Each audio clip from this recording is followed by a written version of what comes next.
Okay, gang. I think we are successfully live. We are 2 minutes ahead of schedule. As we all know, this stream starts regularly at 12:11 on Wednesdays and not at noon or any of the bullshit I have published in my streaming schedule. It's 12:11. And if you're a real one, you know that. Today we have 7 people on the chopping block for deck roasts.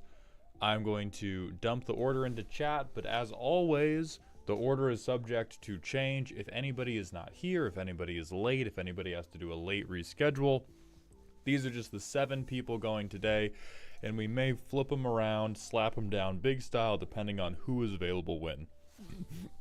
B. Sutton, weed indeed. Helios, thank you for reporting for Goondi.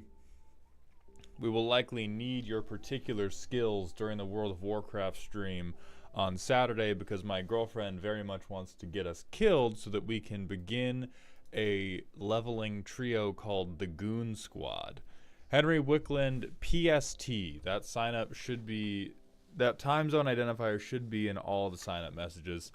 Alec, man, I'm doing good today. How are you doing? What's up, Relic? What's up, Rink? So the docket today is freshly posted into chat. We have Ambi Navy, who is our thumbnail editor for the long form videos. And then we have Troper, Ico, Willpower, Zresriel, Rukak, and Grath. Now, if any of these people don't show up, or if any of these people are just late, we will do somebody else in the order and come back to them. It's really not that important. Mauled, I am 1 card away from creating all of the colorless cards for my custom MTG set. The only card you better be making that's colorless for that set, it better be Anti-Soul Ring, it better be a 0 mana artifact, and when you play it, it should like attach to any Soul Rings that have been played and sacrifice both of them. And that should be the only colorless card. Okay? If you want to add something to this game, the only thing you could add is happiness by taking away Soul Ring.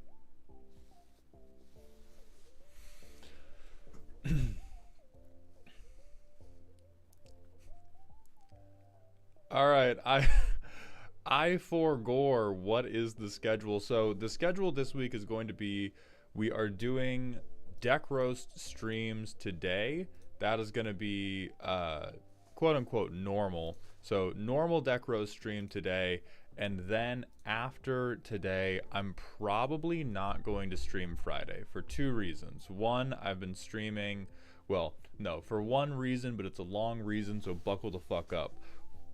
The reason being, I really like streaming World of Warcraft and League of Legends. I enjoy streaming that as my variety content. However, streaming is the lowest return on investment thing I can do with my time as a creator. So even as much as I want to call it work time because I'm a full-time content creator, if I'm streaming League or if I'm streaming World of Warcraft, that's mostly fun. All of it is fun. It's a sick-ass job. I would recommend it. But it's mostly fun because I do not convert financially as well in those arenas. And so I'm going to replicate what I did when I first started making content again, which is rather than improve my streaming by streaming more, I'm going to improve my streaming by making content on other platforms that convinces people to watch me on Twitch, which is the pretty much only and best way to grow on Twitch. And so Friday, we're going to be taking the stream off because we're streaming Saturday anyway. And if the only day off I have from streaming is tomorrow, I'm just not going to get any like filmed, scripted content done for the week. And that's not going to be good. So we're going to have a pretty long stream Saturday for the World of Warcraft stuff. We're not going to do any League stuff tomorrow because League still makes me pretty sad. They've already put out a new patch, which I think is going to help with the numerical stuff quite a lot. But overall, streaming World of Warcraft, streaming League of Legends is definitely something that I have to like quote unquote earn with more popularity in general. It's going to be difficult for it to be something like, it's not something I'm experiencing a lot of innate growth with, and it does not convert monetarily all that well, which is not my only concern. But if I'm going to do things a lot as a Twitch stream, it has to hit this like baseline level of good enough that I can perpetuate it. Kenku, thank you for coming by the stream, my friend. Elikman, I don't have a definitive update on the Sliver video for you, but I can tell you it's one of the things that is making me skip streaming tomorrow, because I'm like, damn, I really gotta be filming these videos. Willpower, yeah, we're doing hardcore classic. I'm playing in a leveling group with my girlfriend, the main character, and Beard Princess, who is another streamer.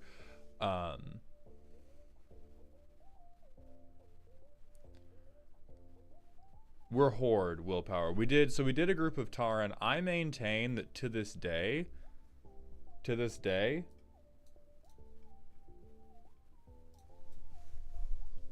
this is gonna be the most cursed commander deck PowerPoint in all of history. But 2 rules.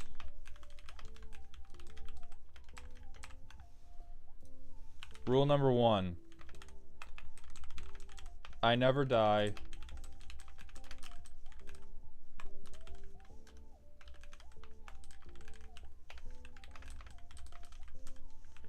I'm both self-found and I'm completely unkillable. Relic, are you... Oh, Relic, you're not going today. Okay. Thank you for lurking, my friend.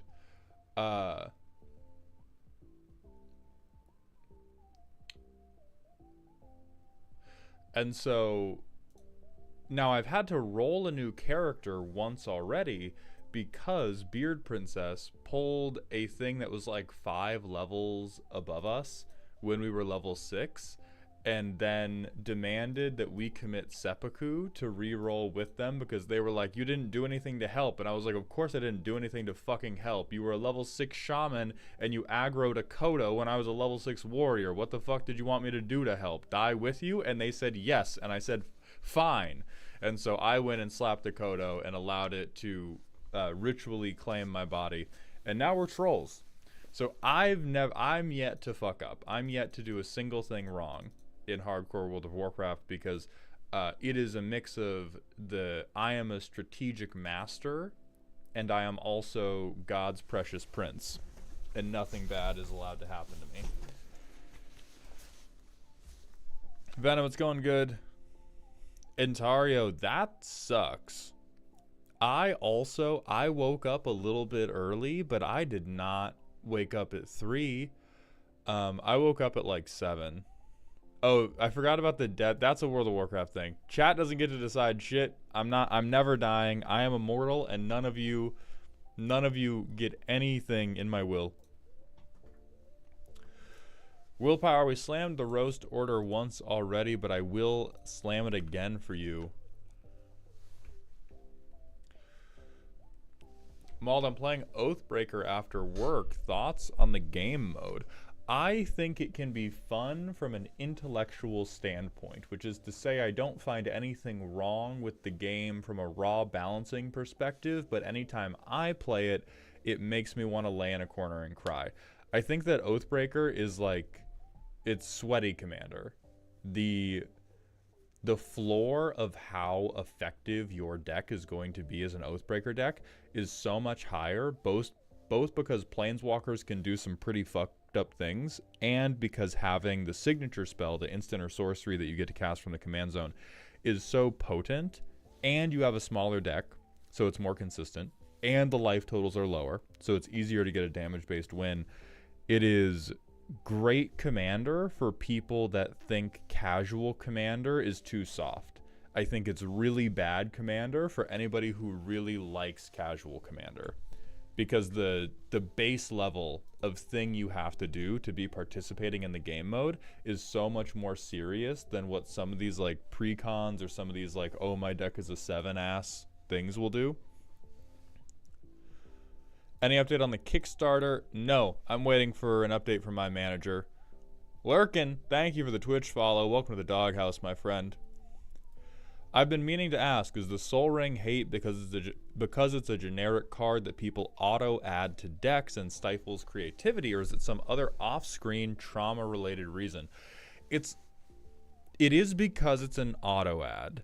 It's not necessarily because it stifles creativity. Like when I get mad about Sol Ring, it's not because I think, oh, there's some deep cut printed in 1950 because a guy saw it in a vision before Richard Garfield had designed the game. You got to get this limited edition skin flicker in your deck instead of that Sol Ring. It's because every play pattern I've ever seen that was created by Sol Ring sucked. Every game I have ever played, when somebody laid down a Sol Ring, it just became, okay, this guy wins, or girl, or non-binary person, this person wins, or we fucking dogpile them right now. And because mana is so good in casual Commander, because so few of us are winning with combos, cards matter way more the more people are going for combo-based wins and the more people have instant speed free interaction. But if you're in casual dipshit Commander, mana matters a ton because everything that was printed for 6+ mana, Wizards printed that shit with the idea that that was a game-ending or near game-ending spell. So one person getting Sol Ring with their funny haha 8-mana Commander means that if I cannot get rid of that Sol Ring, I have to kick you square in the dick every turn all game, or you will just make me explode.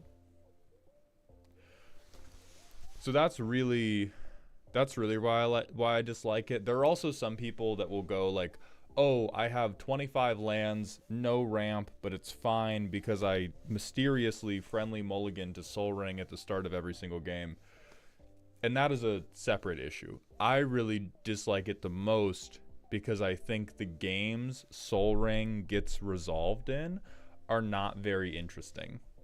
I've never had an interesting game where a Sol Ring hit the table. Or maybe I've had one, but if I have, I've forgotten it. It's been scrubbed from my mind on account of Sol Ring being present. But all of my really good, memorable games haven't included Sol Ring, and I think Sol Ring is another thing that like pushes the perception that Commander doesn't start until 4 mana, which I think is really lame. I wish that in the realm of we're going to print Commander specific cards, they printed less like 4 mana value engines and maybe more things that made sense as like a 1 or 2 drop. If we could get better group play 1 and 2 drops, and people could start doing things in Commander that weren't, I ramp to my Commander for the first 2 to 3 turns of the game, I think the game would be infinitely more interesting. Oh, Talon, thank you very much.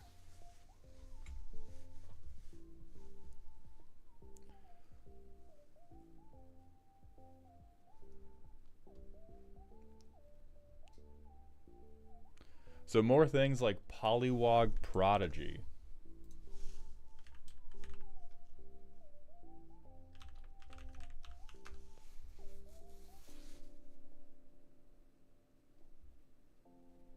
Yes. Absolutely, yes.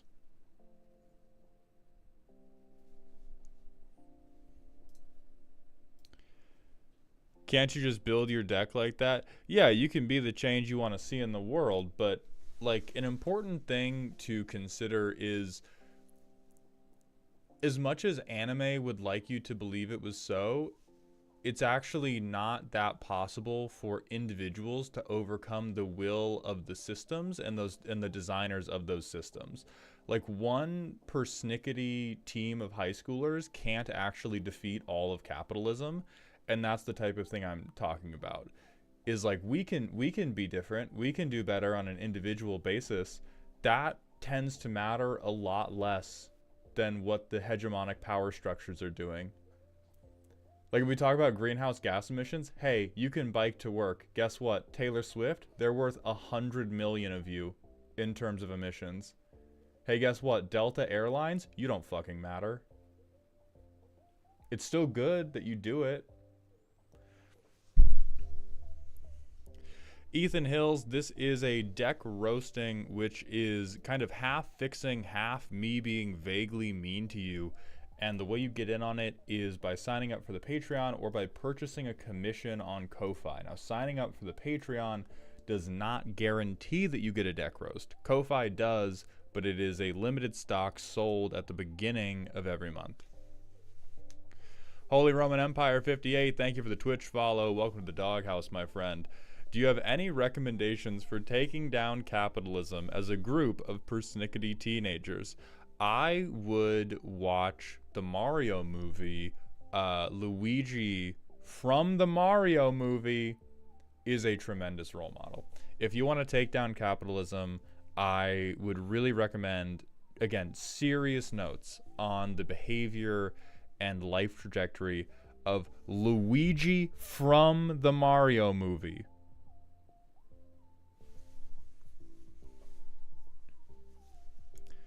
I come here to get away from real life shit, man. Why do you gotta do this, Mauled? Alec, I'm sorry. I'll mask back up. That's my fault. So we also have a rant redeem from Brainslayer on the Fallout Universes Beyond cards. I love them with one exception. I love the Fallout games. I'm not a lore head, but I do enjoy the world. Loved playing the games. Loved pretty much every mechanic in them. The only thing that made me sad as hell is getting Mothman and then not getting any other way to do rad counters. And so now we have probably the best mill commander that will ever be printed. Hands down, sauciest mill commander that has ever been made in this game. Most tolerable at a casual table while still moving the game forward. Best art, biggest ass. Sorry. But we're never going to get fucking rad counters again. So he has one set worth of support. Like every Mothman deck until the end of time now is the Fallout rad cards and Proliferate. Or you know, if you are feeling particularly spicy, putting additional +1/+1 counter synergies in your deck. That's pretty crazy if you ask me. So that is my only beef with the Fallout set is, God, I wish we got some more universes within uses of the keywords in them. I think quest counters were pretty dope for Boros. I think Boros in general was eating pretty well that set. I loved VATS because I hate the token players more than anything. Getting Mothman thick and hard sounds like a good idea. Fargonatic, go to the corner. Go sit in a corner, think about what you've done. I want some respect put on my boy Mindskinner because while he is not as chill as Mothman and is in fact a convicted felon, he actually bothers to turn sideways and move the game along instead of that sniveling coward Bruvac. So here's the thing about Mindskinner. Here's why you're wrong, and this is okay because a lot of people are wrong all the time. This is a shit commander. This is a tremendous card. This is one of the best 99ers that have ever been put in for like Izzet decks, Sultai decks, any type of non-combat damage deck or even combat damage deck in general. Hottest way to make whatever deck you have also function as a mill deck. Terrible commander. Mono blue is not great at stat lines. You have a few things you can do. Oh, what? Oh, what? You got a hot mermaid and an 8/8? Big ups. You got another 8/8? Big ups. But compared to what the green players are doing, compared to what any other Voltron color is doing, mono blue is going to struggle the most to make things happen on the stat line. And blue's best way of dealing ping damage is when it has crack cocaine, which is when it has red. So this guy is actually like the single best backup. It's like the single best attack dog for every Gearson Starn deck that has ever been printed. Like if you have a pinger deck and you want to go, hey, you know what? Fuck you. run the library, run the library. Then it's great. Otherwise, you just end up becoming like, and not this one. I just can't remember another. Oh, come on. But otherwise, you just become like, oh, hey, look, I ramped to 10 in mono blue. Are you proud of me, Mom? But he is like, it's still possible because colorless always has some type of big shit deluxe that you can throw into the deck. But as a commander, Mind Skinner is incredibly limited when he's just way better as like putting in a secondary mode to a deck that can already do damage. Because if you're in...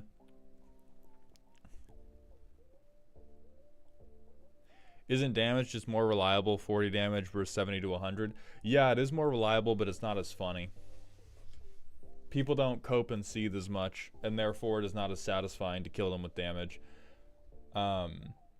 You also could be on a deck that, like...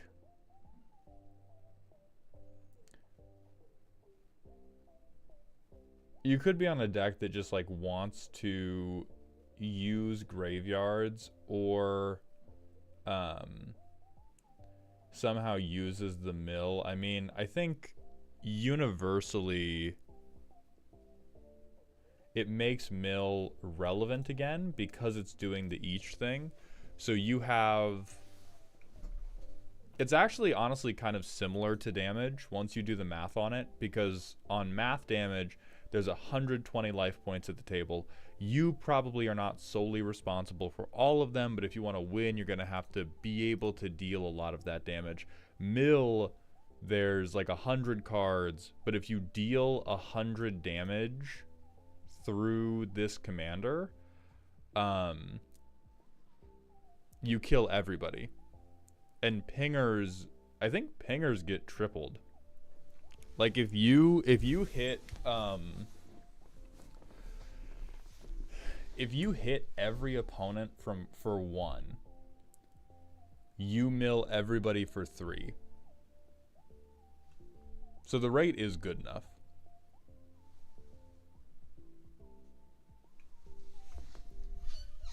And then if you have if you have anybody at the table who's a card draw crackhead, you end up eliminating them pretty quickly. But yeah, if you have... So, 1 Gearson Starn trigger becomes everybody mills 9. If you deal 1 damage with Gearson Starn and this guy on the field to each opponent, it becomes 9 mil to everybody. Which again, it's not enough that you would like switch over to this as your primary strategy if your other deck was good. But if you really like mill, this is a thing for the 99 to make the mill part of it function. Oh, the damage is prevented so Starn doesn't trigger. Well, fuck. Well, it's still tripling things that go around the entire table, just not with Starn specifically.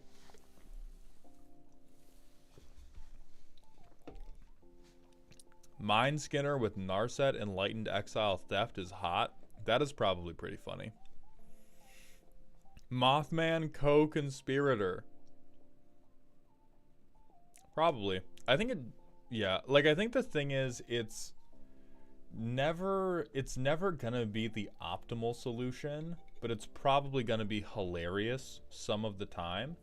Most of the places it works well enough to be hilarious in are not mono blue. Is the main point. Alright, so I'm going to do one more call for the people that we are roasting today, and then we're going to get into whoever is here. So we have Ambi Navy, Troper, Ico, Willpower, Zresriel, Rukak, and Grath. I know Grath was here at the beginning of the stream. I know I've seen Willpower talk. I'm not 100% if Troper has chimed in yet. I also don't know about Rukak, and I feel confident we haven't seen Amber yet.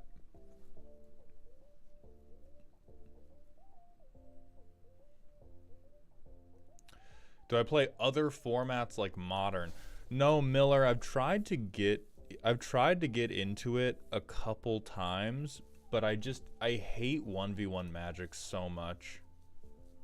1v1 Magic just like it sucks the life out of me every time I try to play it seriously. Like you hit me with variance 2 times, I'm done for the day. I'm taking a depression nap.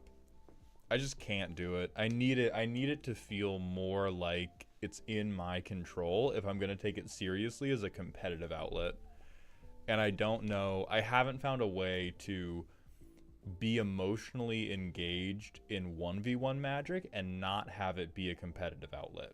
I know how to engage in Commander and be like, oh, well, we're trying to win to create tension, to create interesting moments, but it's ultimately not very important who wins the game. Versus 1v1 Magic, I'm like, what is even the fucking point if I'm not trying to beat you? How do you feel about cards like Heat of Battle / Battle Strain?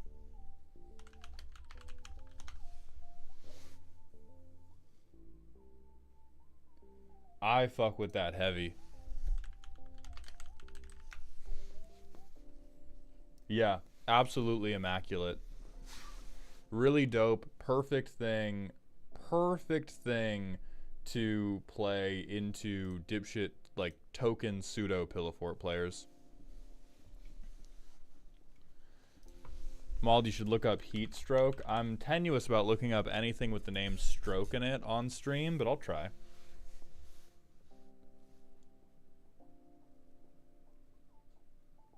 That's decent. I like the other ones more because I'm not of the opinion that nobody should block ever. I just dislike it when the Selesnya player gets like 21 elves and is like, haha, now nobody can ever touch me, but I'm not going to swing out till I get Craterhoof because my mommy said that was dangerous.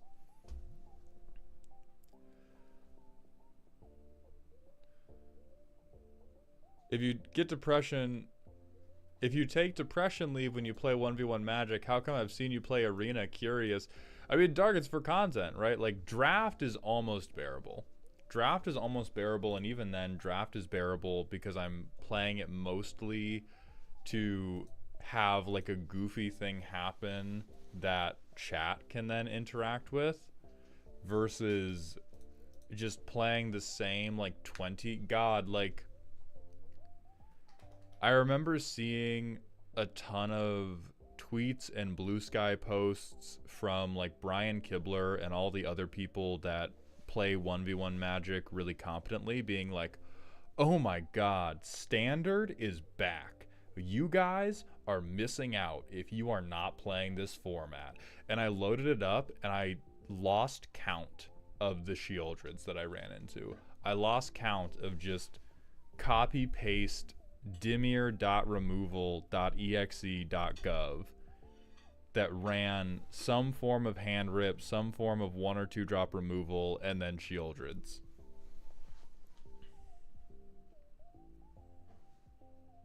But Draft is still playable.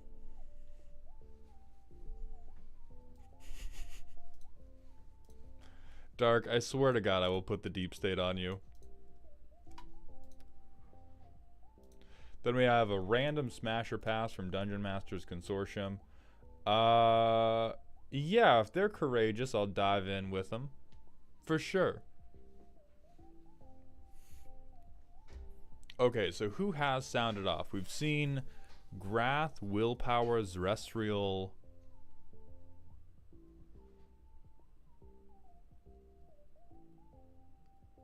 Ontario says Troper was here earlier. We've seen Rukak. I don't think we haven't seen Ico, haven't seen Amber, and then Troper was lurking but has not been active. So I think for the time being we push Troper down. Umbuka, the Ko-Fi link is ko-fi.com/mauledhound. I'll make a stream command right now to pull it up.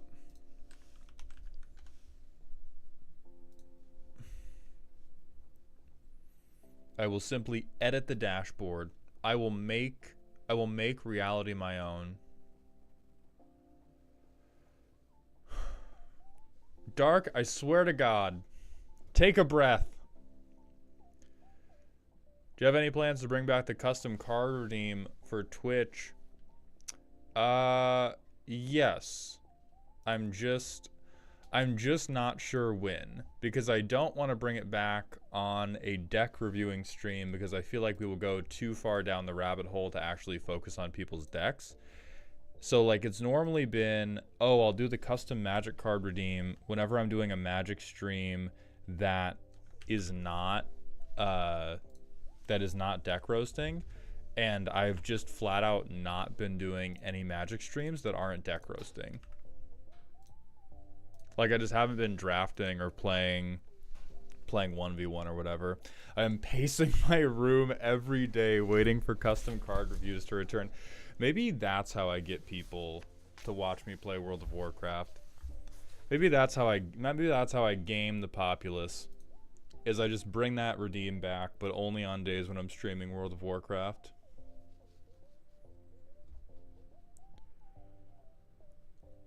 Facade, congratulations on your singles. I hope they are all counterspells.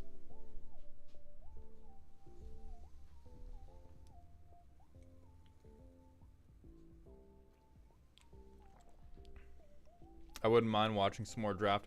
We'll probably bring it back. I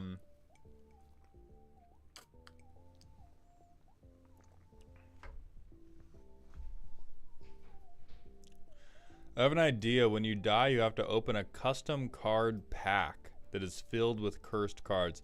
Bear with me. I kind of fuck with that, but I fuck with it of like, we have a bunch of cursed restrictions on the next run. And you open up a pack of cards, and that, like, we open up a, fake online pack, and that gives us whatever the, like, thing we have to do for the next life is. I missed the end of the World of Warcraft stream. Did y'all settle on a clan name? Whitebread, no, we didn't, because everybody in that fucking call has ADHD, and the two other people got so on the idea that we were going to play a bunch of skeletons and call them the Gooner Gang that they want to kill themselves on the trolls. So no, we haven't settled on a goddamn guild name because we don't have a goddamn guild, because the two other trolls I'm with keep looking for bridges because they're so obsessed with the goddamn skeleton gimmick.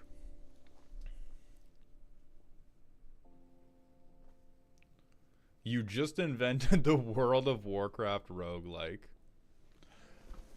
I fuck with that a lot, actually. That might be a zesty stream bit. I like that. We can definitely do that. It is a funny gimmick. It is a funny gimmick. And it is a good gimmick. I refuse to fail because I'm God's perfect prince and I've never done anything wrong. Like, I think you all are forgetting the rules of World of Warcraft. You could also simply not kill yourselves and make undead, or hast thou bound thyself? I don't know. It feels like every time we talk about new characters with this group, Z and Beeps both go, well, we gotta go off a bridge if we're gonna make new characters. I'm not listen, baby, everybody say hi to my girlfriend, but also, I'm not saying there's a better race for gooning than the undead. I'm just saying I don't want to kill my troll. I'll be an undead goon. I'm just not throwing my troll into the waiting jaws of an alligator. The undead have no sex drive, so they're the worst at gooning. Fucking got you. Where's the slide? Hold on. I have 34 slides in this presentation. Hold on. Got you. It's not sexual. That's why they're perfect.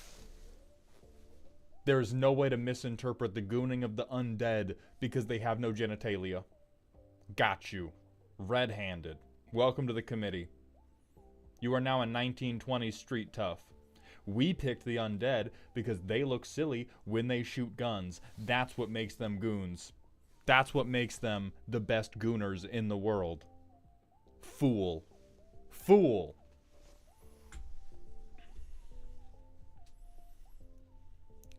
Yeah, everybody goon willpower right now. $100 Patreon tier. Z compliments your deck. That would be so fun. Baby. Get in here.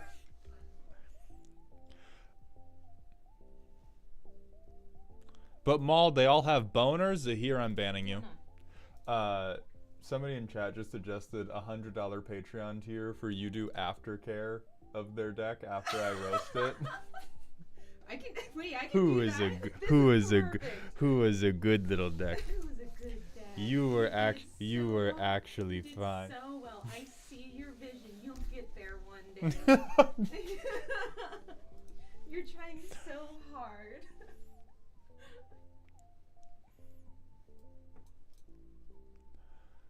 Thank you, baby.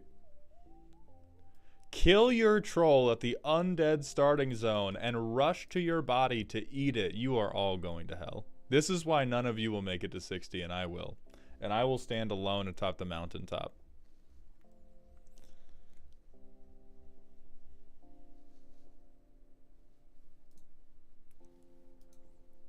But yeah, so we might make undead. They're definitely going to be the goon gang if we do make undead. But that all remains to be seen. So let's pick the order. Let's also, I'm going to do the ads command, which will only go through on Twitch instead of on YouTube because of fucking bot mentions. We're running ads manually on this channel now I've put the Twitch ads manager to minimum to prevent any of you fine folk from getting your roasting experience interrupted by Twitch's shit-ass ads. However, that subjects all of our new friends to pre-rolls. To prevent that, we're going to run ad breaks before each deck, in between each deck, to keep the pre-rolls off so that nobody has to get interrupted when important stuff is happening. And while the ad break's running, the subs and I are going to talk whole. So, Ali Axel 1, thank you for the Prime sub. I appreciate those Bezos bucks. Welcome to the dog home, where we discuss whole. So we're now going to run a 3-minute ad break, and that will clear us for the hour, which should be at least like 2 decks. So we're going to run this 3-minute ad break, then we'll be back, and we're going to open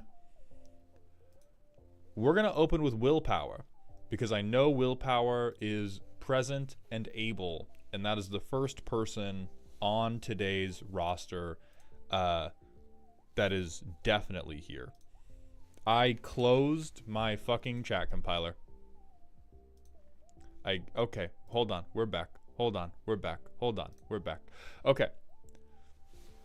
Ad break in 3, 2, 1. I will see you soon. Subs, let's talk whole. Venom MTG76, thank you for the tier 1 sub for the 2nd month in a row. I appreciate that ongoing generosity. Anyway, what a movie, guys. Quick, y'all, misdefine gooning while he can't see the compiler. I still had Twitch open. You son of a bitch. Anyway, all great actors.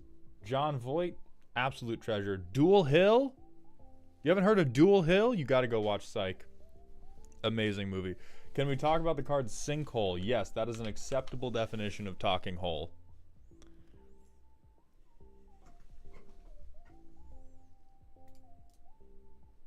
This is awesome, actually. 2 black mana blow up a land? Hell yeah. I'm sad to say I can't gift subs as my roast starts this month. Royalties from October weren't great. Willpower, you are all good. You are an ongoing Patreon supporter and an eternal member of Dog Heaven. You do not need to feel bad. I'm sorry your royalties weren't great. I've been there, my friend. I hope they improve. Joke's on you, I minimized the ad and still get to watch. Damn it. Alright, I'm going to ban Cobalt. 1 second.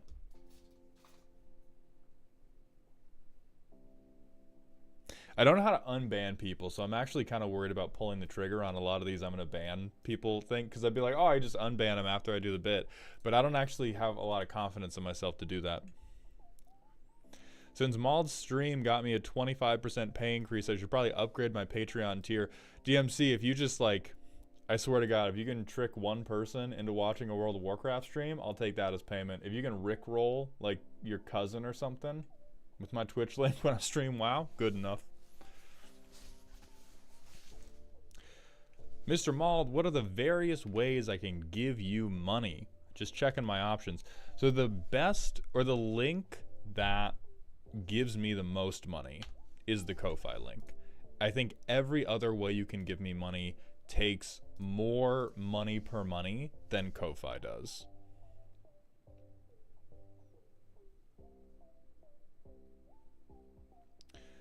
Mr. Mald, what was your favorite class in school? If you say gym, you're a green player. I kind of hated school. The closest thing to a class I liked was I really, really loved calculus 1 and 2 and pre-algebra, and I didn't even love them because of the content. I loved them because of the teacher. The teacher was a guy who had retired in his 20s because he had patented something that was very important in the world of radio transmissions, and so he made a shitload of money, fished for like 15 years, and then came back as a teacher because he got bored. That teacher was awesome, and he was the teacher who impressed upon me that there is nothing complex about mathematics in this world.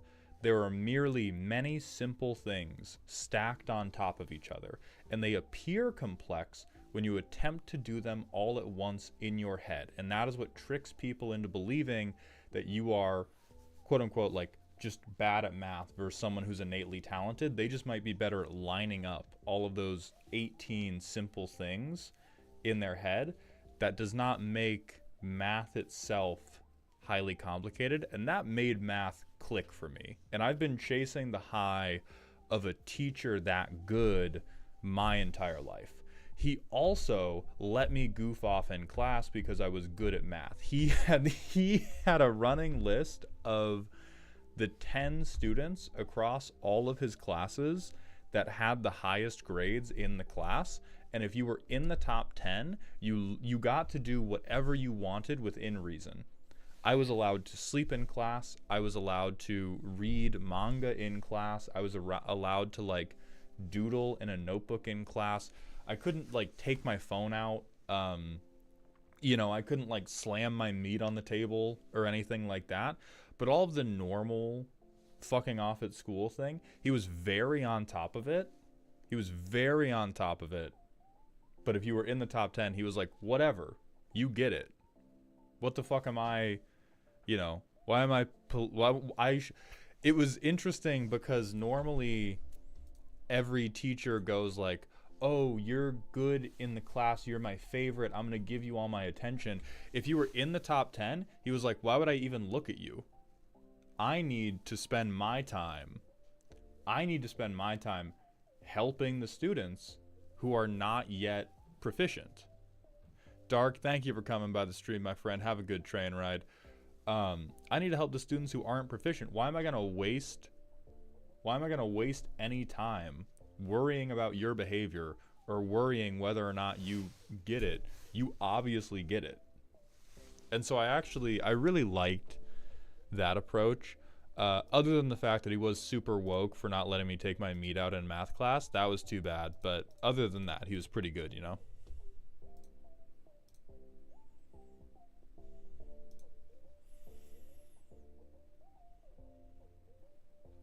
The teacher was based as fuck, and he was definitely, like, part of the reason he was based is because he did not need any of the money. Right? He was already a retired guy and was doing that just because he wanted to teach.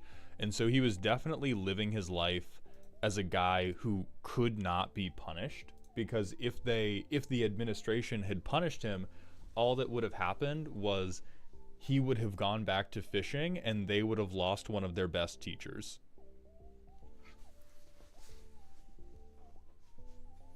He was teaching to teach. Thug. Yeah, absolute thug behavior. This very chill 40-year-old man who was just like, guys, you can do it. Thoughts on a Baldur's Gate playthrough where you go fully non-lethal in combat? And Tario, that sounds like something great to clip and dog shit to turn into content any other type of way. For non-content, it's not the type of puzzle I typically enjoy solving, but I can understand why other people would want to spend time solving that.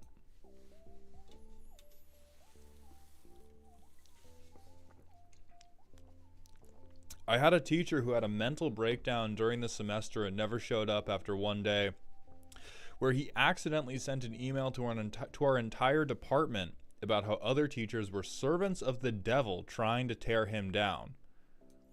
Okay, Will, two questions. One, were they servants of the devil? And two, would he let you take your meat out in class?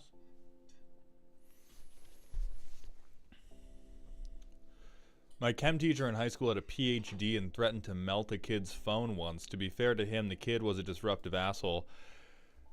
Yeah, I mean, I wish that we could exist separately enough from the horrors of capitalism and families that are living paycheck to paycheck for it to be a legitimate take to go, oh, well, the kid should have consequences, fuck his phone. But now phones are like $1,500 devices that it would for sure fuck up a family's budget to have a kid lose. Now, whether or not you should be buying your kid that fancy a phone, I don't know. That's why I got a vasectomy. I'm not weighing in on that problem because I'm never having any goddamn kids. Oh, hey, listen, guys. Ad break's been over. We're on tangent break right now. The non-subs are here talking whole with us. Off topic, have you played or any thought on the game Balatro? I've played it. I think it's fun. It didn't grab me. It grabbed me for, I think it had me for like 7 hours. It had me for like 7 hours, but it was not, I didn't experience a lot of like desire to keep unlocking the decks or keep like figuring out the puzzle. But yeah. What are the puzzles you enjoy solving? So Tiviscam, I really dislike puzzles that have one optimal solution. I also really dislike puzzles where the flexibility in the solution is due to randomness. The puzzles I like the most is probably like lightning chess. I think the thing is, if I did lightning chess on stream, I would be so emotionally engaged with it that I would get too angry. So I might try doing a chess arc, but puzzles where there may be an optimal solution, but the fight is about who can make the fewest blunders due to outside pressure is that shit is peak. Like trying to force your opponent to make errors with time pressure or having your opponent make unforced errors because they're trying to play quickly. Across all games, that is my favorite thing. That is why I enjoy laning in League of Legends so much. I love attempting to mind control my opponent into playing wrong or playing the matchup the way I want to play the matchup. Like any amount of feeling like I've been a little trickster, I'm gonna bust. If I get to feel like I have hoodwinked you, I am happy.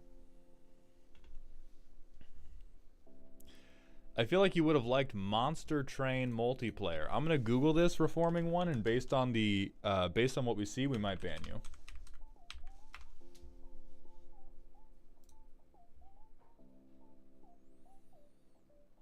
Oh, okay. That looks normal. Probably not if it's a card game.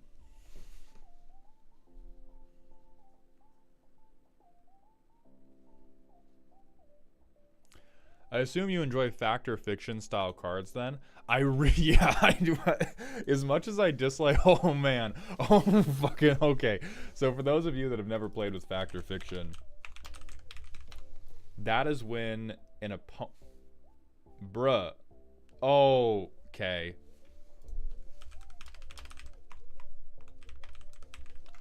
So fact or fiction is a card where you reveal the top 5. somebody else makes 2 piles, and then you pick a pile to your hand and pile to your graveyard, there is no moment I am more alive in Magic the Gathering, particularly 1v1 Magic the Gathering, than we're making a goddamn pile. I love making a Fact or Fiction pile. It is some of the best shit ever. I swear to God. I swear to God. Jonathan Frakes moment? Who the fuck is Jonathan Frakes? Am I being insulted right now? Oh no, he looks good. He looks good for his age. That's nice. He was in Star Trek? Never mind. Thank you. Thank you. That's all I need to know. Thank you. Oh, he's Riker. Okay, yeah. How do you feel about Mage's Contest illicit auction minigames? This shit is peak. This shit is peak.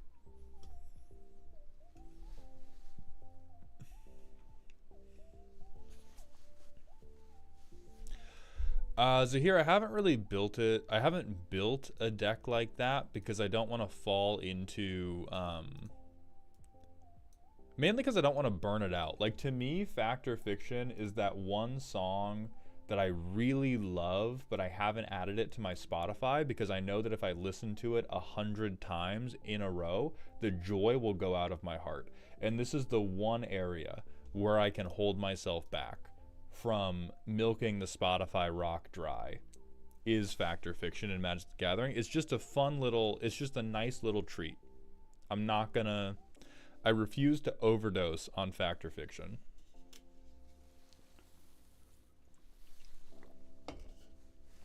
You might like the card Do or Die.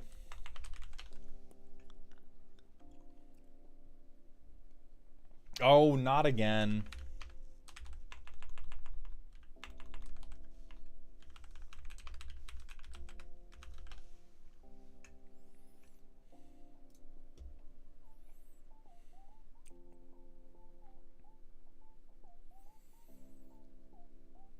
That actually, oh no. Okay, nobody tells Z about this card. Nobody tells Z about this card, okay? Okay? I'm gonna do something funny. I'm gonna do something very funny. What's up, baby? What you got there? Virtue of Courage?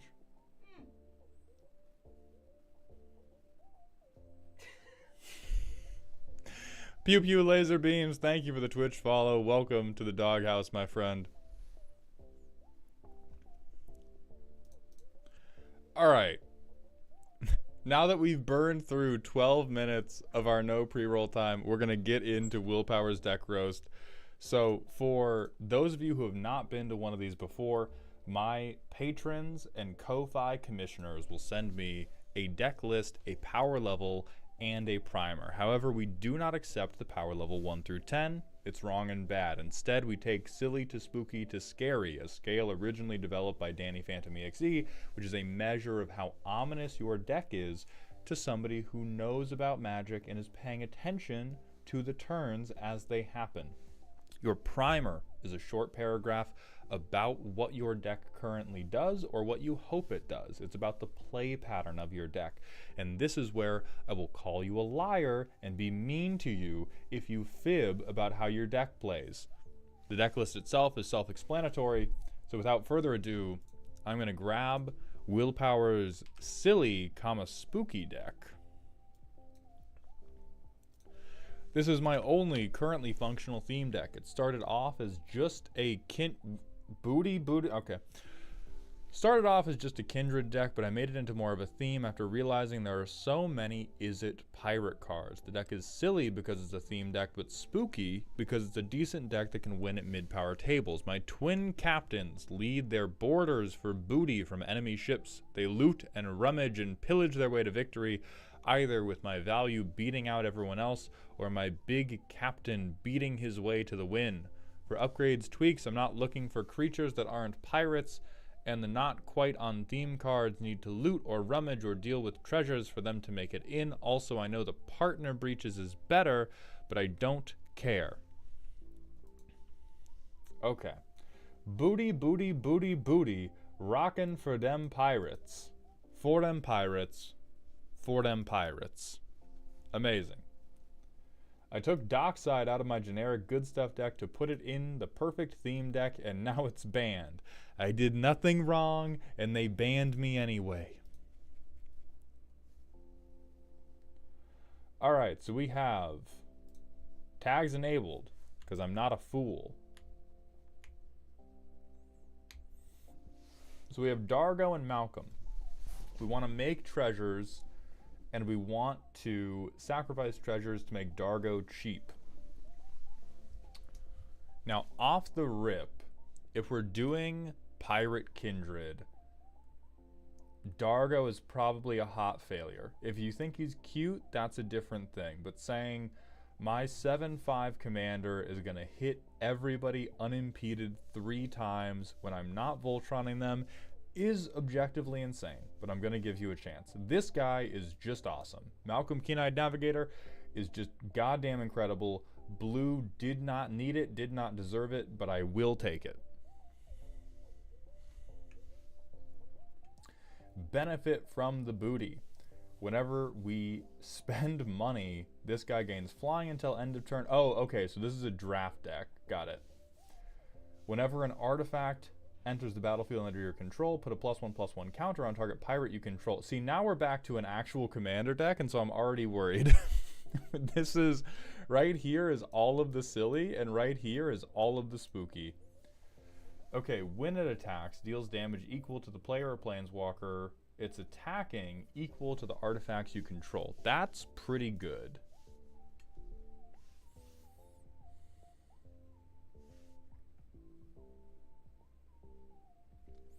You become the monarch. Oh, you become the monarch, and you can basically always take the monarch back. That's all right. Booty in hand. Big score, breaches.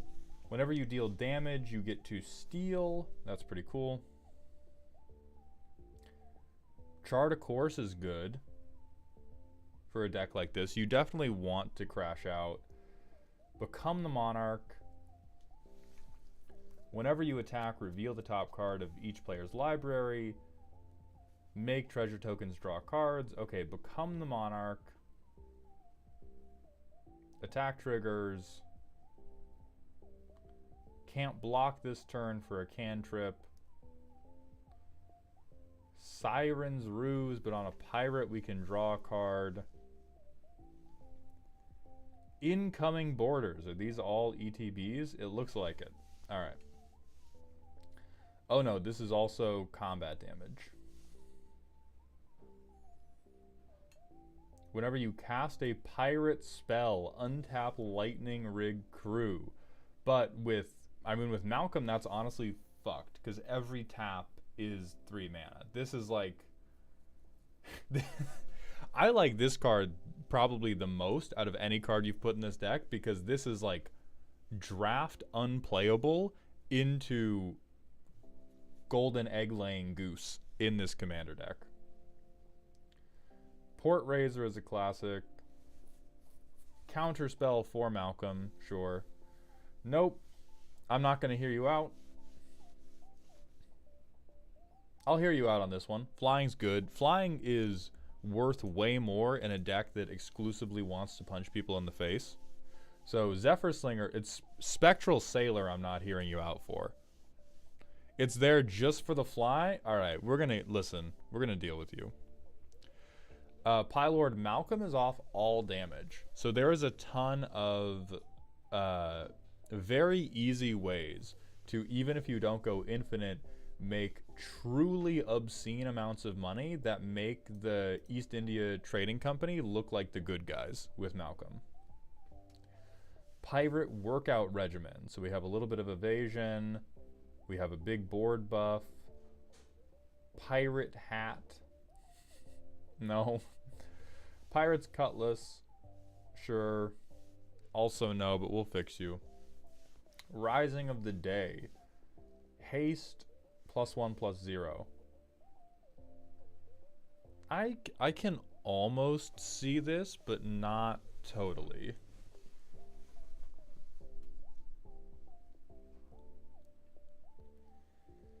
Descent into Avernus, love that for you.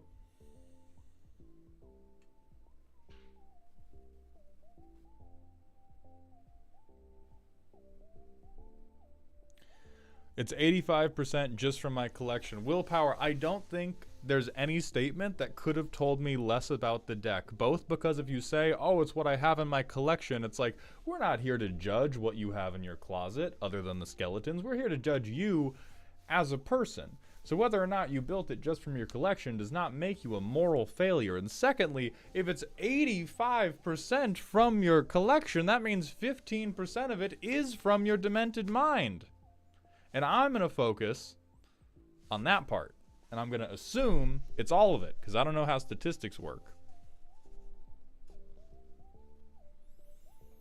Okay, so these are all of our pirates. X marks the spot. I'm actually down with this. I really like treasure making equipments, so I will accept this one. Hit the mother load. Honestly might be the first deck I'd consider pulling this. I will only let you keep Sol Ring if you are sacrificing it to Dargo. Oh, I'm aware of the Glint Horde Infinite.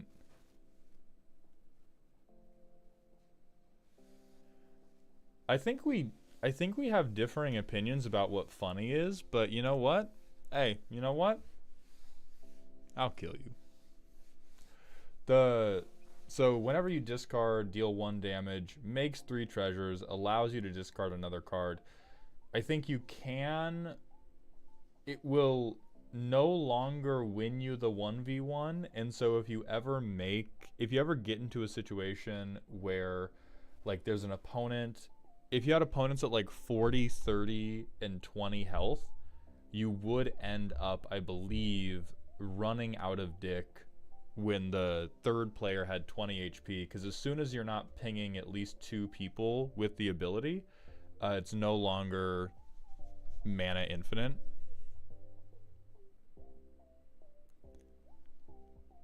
Yeah, he is. Willpower. You can sacrifice any number of artifacts or creatures. That's a sack outlet. So you can abide by the. You didn't know the whole first. Did you just saw 7/5 and you went, damn, he thick, and you plopped him in the goddamn deck, you maniac. The writer, the professional writer saw trample in 7/5 and was like, this is needless exposition. Oh, you just saw treasures about when you sack treasures you were already sacrificing. Okay. That makes sense. But yeah, you can for sure drop Sol Ring into the pile with him. There's a reason I have an editor. Okay. Now, I will say, before we get into why you're wrong about the pirate theme, the thing I dislike the most is the split we have, the semi-awkward split, I might add, that we have between things that trigger when we punch and things that have just pretty bad enter the battlefield triggers. I think the king of this is Sailor of Means. I understand that you're going to try to cope by saying, oh, well, he makes a treasure token. He is 3 mana, and he is a goddamn 1/4. This is a goddamn draft common. Like, we have other pretty good pirates, like Captain Storm, like Port Razor, even Zephyr Slinger. We have some pretty good pirates. These guys are like Screen Actors Guild extras, just trying to make sure that they get federal minimum wage for the day. That is his one treasure token. As he's showing up to work, he's like, we get 15 an hour, right? And he is sitting down and he is not practicing his lines. Versus, oh God, you have another one. Versus like Merchant Raiders, holy shit, that is doing some work. Alluring Scoundrel, holy shit, that is doing some work. Even Kitesail Courser being the flyer is, etc., etc. But I think the ETB thing is so, it's so sparse as to detract overall when the deck would probably feel better if it just had more support for crashing out. Like, pirates in general are all about crashing out and all about trickery. I will abide you the Monarch, because the Monarch is such a powerful thing and it is very thematic with pirates. The other thing I want to talk to you about is when you choose a deck theme. Listen, guys, I am exceedingly left wing. So when I talk about this concept, I need you to know I'm not talking about it like dumbass right wing podcasters, but we gotta stop with the identity politics. Even if you're building a theme deck, having this unquestioning devotion to having every creature in the deck being the creature type of your theme is actually making the theme worse than it is better. Having it be, well, I certainly could not play anything that doesn't say pirate on it, even though your theme is very much not that pirate focused. It is really crash out focused. And I'm not saying you even need to have non-pirate creatures, because you do want a hefty amount of pirate creatures because you want to trigger Malcolm's ability. But we would really, really, really like better support crashing out. It's not about building well, it's about building within a restriction. Right, but when we start doing arbitrary restrictions, we're taking away sauce. I'm not even talking about taking away a restriction, but I'm saying when you want the theme to be piracy, saying my theme is piracy, therefore everything is a pirate, is not actually spurring very much creativity, because you can just go to Scryfall or EDHREC, type in the creature type, and then pick randomly. If you say, I want this deck to feel piratey, then that is a challenge. That creates, there's a lot of like agency in how you build that. And again, what Spellbreaker is saying, we're picking from a creature type that does have some support. We have like good pirates. We do not need Screen Actors Guild extras. We can print these guys out at the goddamn Office Depot.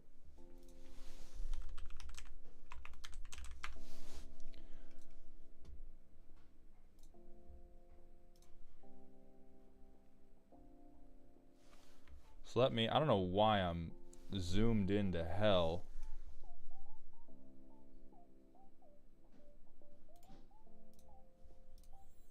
I mean, we don't have access to black, which is probably holding us back the most, but if you really want those commanders, then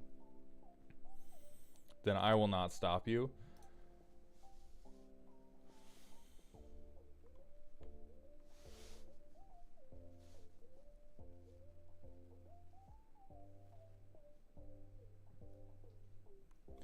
There's like Coercive Recruiter.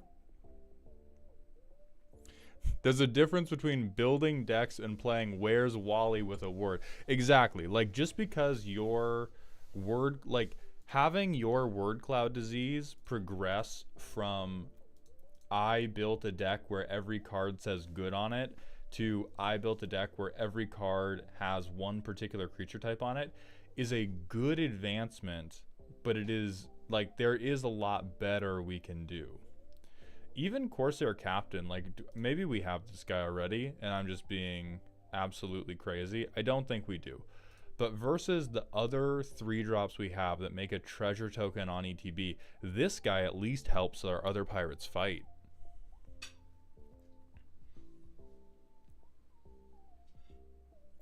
I don't know how much spell slinging we're doing. This guy's a pirate that at least helps us interact.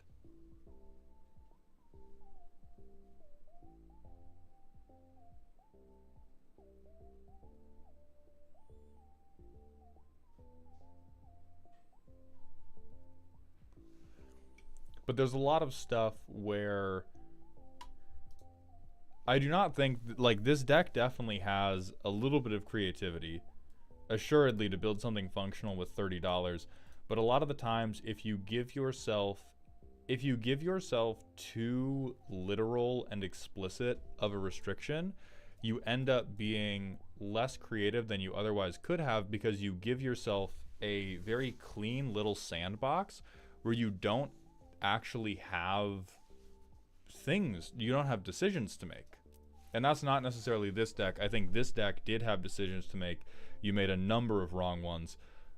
But in general, when people say, okay, my theme deck is this, and so everything in the deck has this theme on it, you have just made yourself into a bubble boy where you don't make any choices because you've given yourself such a significant set of restrictions that there are only like 50 cards in the history of the game that work with your theme, and therefore it's not even like, yeah, it's not a theme, it's just a premise. It's just like a sentence you said out loud and then spent 5 hours fixating on for no reason.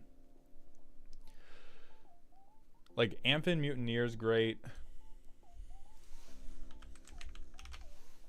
What's Gem Cutter do?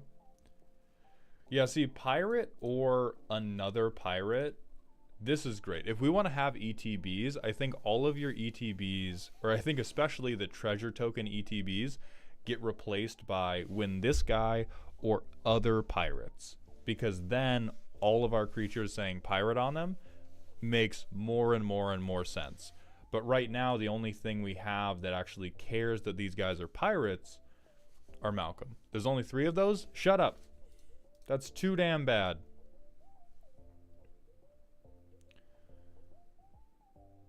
I also personally like Captivating Crew just because I think stealing things is funny. But that is your personal decision.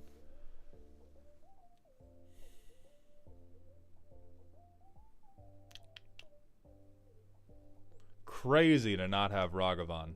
Crazy. Truly. I also love Pirate Copy because I love stealing and I love taking things.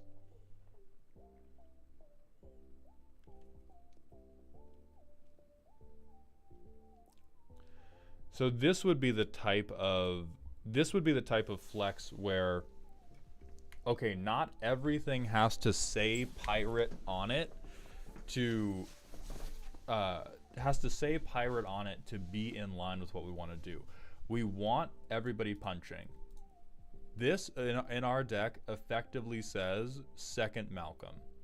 Sacrifice a treasure is also a tremendous way to utilize them if we don't think it's a good time to Dargo all over everyone.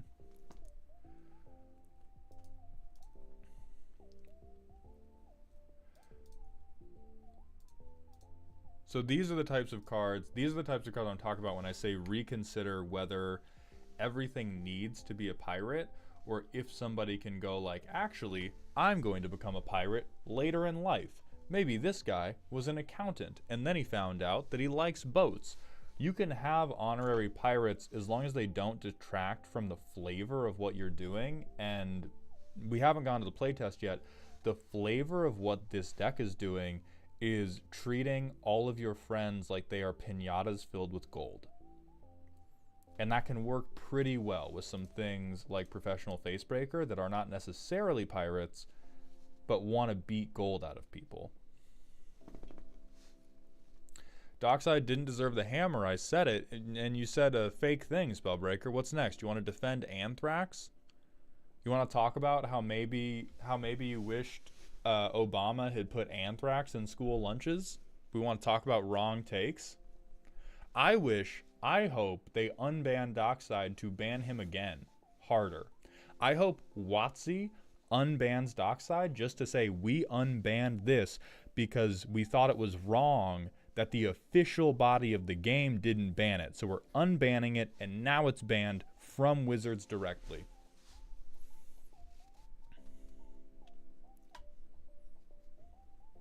I think they should send agents to people's houses to take away their Docksides.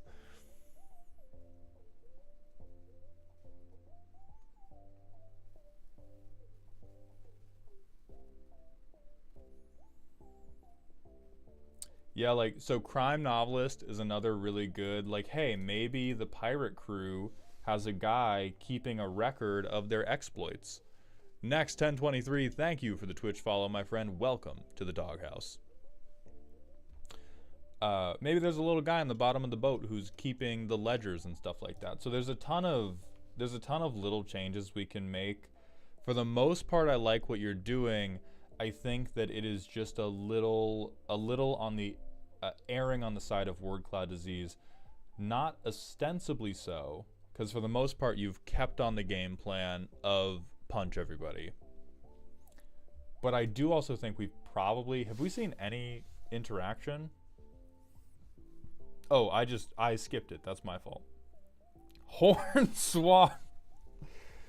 I know that word might not be funny to other people, but hornswoggle is a ridiculous word. And thank you for bringing it before the class, Willpower. I think target creature can't block that turn is pretty aspirational in terms of, I mean, it's disruptive. But when they're playing Craterhoof, you tell them that their Craterhoof can't block, and you see how they feel. So you keep breaches, you are lying a little bit. I think same goes here. It is pointing at another board and taking something, but it's only for a turn, and I don't think. Oh, never mind. You do have the Dargo sack outlet. So actually, okay. I know for a fact you did not know about this based on what you said about the Sol Ring thing. Please, please, please save Coercive Recruiter until you don't have Dargo on field and then sacrifice their creature to Dargo. Please, please, please. Then you can keep it. Then it counts as disruption. Same goes for involuntary unemployment. Anything you steal for the turn, you now get to sacrifice, which is very funny. That is hilarious. So let's playtest and see how it goes. So we have a thing, make treasure token, win die.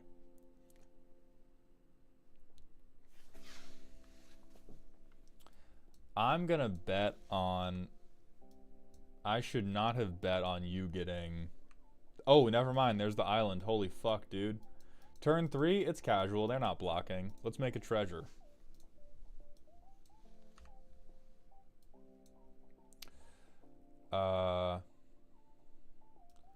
I'm gonna give this to him. I'm gonna give this to him just because he's probably gonna die. So he makes a treasure when he swings. He definitely fucking dies and makes another treasure. This guy swings, also makes a treasure. Each treasure counts for 3 mana. So I sack 2 treasures, turn 4, make Dargo. What a card, man. What a fucking card, dude.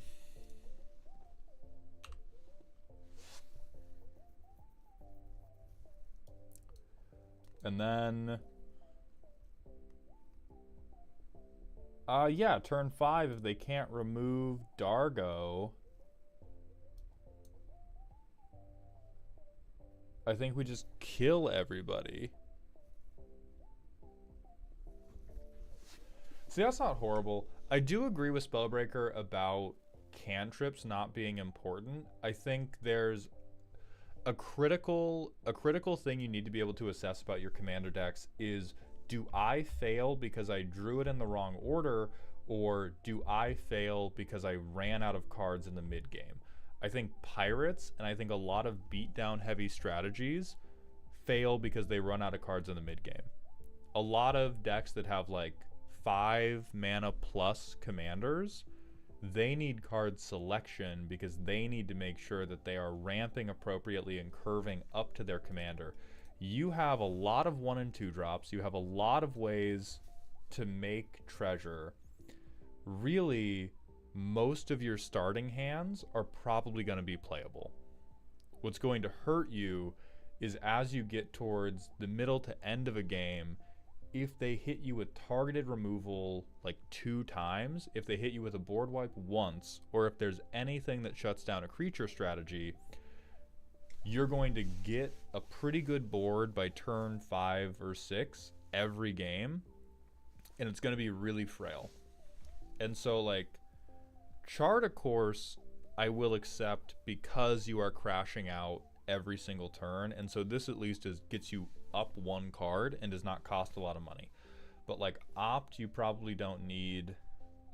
Faithless Looting, you actively don't want. This is one of the few times I'm going to say Faithless Looting bad, because you're not using your own graveyard.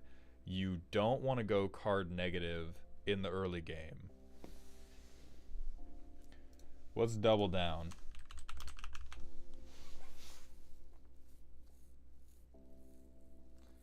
That's crazy. Copy all your pirates is pretty fucking crazy.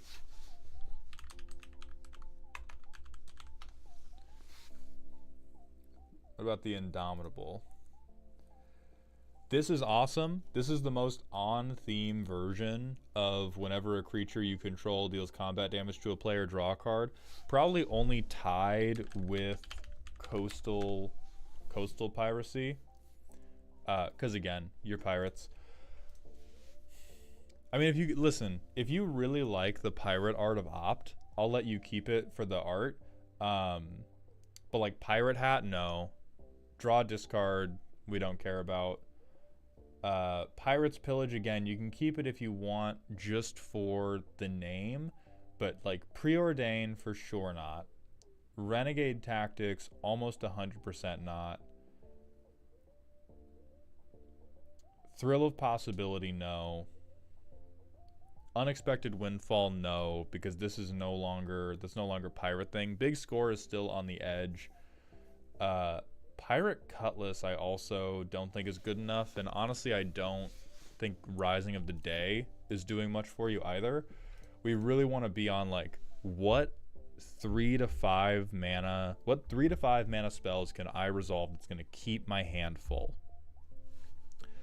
That bird though, thank you for the Prime sub. I appreciate those Bezos. No! I appreciate those Bezos bucks, my friend. Welcome to the dog home. It's important to know my voice is deep and doesn't really go high anytime. /Echo, thank you for the Twitch follow. Welcome to the doghouse, my friend.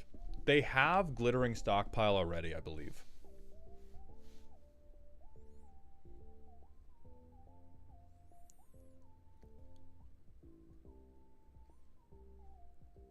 So really, do I? I saw one, maybe it wasn't Glittering oh no, it's not Glittering Stockpile, it's a different type, it's Treasure Map is what I saw. And I confused it in my mind for Belligerent, or for Stockpile.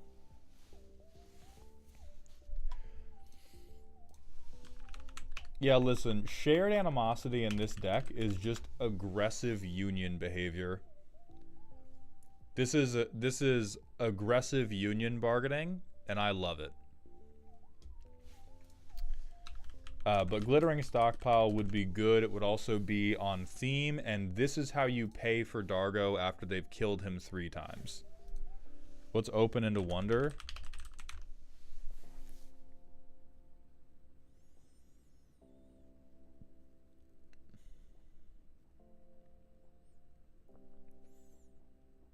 I think this is okay. This is a little on the cute side, because you need a fair amount of mana for it to go really right. But I do think it could go really right for you a lot of the time. Santa Claus 1991, thank you for the Twitch follow. Welcome to the doghouse, my friend.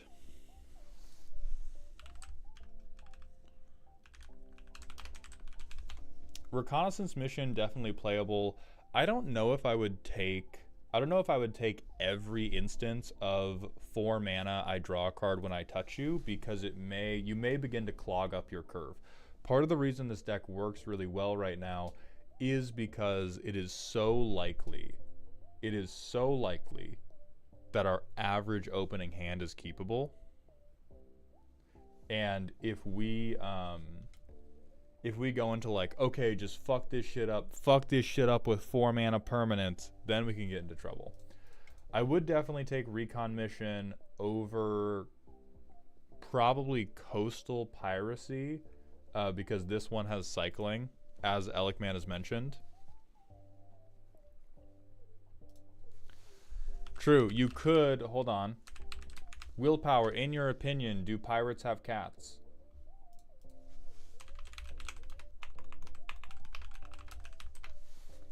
Auto include. Wait, I don't fuck with AI. Auto include. Say less. Say less. So I would fuck with that immediately. I like it. I love enduring curiosity. Yeah, well, you take the Indomitable too. Listen, in the same vein as I did not open this stream with, by the way, I hate cancer, because we all hate cancer, it should be obvious. It should be obvious you take the card draw pirate ship. As soon as you suggested it, we were taking the card draw pirate ship. Let none of these suggestions imply that we're not taking the goddamn card draw pirate ship.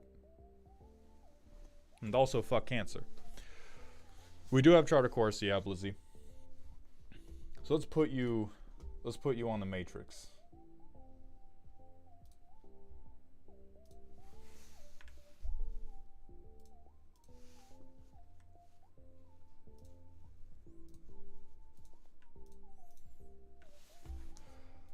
I am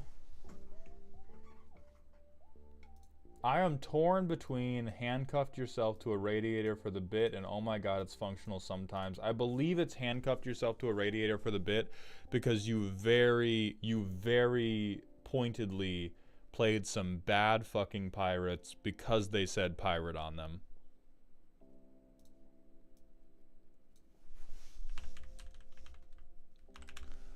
Overall, isn't it behold my stuff? No, because it does have a theme. The theme just needs to be leveled up in terms of its execution. Like behold my stuff is just it's green and they cost a lot. It's blue and it counters a lot. It's red and it costs a lot. Yeah, so behold my stuff is just like there's no plan here. All the cards are just vaguely good, and there is a plan here. The plan here is Crash Out, and then we had some extras from the set of the 5th Pirates of the Caribbean movie sneak on to the goddamn deck list, and we got to get them out of here, and we got to get better Crash Out support. Backwards Bard, the deck review is actually most consistent if you get it through Ko-Fi. There's a Ko-Fi commission that opens up at the beginning of every month. It's going to be the first Sunday of every month at noon Pacific.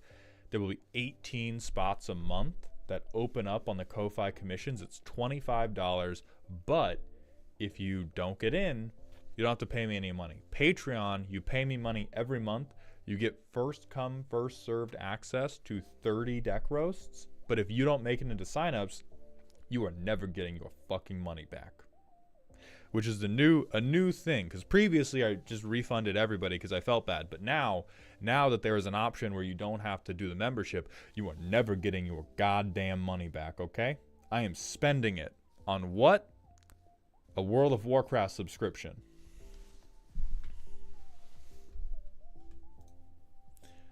But either way, Willpower, thank you very much for submitting. Overall, I think many people in the world need a deck like this. It wants to go to combat. It has a few ways to make sure its plan is going through. It wants to deal a lot of damage. That is great. You did get distracted by the ChatGPT word cloud disease, and we will fix you. And I think we have fixed you. Nah, fuck interaction. More pirates, more silly funny good time pirates. Steal more stuff. Just spend 4 mana to steal an opponent's creature and then sacrifice him to Dargo. You don't need removal. Next up is going to be Zresriel. I'm going to roll call Ambi, Navy, Ico, and Troper one more time to see if they can get into the order. But Zresriel, you are going to go next. For our Twitch chatters, we are going to be running to the end of our pre-roll free time, so we're going to do another manual ad to make sure that nobody's getting ads during the next roast, which I appreciate your patience. Mauled, my mother and grandmother are both suffering stage 4 cancer and have roughly 70 days. Can I get another fuck cancer? Fuck cancer. Now, I fully anticipate to be canceled because I have not given my stance on polio HPV, anthrax, admittedly, or necrotizing fasciitis. But fuck cancer. I'm very sorry, Ashes and Leaves. I hope you have a good time with the time that you have remaining. I can't find you on Ko-Fi. Do you have a link? Yeah, we have a command. Ko-Fi. So you enjoy West Nile virus. God damn it. They got me. They got me as a West Nile virus supporter.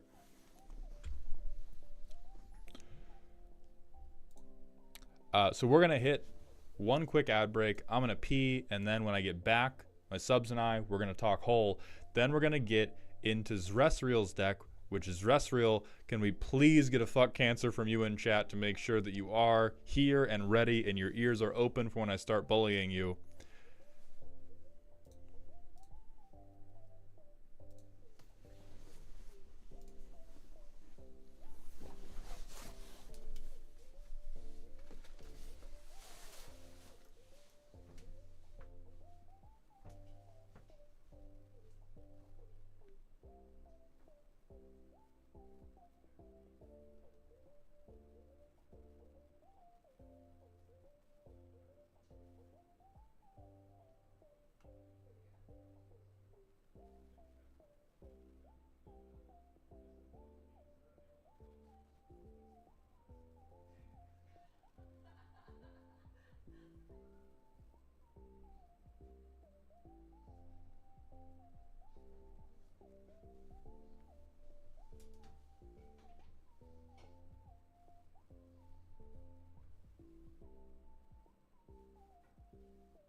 Wow, I do sure enjoy streaming without ever having to worry about what's happened to my chair and never having it sold. $450 for the beard? Come on, I've worked hard on this. I've been waiting, dude. This is months of work. Do you have any idea the hourly rate you're giving me for $450 on this beard? Do you have any goddamn idea? Months? Fuck you, Kilroy. Fuck you. So listen. So my beard, or for lack of a better term, half of a beard, is mainly developed from 25 minutes from me. God damn it. So I get the like goat tufts. Where's this fucking Satyr Hercules? Yeah, Phil the Satyr. I get not the under part, but this little, no, get out of here. This little like ball sack, this little hairy ball sack he has on his chin. I get the stubble right here basically immediately.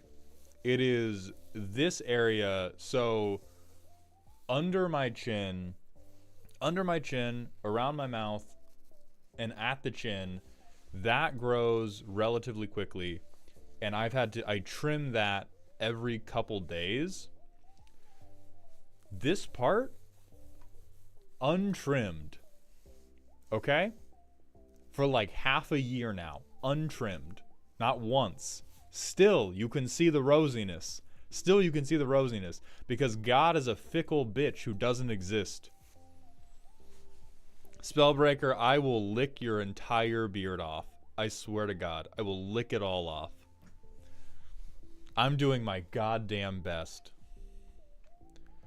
Have you tried injecting Hims into your face? I don't know what Hims actually is. So I've thought about switching over to oral minoxidil and finasteride. That is what Hims is. And it is a medication that helps prevent DUT, which is a downstream molecule made from testosterone, or the testosterone cycle in our bodies, that causes hair follicles to like shut off basically. And when you take minoxidil finasteride, it can spur hair growth, but right now I do it topically, just on the hairline and the crown. If you take the pill form, it is said to help beards as well, because it just kind of helps your body be hairier in general. One of my other YouTubers that I watch says if you're scratching or rubbing at the area, it will help the follicle grow. Yeah, one thing I have considered getting is, yeah, hey, look at that. Hey, look at that. Is a derma stamp, which is, stamping is better than rolling, because if you roll it, all the little needles can like cut you over and over, but you can just go like pop, pop, pop, pop. Hims did a brilliant strategy. They sell hair growth meds that cause erectile dysfunction. Then they also got into selling Viagra. As good as a strategy as it was, the finasteride ED rumors are like crazy exaggerated on the internet. I swear to God, half the people that experience ED because of finasteride just experience it because of placebo.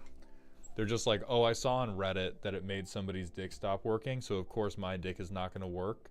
Not realizing that they're just built different. Maul to say he gets hard. I will neither be confirming nor denying on this family-friendly stream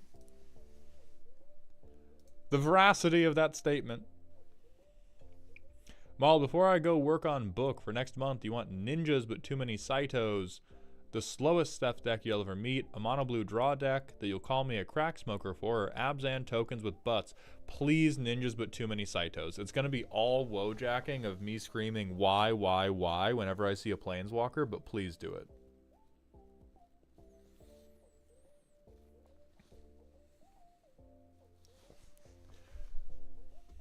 Damn it, why'd you bring it up? Now I'm going to get placeboed about it. Well, White Bread, I'm happy to inform you that as a member of the doghouse, you're actually just not affected.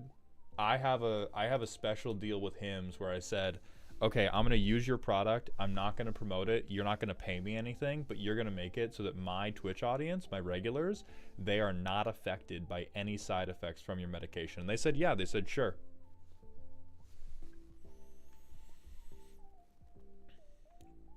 I got one spot on my jawline that doesn't grow hair at all. That sucks, Donnie. That is tough. The only place I have that doesn't grow it at all is like two little slits right here. But some people will style that in anyway. And so it's not really, I don't feel like I'm missing anything there, because this is like a type of beard that people will shave in regardless. Maul, do you like Zhang and Mou?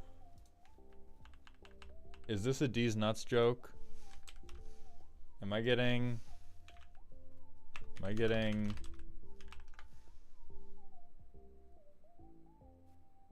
Oh, I'm in fucking danger.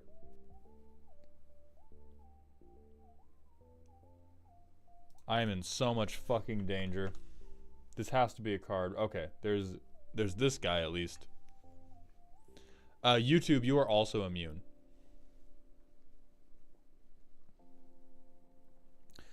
Maul, I was told today that my MA in film arts was invalid. However, my favorite people are why I did this study. Was this a bad idea? What do you mean by invalid? Like, did somebody tell you, oh, your degree isn't air quotes real? Like, did a red pill person tell you that? Because those people aren't real. If it's like, oh, there's a logistical error, I technically didn't go to college anymore. Zhang and Mo, these nuts got him. No.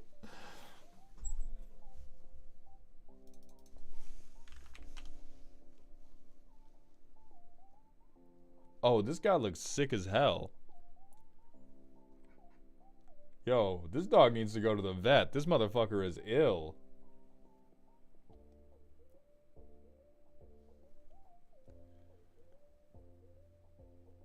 Yeah, they said it wasn't a valid degree. I just had a hobby. I mean, so the kernel of truth that all degree bullying is built around, which degree bullying is corny and stupid, and if you do it, you're a bad person. But the kernel of truth that degree bullying is built around is because of how terrible the college system is in America right now. Not all degrees are equally worth pursuing if you need that degree to make you money right away. If you have the funds that you can get a degree just to better your quality of life in the intellectual sense, that's still 100% worth it. Many people don't have that opportunity, but if you do, good for you. Please continue expanding your mind just for the sake of expanding it. But yeah, not all degrees are built equal in terms of how do I make enough money to try to dig myself up out of the fucking rat race that we're all stuck in all the time. And so if it's like, yeah, you know, your film studies degree is not worthwhile if you're currently paycheck to paycheck and you need to find a way to break out of being paycheck to paycheck, but it's still real as a degree. You still learned things. Is my master's degree in gooning worth anything? Only in this Twitch chat. Only in this Twitch chat, Kilroy. But here it's worth everything.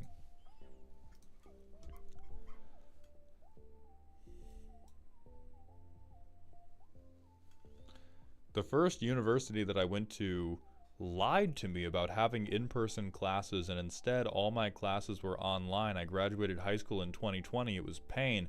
So you went like just 8 years clear without touching another person. Damn. Maul, have you seen Head Games or Fade Away? I have seen Head Games. Head Games is my favorite card for Magar decks.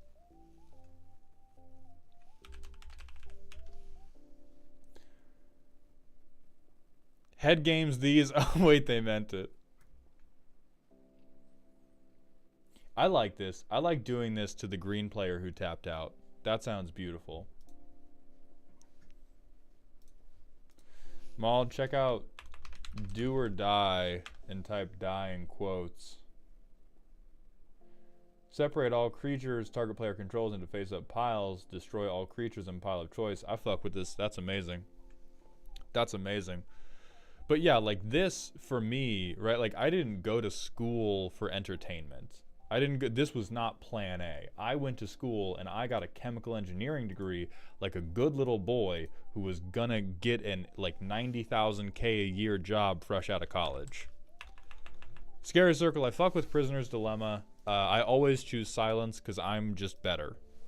I'm no snitch.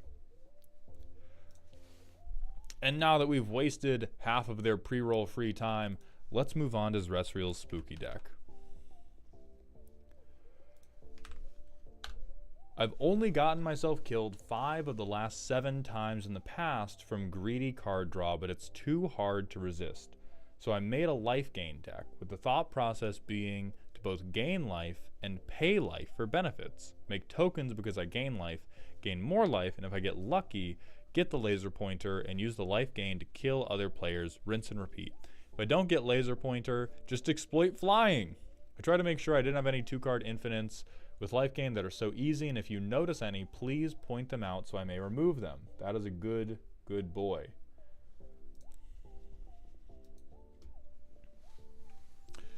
Alright, so based on Orbital Laser Pointer, you didn't use its official term of Piss Laser, but I'm assuming we have Aether Flux. Oh, yep, there it goes. There it goes. Okay. There it goes.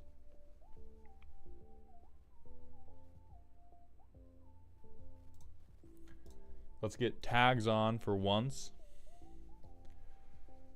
Avacyn has blessed us with card draw. Okay. Hopeful. This is good. This is just a crazy good card.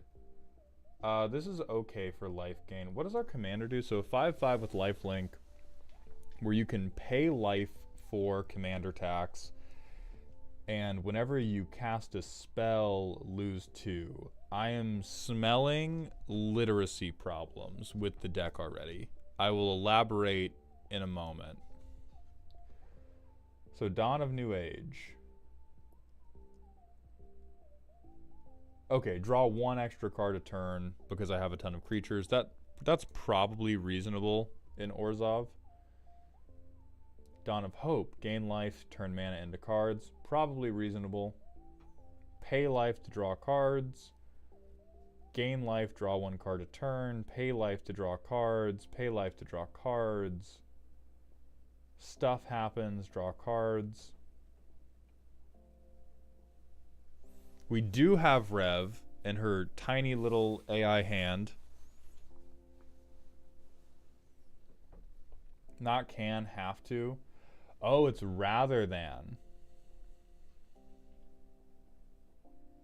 Deny benefits. Okay, a little bit of soft stacks. Which, I mean, authority makes sense to me because you want to gain life. I guess blind obedience makes sense for extort.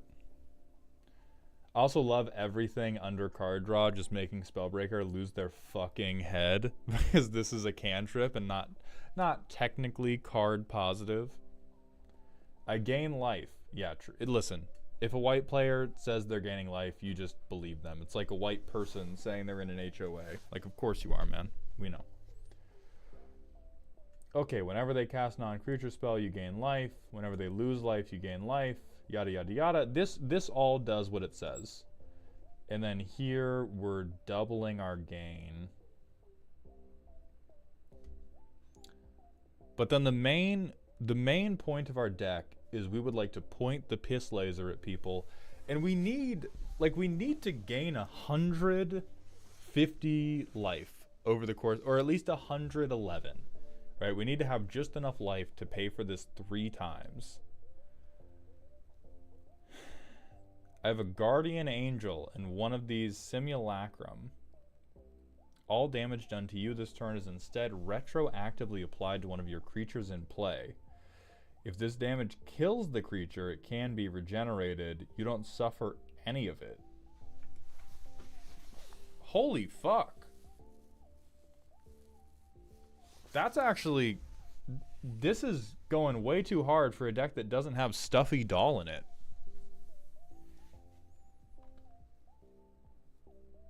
Alright. Eternity Vessel to reset our life total to something. Celestial Armor for hexproof and indestructible. Archangel of Tides so people can't block. The Church has deep coffers. This is our ramp. The Church has many believers. Is making more angels. Okay. So, Zerastriel, here's what I'll give you. I will give you that the deck probably functions as is, because as soon as you say, hey, I'm in white-black, my strategy deals with gaining life, that's like saying I'm going to college to get a degree in being a pothead. You've succeeded. As soon as you get into that dorm, everybody's there to help you. Everything you do is going to lead you down the path of never going outside of your room other than to pick up whatever pizza you DoorDashed. My doubt about the deck is we have a number of things. All of our engines want us to yo-yo our life total. Liesa is going to make us pay life every time we cast a spell. Liesa is going to make us pay life instead of commander tax. Greed, Erebos, Lunar Conviction, or Convocation, all of these things are making us pay life to get the advantages we want. And we have some things that will let us gain, but what you're trying to achieve is a type of balanced give and take. And balance is not a word Wizards of the Coast gives a fuck about. So when you bring this to other commander decks, you are bringing it to people whose idea of balance is turning their seesaws into catapults to throw dinosaurs at you. So I believe that we will be able to move our life total up and down between lifelink, the tax of Liesa, the other things we have to pay life into it. I believe that we'll be able to move the life total up and down. I don't believe that our life total is ever going to reach the meaningful heights necessary for things like Cosmos Elixir to work or for the Piss Laser to work. Like, I'm sure if we get enough doublers, like if we just shove enough fucking life gain doublers into this thing, anything will happen. But we have, like, this type of deck, you have so much great draft chaff. You have so much great, just shitty cards that become playable solely because we are operating in the realm of yo-yo life gain instead of strict life gain. But the Piss Laser is, I think, you are distracted. You are distracted.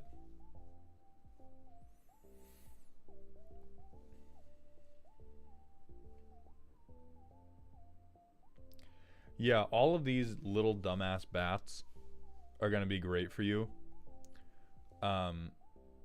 They're not even that strong, but they're at least in the realm of things you want to do. Versus right now, we're just kind of yo-yo for value. We do not have a win con. The closest thing we have to a win con is the Piss Laser, and I will confirm this in the playtest, but I have zero belief that you are able to actually drink enough water to pee hard. All right, we got 2 lands. I'm gonna force you to rock with that. We have 3 lands in a dream.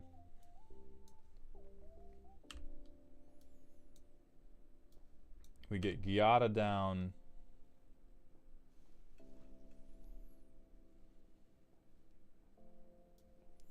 I'm gonna play this guy, get Calm Ball down. Do we need another white pip? We do, but we have it from Giada right now. I'm gonna play Thriving Heath to get the tap land out of the way.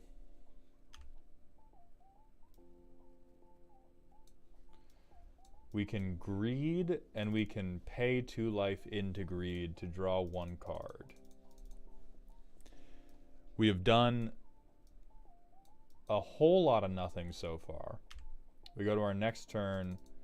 Now we have Black Market Connections, which shit is probably going to heat up because Black Market Connections is a very, very good card. We'll use white, white, black, blank, blank to get Liesa out, and then pay 2 more life to draw a card. So we're down to 36 just from tapping ourselves in the sack. Yeah, Bloodchief Ascension does stuff. And then this card, honestly, like, this card negates the playtest a little bit much. This card negates the playtest a little bit without even mentioning Bloodchief Ascension, because Exquisite Blood is so overwhelmingly powerful. Gaining life from your opponent's losing life in a game like Commander, where so many people run pinger-based damage that spreads it to the entire table, you have, like, sure, we'll say you have like 80 life right now. And this is actually, I think, it's not an infinite, but it is a 2-card. This is a 2-card win con with the Piss Laser, because as soon as you have the Piss Laser and you get above 50, I shoot someone for 50, I gain 50. I shoot someone for 50, I gain 50. And I'm not even necessarily sure that means you cut Exquisite Blood. I just think this Liesa deck has way more potential as a life yo-yo deck than it does as a strict life gain deck. I think Bolas Citadel, this just says like, wow, good card on it. Actually, Mauled is Exquisite Blood worth running in an Enchantress deck that doesn't interact with life gain at all? Unfortunately, Spellbreaker, I would say for flavor, no. For value, yeah. In terms of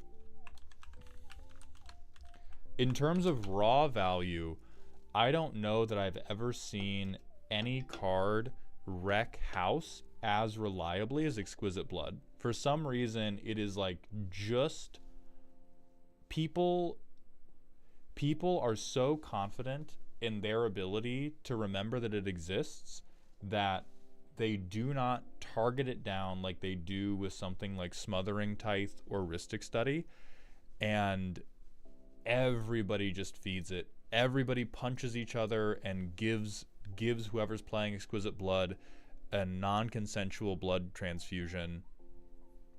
So even with no combos, this is basically never not worth it to stick on the board. And Elikman, not really. If you got a bunch of doublers out, it would be reasonable, but Liesa really just says, hey, do you have a red-blue tape?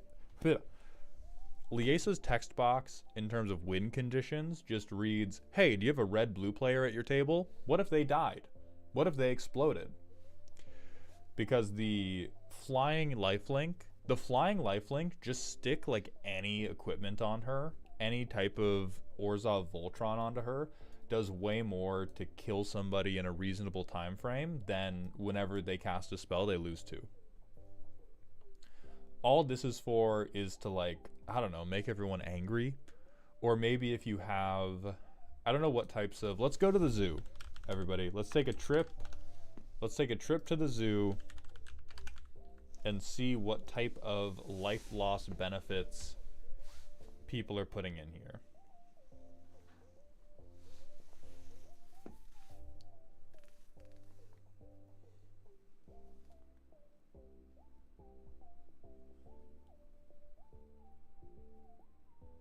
Wow. The Orzhov players really have not thought of a single interesting thing since this game was invented, huh?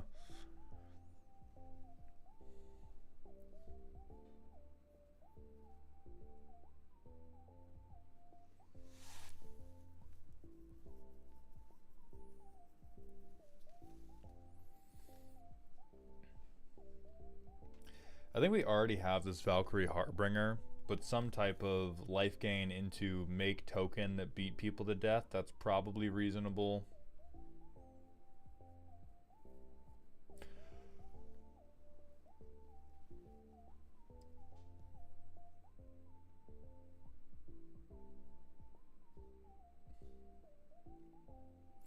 But yeah, I think overall, if you want to use the Piss Laser, we stop with the yo-yo. If we want to use Piss Laser, we just have like straight up card advantage rather than card advantage we're paying our life total down for. And if we want to go yo-yo, I think we lean more into Death by 1,000 Cuts. So that means like rug of Smothering to make people lose life all the time.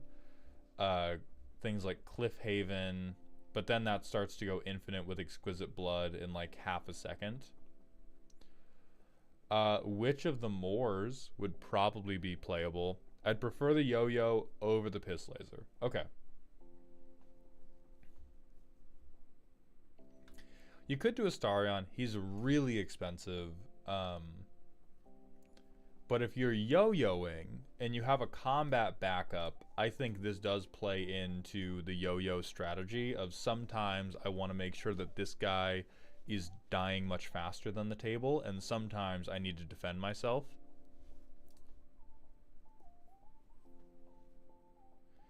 Vilis would be really good for you. This would be in the realm of like, I want really good things to happen to me when I lose life, and then I'm going to have the life gain in here to try to live long enough to pay my life.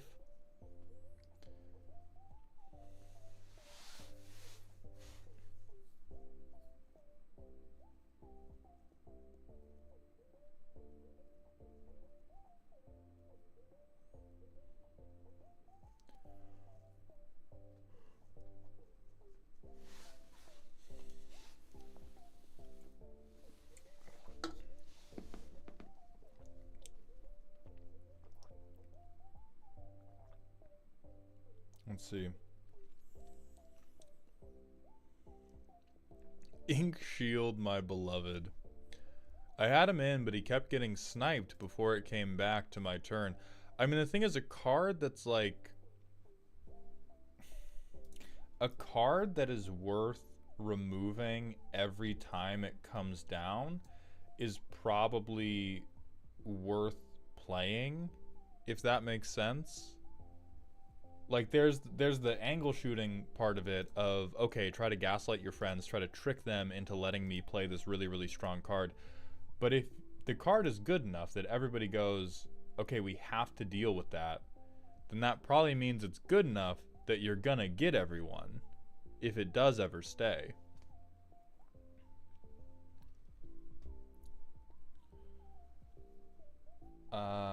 Bloodletter. I don't honestly know how I feel about Bloodletter because you do not have a lot of ways to make people lose life on your turn.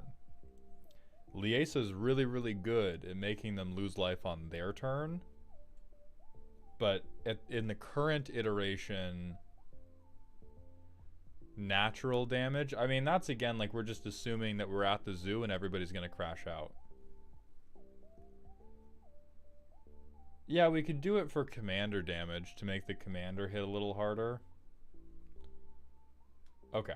We have the better version, which is wound reflection, so I like that. I don't think we need to Tainted Remedy DMC unless we're playing into another set of life gain decks. Like, I think overall this deck is just very, very scattered between... Okay, Angels are kind of doing this. Okay, Life Gain is doing this. Everybody plays the laser. I need to have the laser because everybody plays the laser. And then all 20 of these things say gain life. And then I guess all these things say draw cards. Oh my god, I can use life for cards? Okay, that's...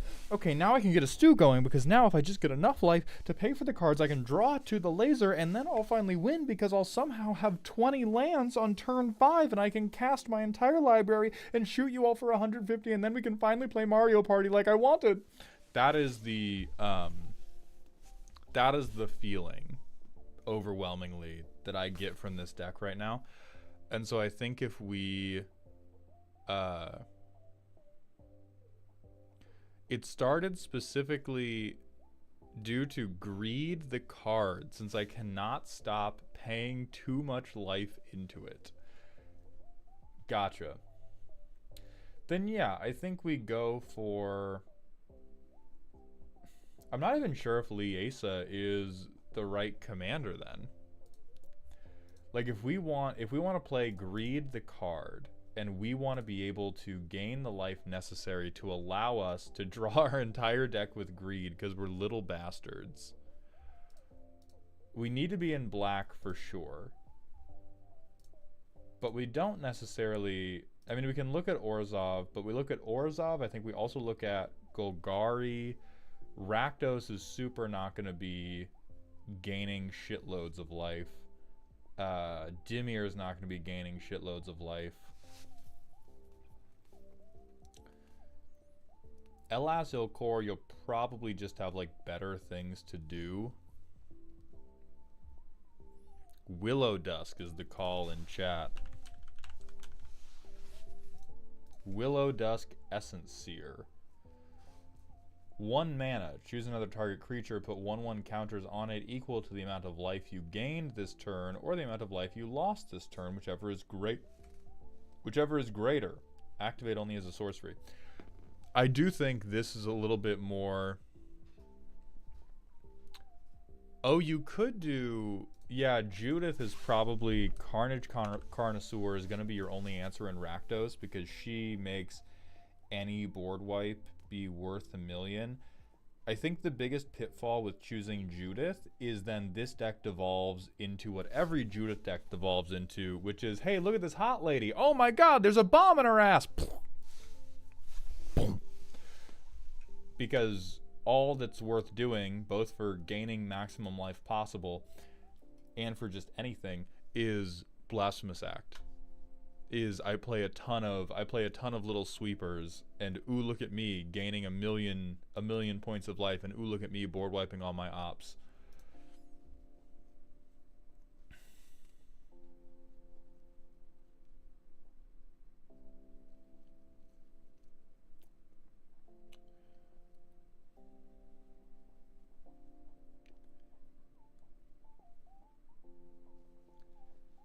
Yeah, I do think Golgari...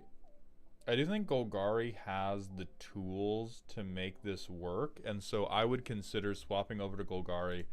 If you want to stay in Orzhov, I don't know if Elenda is going to do the best for you.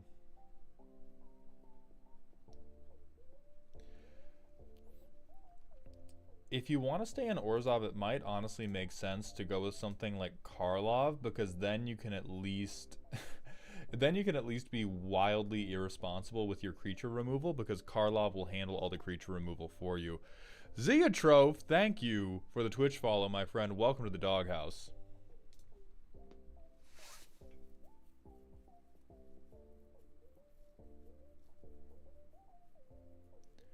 You could do Zoraline, but you're kind of stuck with Bat Kindred if you want to trigger this, and that is going to suck. You're gonna get depression if you do Bat Kindred.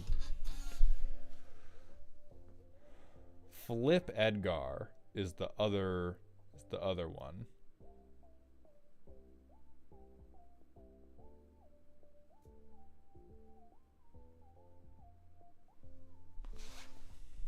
Oh, Flip Sorin.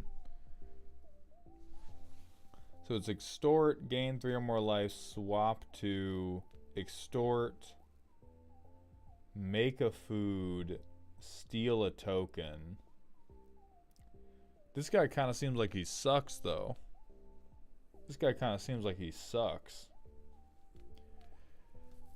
We could go Sheoldred of the Apocalypse, and we could just say, ha ha ha, greed is now 1 black mana, I draw a card, no downsides, because I'm so clever and I'm not stinky at all. That depends on whether or not Zresriel wants any chance of making it into heaven. Which I think he wants at least a little one, based on this deck so far. But right now, because yeah, it's too easy. Like, right now, because the goal of the deck is... I think the goal of this deck is, how do I enable my card draw addiction without getting my table to send me back to rehab? That sounds like what this deck is trying to do. It's not trying to, oh, I just want to draw my deck. This deck is, I want to play Commander. I am an addict. I have a problem. My friends have talked to me about this problem, and I'm worried that if my deck is too outwardly focused on feeding my addiction, they're going to send me back to the facility. And I don't want to go to the facility. I'm never going back to the facility. You can't make me go back to the facility. So that's what's going on here. And so if we want to feed this, but on the low, like, we want to be a blue deck, but OTL. I do think Willow Dusk is a good shout, because you could conceivably trick people into thinking that the life gain and loss was for reasons other than card draw. It would give you something else to spend your life gain, life loss on. You could spend it on life linkers too, which would really bank you some life for spending into greed.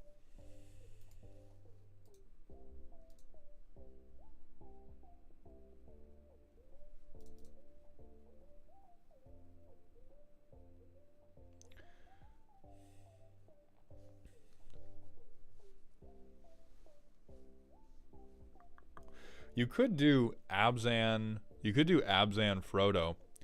One Arm Geodude, thank you for the Twitch follow. Welcome to the doghouse, my friend. Because Abzan does have the stuff for it too.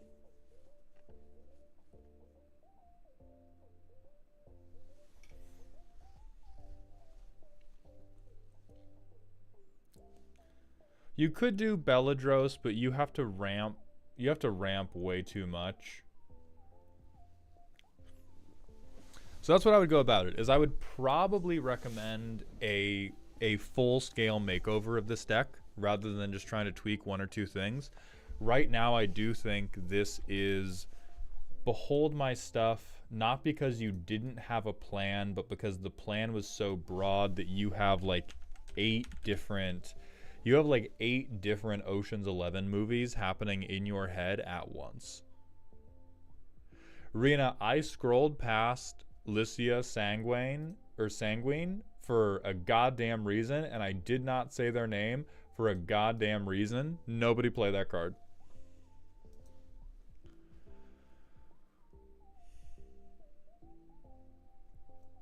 He lets you have another addiction, but the thing is, once you start feeding multiple addictions, you just don't feed either that well. So if you're going to go to 3-color, I would do the Frodo and Sam thing. And then, like, if anybody just shoots Beledros once, you're cooked. What's up, Josh? Welcome to the stream. Friendly reminder, if you want your chat to appear on screen, come over to Twitch chat. Follow and sub there. It supports me very much. If you don't, thank you for watching on YouTube anyway. I appreciate every last one of you. But chat is generally more active here, and I am legally bound to talk about Twitch chat more than I talk about any other chat.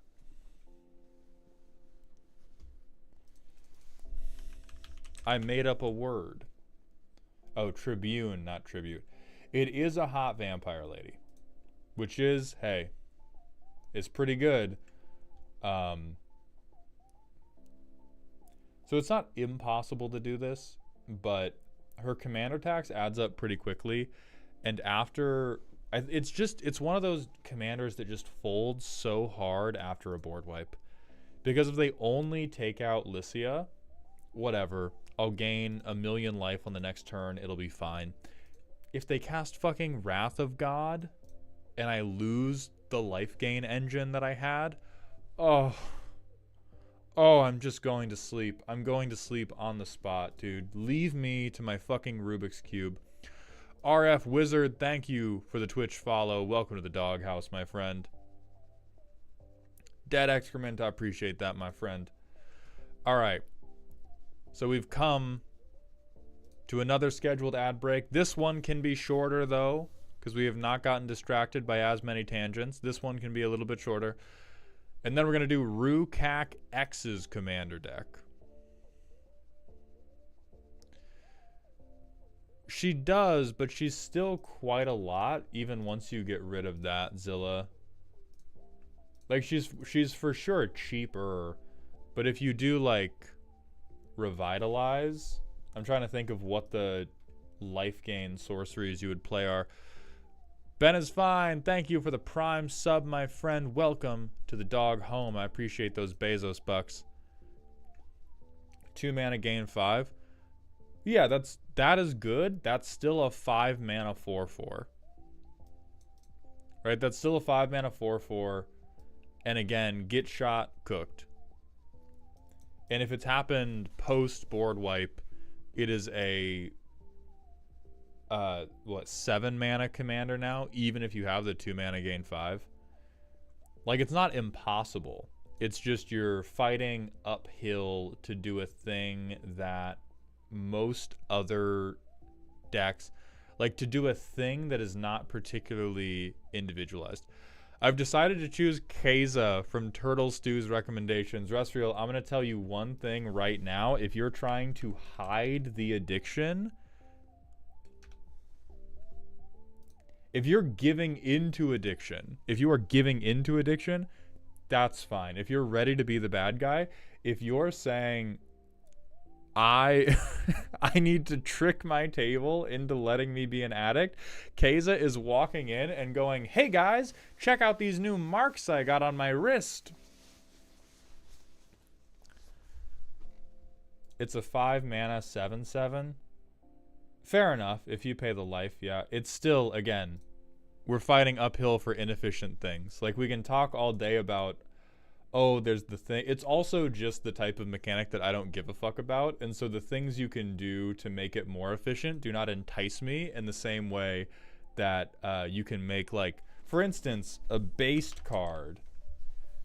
In the same way you can make a card like Niv Mizzet Guild Pact work really well. Because I just don't care about life gain at all. And so it's like, yes, there are ways to bring this down to playable. It's still quite bad.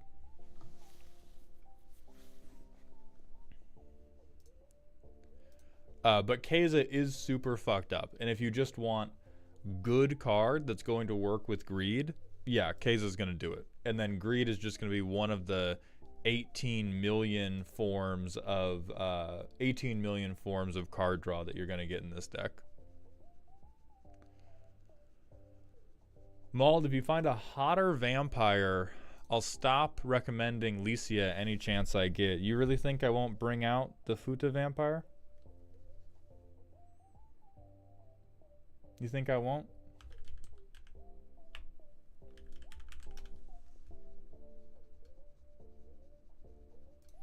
Check your goddamn privilege.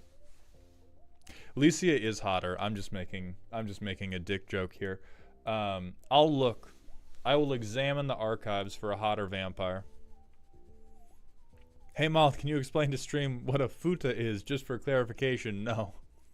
No, I can't. I can't, unfortunately. Do Phyrexian vampires count? Fargonatic, they do. Your opinions don't anymore. But it's her knee? No, it's not. That's not her knee. Look at her feet right there.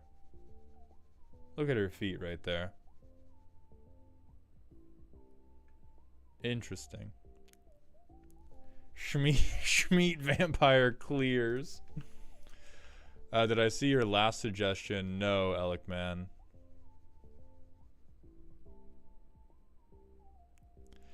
How many cards want you to sacrifice things and give you incidental life gain? What commander is great at drawing cards and sacrificing things for you? Corvold, that's who.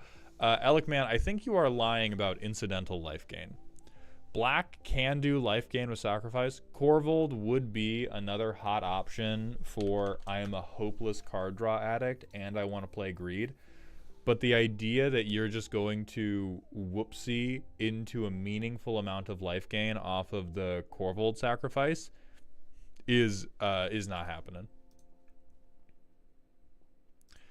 Excellent, Troper. Then Rukak, we're gonna slot Troper in since they were supposed to go second. So Troper, it's about to be your time. We're going to do one more short ad break to make sure that nobody has to put up with pre-rolls or mid-roast ads. Look up Pitiless Pontiff.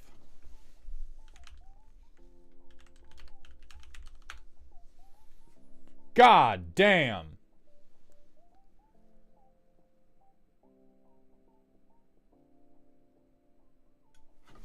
Enhance.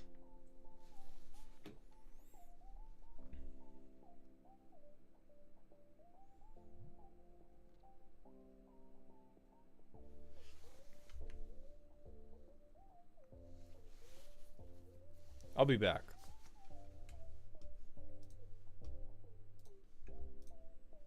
I got some business to handle.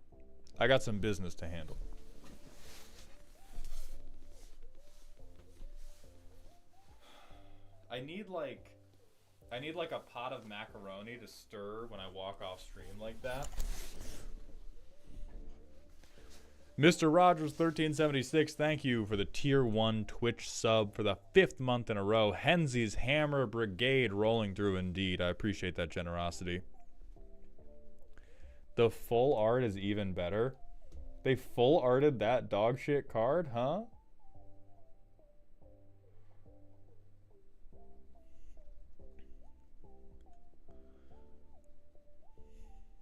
Not the ad during I'll be back. I'm glad the ad break ran when I wanted it to. Oh, wrong card. Okay.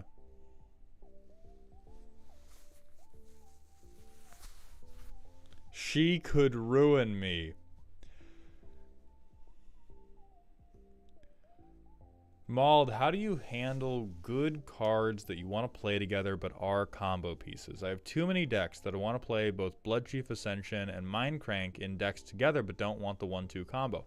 Goblin Tenor, this has been one of the, I'd say, toughest struggles as somebody who likes silly decks, and sometimes because Wizards is an evil, evil company, the two silly cards combo off together.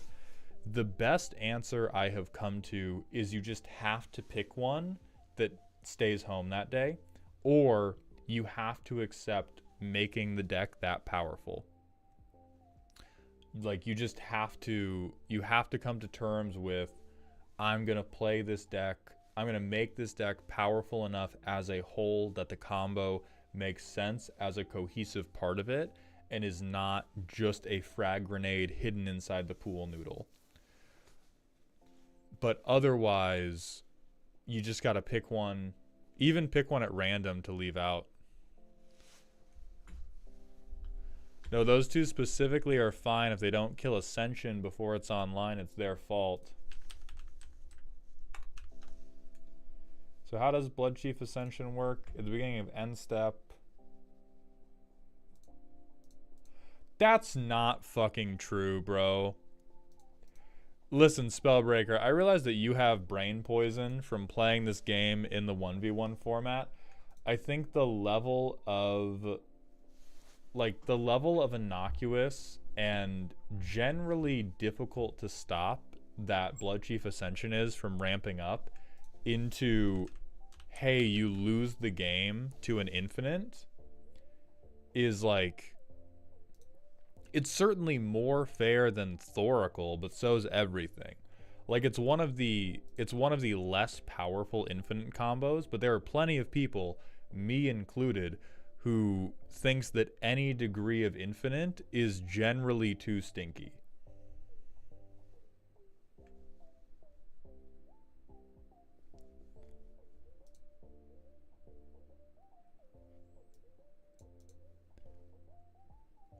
It's a big enough threat on its own that it should be priority numero uno.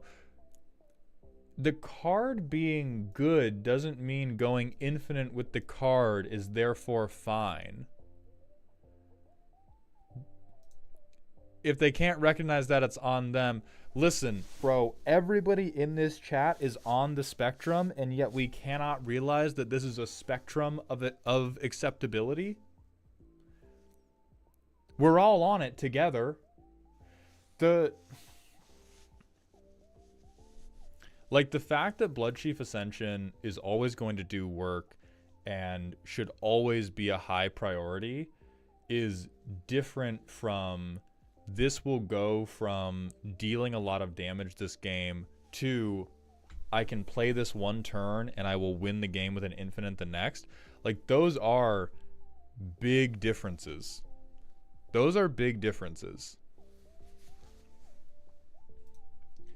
Like, it's to the level of, yeah, if you run Mind Crank and I don't know if it's Feet Swallower, Feet Gulper, whatever it is. Yeah, like if you are doing if you have like a Dimir Mill deck, if you have like a Dimir Mill deck and you ramp this up and then you kill everybody with like Fractured Sanity too, like, yeah, there are plenty of decks where Bloodchief Ascension should come up in the pregame talk, independent of whether or not it's part of the infinite, because it's an incredibly strong card.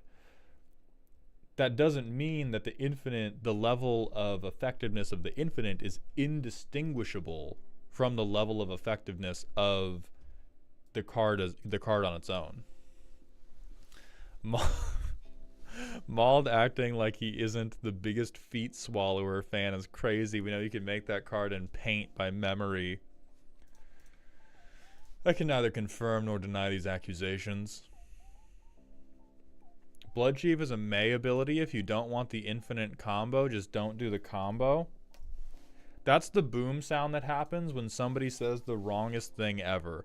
In my opinion, in my semi-professional opinion, the worst way you can deal with infinites at your table is to assemble them and then go, actually, nah, I'm gonna let all of you schmucks exist at my pleasure. Please continue to dance. Yes, every action you take is meaningless, and as soon as you threaten me, I can pull the cord on you and your stupid grandma and banish you both to the Shadow Realm, better known as Bethel, Ohio. But I won't, because I'm a nice guy. Please high-five me.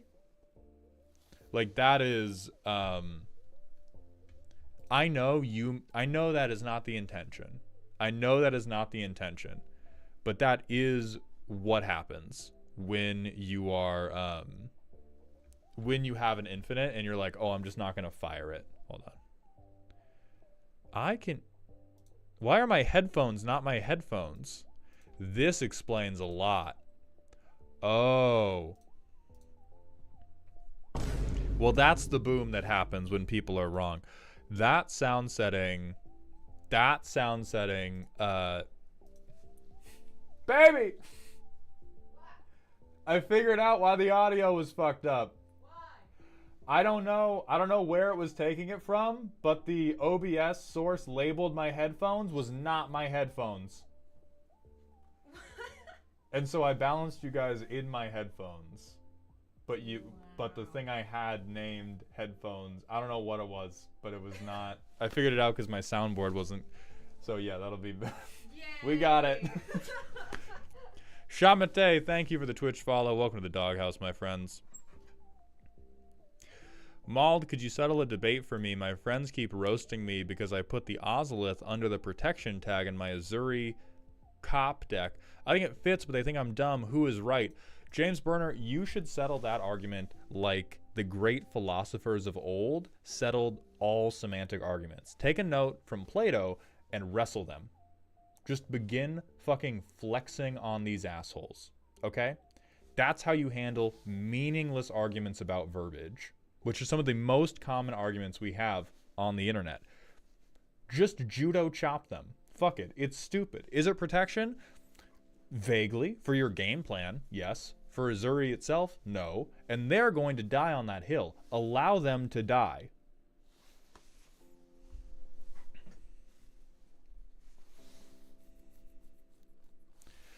Like, we're really just... Judo does not do chops.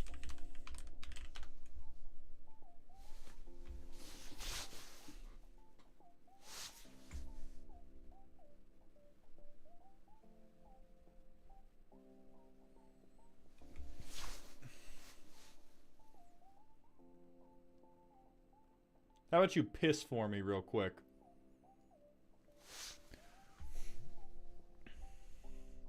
I mean, again, we're discussing we're just talking about the esoteric and meaningless difference between, is this protecting my commander or is this protecting my game plan as a whole? Like, it's just everyone being way too fucking serious about buzzwords and tags, which is in part why I enjoy so much that we have cultivated in this community a bunch of dumbass crackhead tags at all times.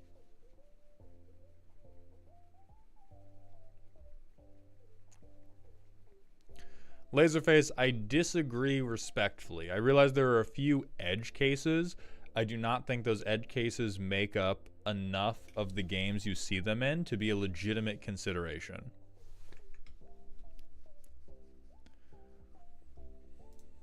All right, so Zrestriel, you've been blessed, my child. Switch your fucking commander. Go meditate outside. Draw your cards. We're gonna move on to Troper's deck, which is spooky, scary. Unclog the Mana Curve, Maldhound, December 15th, 2024. Understood, boss. Remember that Yargle and Multani deck we made for the roommate? Fuck that noise, this is way better. Instead of big frogs, we have a totally normal small frog. Everybody should just be totally cool about it. It'll be fine. Most people aren't playing turns 1 and 2 at my table, so we'll just little guy our way out of it. Don't worry, the pupper's fine too. 14.5 out of 20 snips on the crab scale. Hey Mango, thanks for the work you do. I hope you're doing okay. Please don't include any of the clips where Mauled absolutely ramshackles my bullshit. Untap, upkeep, small froge. We generally assume that between turns 3 and 5, no one does anything to us. Mauled Hound, January 8th, 2025, mid-deck roast. Here I thought Bant was going to be the hardest deck to make of the shards and wedges. You are already smoking crack. Bant is the easiest color combo in the game. Shoutouts to Snail for the idea with his Rata deck, tags on. You bitch. You bitch. You absolute...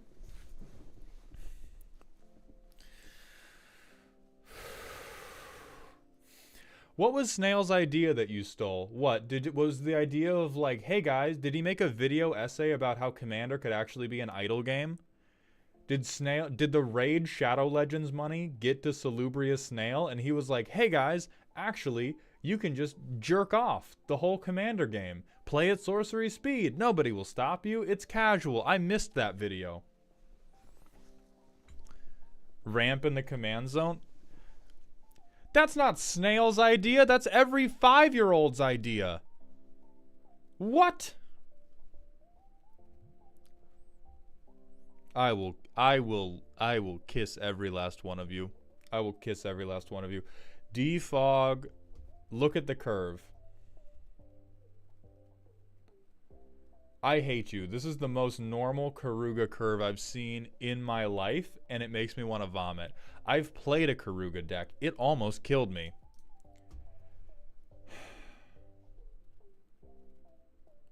I love the Mana Cliff. This right here, I've lived in the Pacific Northwest, not my entire life, but a fair amount of my life. You know what this mana curve is?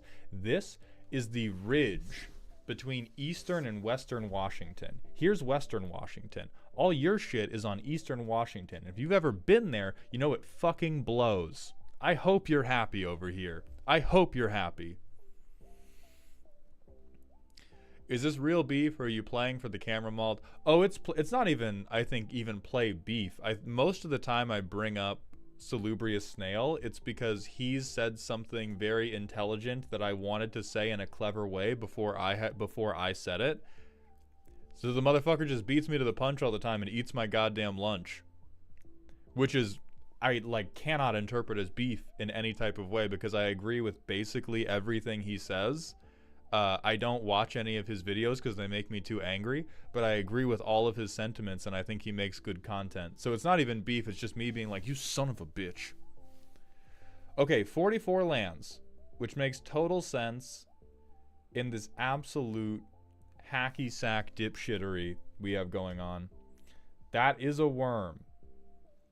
Attacks, look at top X, cheat something out. Is just Cascade, fuck it. Pan Glacial Worm, and you're going to be able to cast it. So this is, when you cast Big Thing, draw a card, gain life, and get a counter to make your dork tap for more mana. I hope this deck somehow gets mana screwed. It won't. I guarantee this playtest, this shit is about to look hot. You fools, you idiots, you rubes are about to be convinced that this is sick deck tech. This is an active advertisement for why more people need to play Infect. This is, they are taking advantage of, they are victimizing the Commander population through the hacky sack clause that everybody tacitly agrees to. This is about to blow the goddamn doors off. I'm not even looking at the rest of the deck, I'm just playtesting it. Ha! Fuck you, Temple of the False God an opening hand. I play it. You do nothing. Ha! Ha! I put you behind on curve. We'll do Forest first. And then turn 2, we'll do this. And then, oh, we do actually not have white, which is fucking hilarious. So turn 3, we don't get to resolve our commander because we're little cheater babies. Turn 4, let the vine booms begin.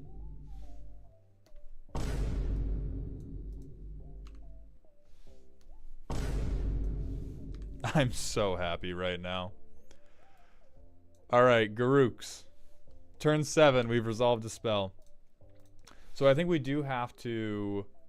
So we'll play this as if we were mulliganing for real. We probably have to mulligan for all 3 of our colors, and then everything works after that. So this is starting hand. We're going to take our free mulligan because we don't have blue. What card is this? Please load. Is this a wild card? Is it a wild card? What the hell is...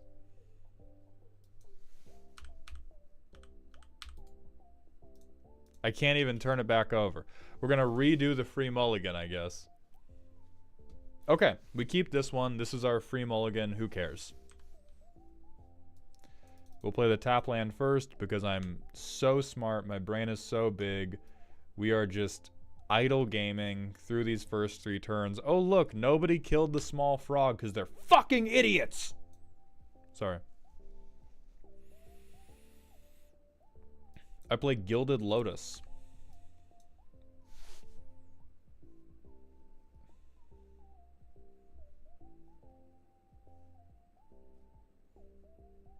I play Panglacial. Oh no, I play Enlisted Worm.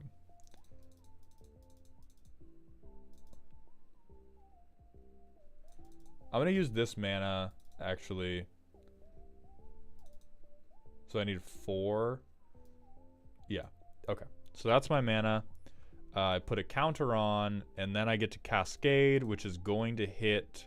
I hate you, dude. I'm fine.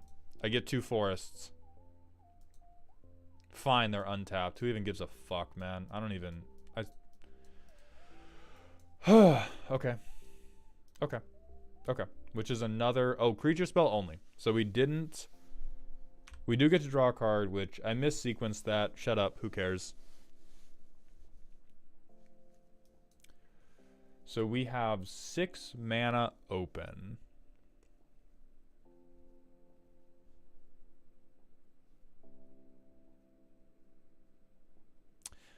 I will Drum Hunter.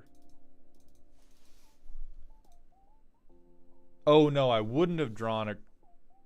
Yes, I would have. Now I draw another card, gain another life, put another counter on, get to the end step of my turn, draw a card because I have the worm, and I'm a little dipshit.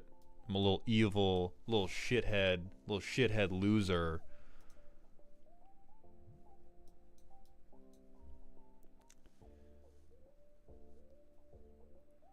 Okay, and then we tap for 4, 5, 6, 7. We play this guy. Draw a card. 2, 3, 4. Play this guy. Draw a card. We attack. We untap 5 lands. Because I'm a hater. We play this guy, sacrificing that guy. We draw 5.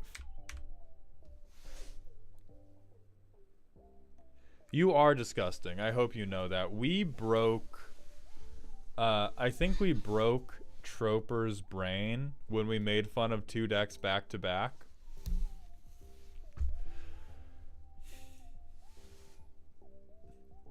I mean, this is the level of value vomit that I definitely trust. That I definitely trust you are gonna win somehow. This is for sure Bant. I pick my deck up and throw it at you. It does suffer from, if you have anybody at the table who is a true hater like me, like if you are a true Helga hater like I am. And I see, as soon as I see you put Karuga the Macro Sage out to the side, I'm pulling out a screwdriver for you. But for Gen Pop and for someone who is not in the know, I think the reason I like this deck a little bit is because I know it's going to convince more people to hate Bant. And it's going to convince more people to play Prowess. It's going to get, every time you play this deck, Troper, we're gonna get one more Feather the Redeemed player who's just killing Helga on their way to burying a Bowie knife in your chest.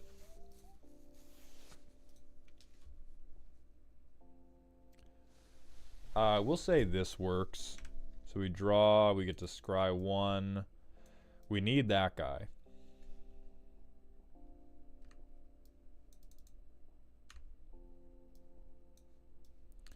Helga time. That ender's tapped, so we don't want him. I don't even think we want to play this guy yet, because shit is gonna pop off when Chakram Retriever comes down. We could Cascade, which, like, hey, I'll blow up a Soul Ring. I will fuck a Soul Ring up, dude.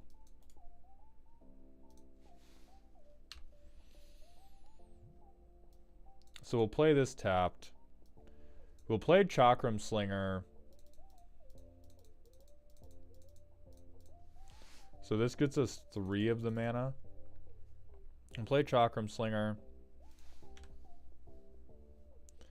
We can't evoke anything. And now if it passes to our upkeep, everybody just dies. Like, we play Crazy Frog music, the table burns down.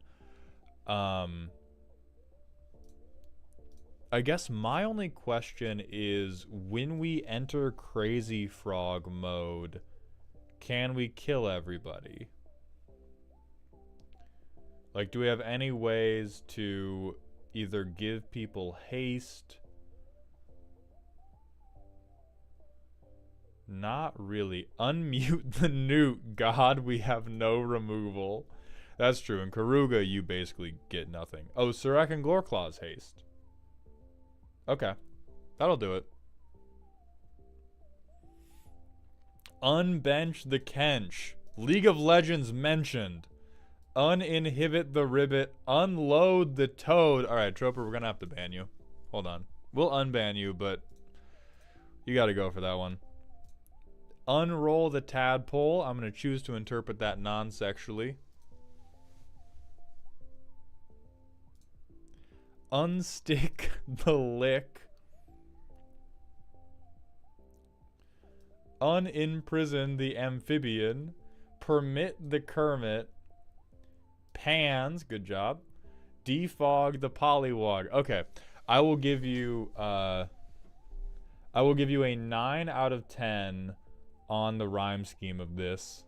I think unimprison the Amphibian is a little bit of like A/B/C there, but the tags as a whole, very good. Some of the better tags we've seen. Crazy Frog is a song, not a band? Yeah, because the point is you play the song Crazy Frog and then you kill the table before the song's over. This is 100% a PSA on why you just don't listen to Little Beans. The more Commander I play, the more I firmly believe that if somebody at your table says outside the table, oh, I'm just going to Little Bean my way into this, you should kill them with a hammer as soon as you can. Just immediately. Cause like I don't even think Troper would lie about the power of this deck. I just think that like this is the type of deck where it probably has a 100% win rate against anybody who hasn't been through some type of like Children of the Corn type survival experience.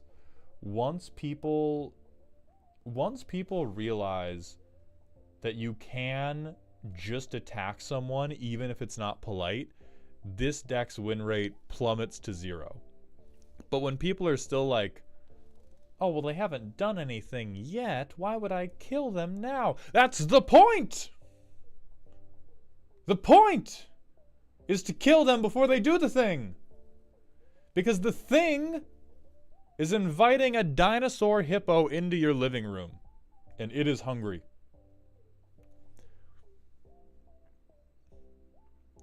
This deck is why MLD needs to be popularized again, only half joking. I don't even think it's that. I think it's this deck is a pristine case of why everybody needs to get okay with player removal before someone's deck has done the thing. This deck is the pinnacle of why the hallmark for your Commander game should not be everybody got to do the thing. The hallmark should always be everybody attempted to do their thing. But if your bar for this was a good Commander game is everybody has done the thing, this deck is going to make you regret that instantly. Because its thing takes a little bit of setup that doesn't look like very much, and then it does everything. And then it does everything in the goddamn world, including eating your wallet. A good Commander game is one where everyone draws lands and spells. Exactly. Everyone did the thing can be the theme for your commander night, not the game. That's a good in-between, Ontario. I do agree with the sentiment that, like, hey, shuffle up, keep running. If one person's having a bad night, you know, maybe be a little gentle with them for a game or two. But for an individual game, like, for an individual commander game, mathematically, one deck is probably going to brick every time. And you need to be okay with it being you. And even harder than being okay with your deck being the one to brick, you have to be okay with old Yellowring, your friend, who bricked. Sometimes it's just not going to happen over the course of an individual game.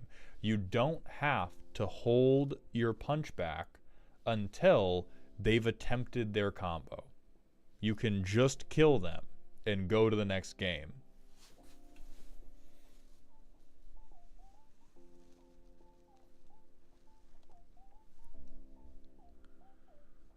To be clear, I thought Bant was going to be hard because every commander seemed boring and samey. This was different enough that I was like, wee ball. Troper, if you liked this, I can't wait for you to spend the next 12 years playing Terraria with Chillane.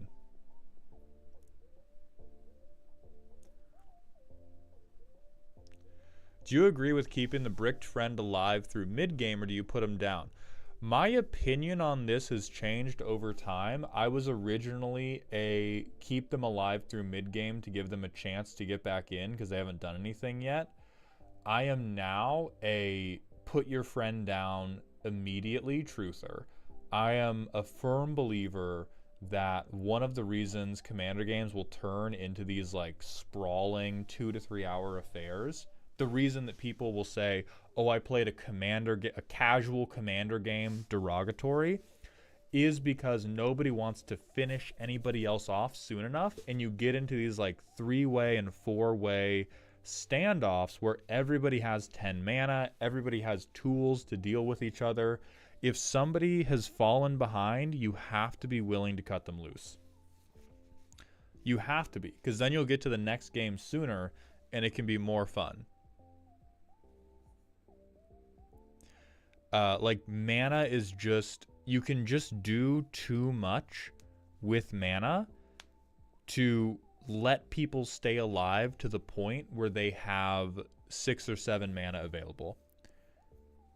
Like, if you're like, oh, I'm not gonna kill you fucking turn 2 so you can get your 3rd land drop, yeah, hey, I'm chill with that. But if it's, oh, I'm on 4 lands, I'm not really doing anything, can we just give me 2 turns to figure something out? Nah, kill that motherfucker. And if it's me, hey, if it's me, I'm gonna be at your table, I'm gonna be like, don't kill me, bro, I haven't done anything. Kill me. Look me dead in the eyes and said, I learned by watching you, and then fucking shank my deck. But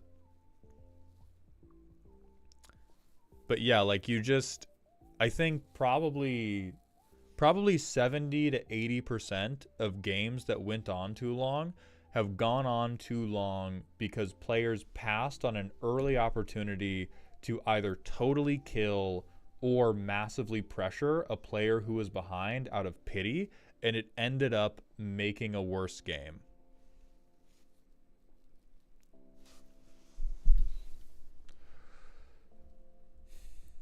Thoughts on Creekmaw in casual/silly games? What? They also had Meathook Massacre in the deck. 44 cards with Maw, brother. Why are we so down bad? Oh, Rendmaw. Okay. Whenever you play a card with 2 or more card types, each player creates a tapped 2/2 Blackbird creature token with flying. Tokens are goaded for the rest of the game. I think probably impossible to play below Spooky. I don't think it's overwhelmingly powerful, but I think guaranteed damage on the rest of the table on a relatively easy to trigger thing, if your deck is all about triggering it, that's never going to be silly. It's always going to be spooky, hard to make scary, very, very solidly placed in the spooky bracket. Dark, have a good night, my friend. I hope you're having a good one.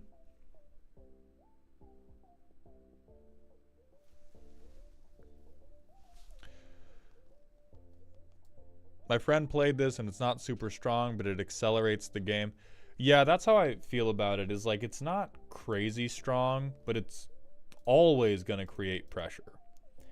Like there's always enough scary stuff coming out on or around when this card is going to drop that it's probably not getting killed on sight, and then they're going to get like 3 or 4 triggers, and that actually creates a significant amount of pressure. Also, Strawberry Kiwi Danimals, thank you for the Prime sub. Welcome to the dog home, my friend. I appreciate those Bezos bucks.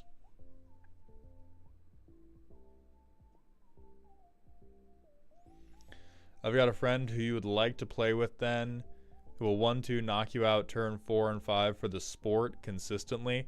I mean, I probably wouldn't like to play that just because I don't play at tables where, like, the power level I like to play at is much more firmly silly. And so I'm not typically playing at tables where anyone could die by turn 5. Definitely play at tables where I could be like, my life total could be pressured by turn 5, but I don't know that at the games I like to play there's any sequence of events where turn 5 I hit you for max is possible. Henzi is silly. My Henzi list I think was on silly behavior and it is now firmly on spooky behavior. I upgraded it after it lost like 12 games in a row because it was just going too slow. So I've upgraded Henzi very firmly to spooky. But yeah, Henzi is eminently buildable as a silly commander. I think Henzi you can build in any of the brackets. Just a twink. Thank you for the Prime sub, my friend. Welcome to the dog home. I appreciate those Bezos bucks very, very much. What 2-color combo is the hardest to pull off or has the least amount of synergy? You rag on Simic a lot, so I figure that's an example of a color combo with too much synergy. Wanted to get your thoughts on the other side of the spectrum. To do cool shit, I would say Orzhov. I would say like Orzhov has the hardest time creating true motion. They really just get like a ton of aristocrats effects, and if you ever go, wow, what else can I do with this wonderful color pair? Like what can I do with this aristocrat payoff? And then they just give you another aristocrat combo.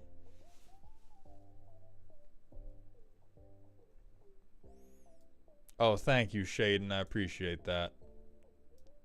Speaking of Henzi, why do you like him when you're a notorious green hater?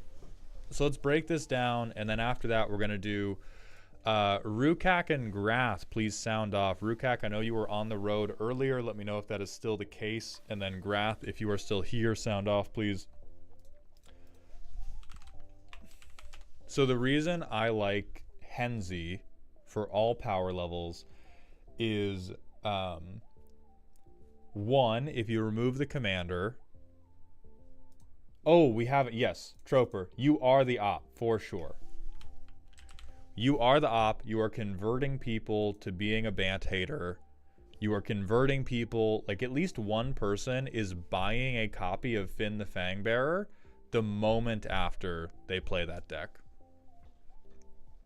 Anyway, what I like Henzi for is it's interactable either by removing Henzi, and the thing I detest green the most for is when they just dump endless permanent value onto the board.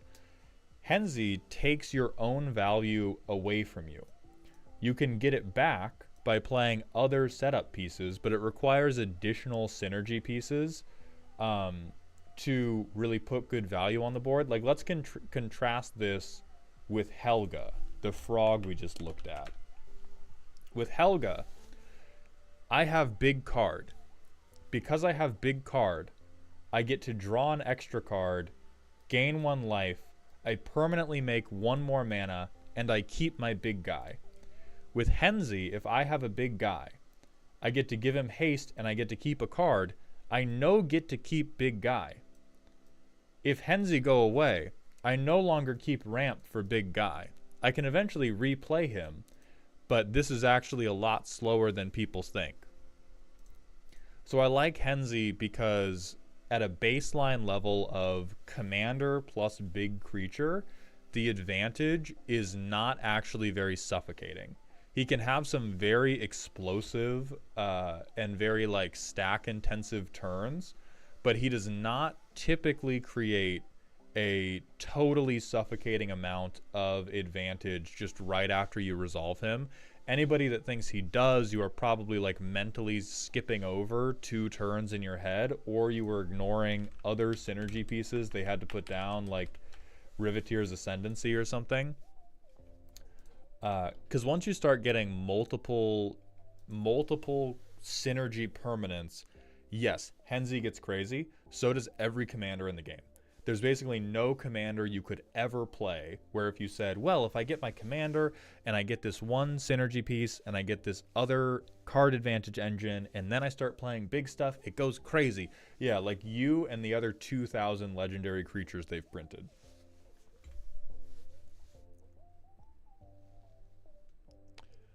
But overall, it feels easier to make silly than a lot of other green decks. Pretty much any other green deck or any other deck that even cared about combat damage feels very one-dimensional in the sense of you either board wipe me or you die. You have 6 turns. Good luck. Henzi, you can interact with Henzi. You can wait to interact with whatever my like best blitz creature is. You can exile my graveyard. There's a ton of different failure points that are built into Henzi that make him flexible and able to continue participating in a game even if he's not going to win. Versus like a mono green Stompy deck, they're going to ramp, vomit their hand, and then if you Wrath of God, they're going to pout the rest of the game. That's at least player dependent, but that's the general reason why. Okay, so Grath and Rukak are both ready. We're going to adhere to the original order, and we're going to do Rukak and then Grath. And then we're going to run, this is again, scheduled ad break so that our new friends do not have to have pre-rolls. We will be back in about 2 minutes while I talk whole with the subs. See you all soon.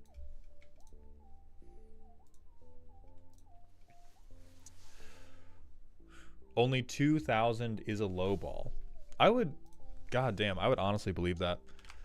Square, thank you for the tier 1 Twitch sub, my friend. Welcome to the dog home. I appreciate that generosity. How many commanders in MTG? All right, guys, how do we feel about donut holes?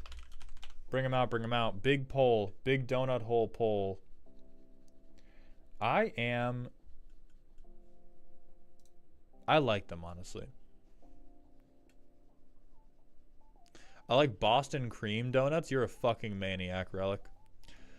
Qkey12, thank you for the Twitch follow. Welcome to the doghouse, my friend. You say we're ordering donuts? No, we're talking about hole on stream. And so they brought up donut holes.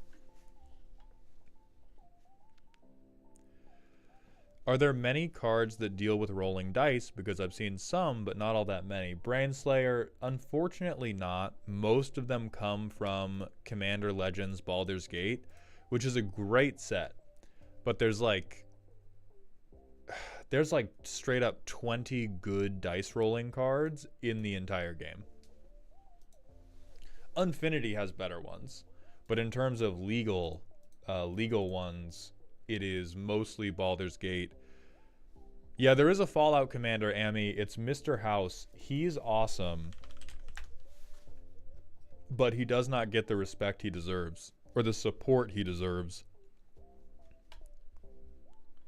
Yeah, Mr. House, president and CEO, cares a lot about it, but every deck for Mr. House is like the same 25 dice rolling cards and then artifact synergies or token doublers if they lean into the white.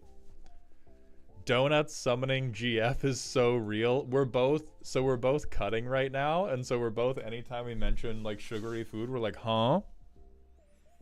You said what? What the fuck did you say? Now I actually have to pee, which is a problem. So we're going to do Rukak in a minute. I'm going to go use the bathroom.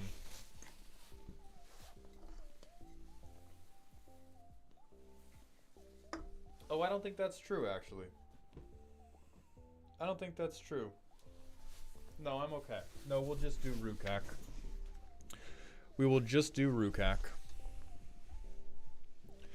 Well, shoot, I thought I was going to be unique with Mr. House. That is unfortunate. It's still fun, I will say. There are more joys in Commander than building a Commander deck that is totally, totally unique. A lot of the feeling of having a unique Commander experience comes from the pilot rather than the deck itself. So unique is not only overrated, you can do more to make a deck feel unique by how you act during the game than by whatever cards you put in the deck. Like the gasp of people pogging off because you've played a card they've never seen before, they will forget. But like I played against one guy, I played against his Megatron deck. It was like the most everybody plays this Megatron deck that I had ever seen. And it was incredibly memorable and incredibly fun because they were a very, very silly pilot. And they were very, very, they were cracking jokes. They were friendly with the table. They were very like amicable with everybody. And that made it memorable, even though the deck itself was just like every artifact recursion loop you could think of, which in theory is not unique and is cringe, but playing it with them was very based. So don't worry about the deck being totally unique. Worry about the deck being consistent. Worry about the deck having an identity. Worry about caring about the deck, for sure. But for now, quick, everybody say poison and infect are the exact same thing to make Spellbreaker have a goddamn heart attack. We're going to roast Rukak's silly and scary deck. This deck is my old Oathbreaker deck from when the format started. Fuck. The deck wants to use synergy to play the deck out fast using artifact mana, and Lim-Dûl's Vault is meant to smooth out the rough edges. When it functions, it can win as fast as turn 4. When it doesn't, it dirtles to turn 7 before trying to crank the engine again. I mean, first mistake, utilizing Planeswalkers. First mistake, utilizing Planeswalkers in any capacity. So check top 5, reveal artifact, put into hand. For the +1. For the -1, target artifact becomes a 5/5. -4, target player loses X, you gain X. Signature spell, I tutor to set up the top 5 of my library, which does have a cute little interaction with Tezzeret. And then Arcbound Ravager. So sack outlet, recursion thing, artifact guy. All right, and then we have guys that care about robots. .deck.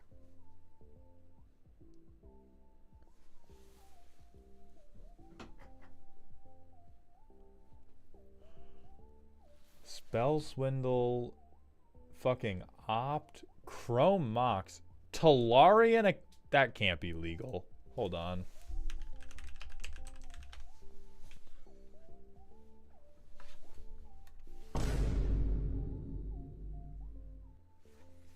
Bag them up. Bag them up.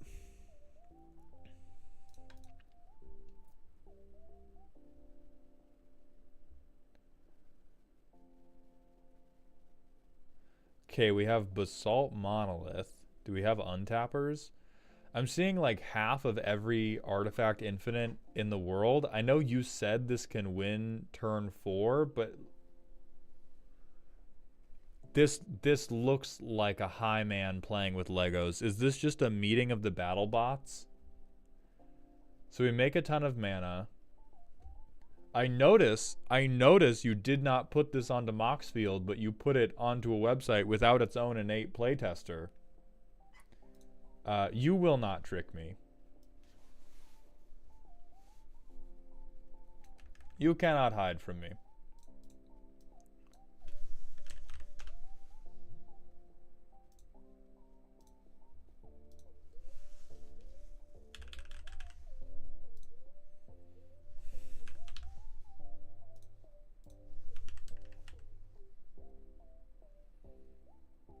Agent of Bolas, yes. And then Limb Duels.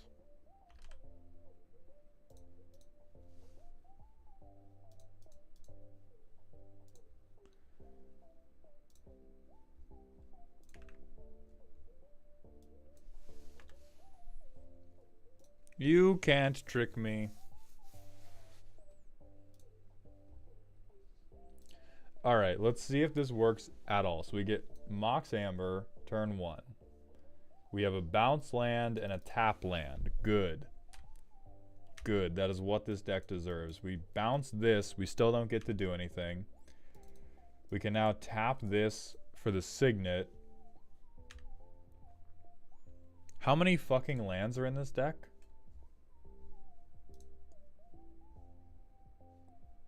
14. 60 card deck, 14 lands. Okay. Okay. No, you got it. No, I believe in you. We got Mox Amber, right? We can do it. I believe in you. Turn 4. We do this. We uptick. We check the top 5. We get to get an artifact. So I think Chrome Mox is the best thing we can get. Oh, it's probably not, because everything in our hand is a goddamn artifact that we can't... Like, we don't want to exile Whir of Invention. Fuck it. I'm exiling Whir of Invention. And then I can cast Limb Duel's Vault. It has 14 lands because I kept getting flooded in testing. I mean, that's not true, but I'll let you say that for stream, buddy. I got you. I got your back. We're going to repeat that because I don't think anything in that 5 is what we need. We get to tap something.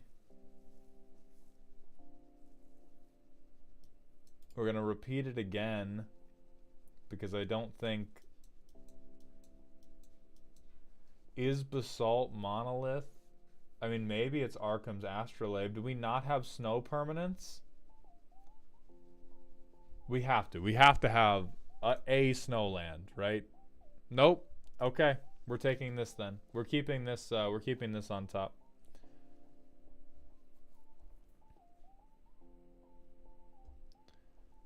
So we're going to give ourselves...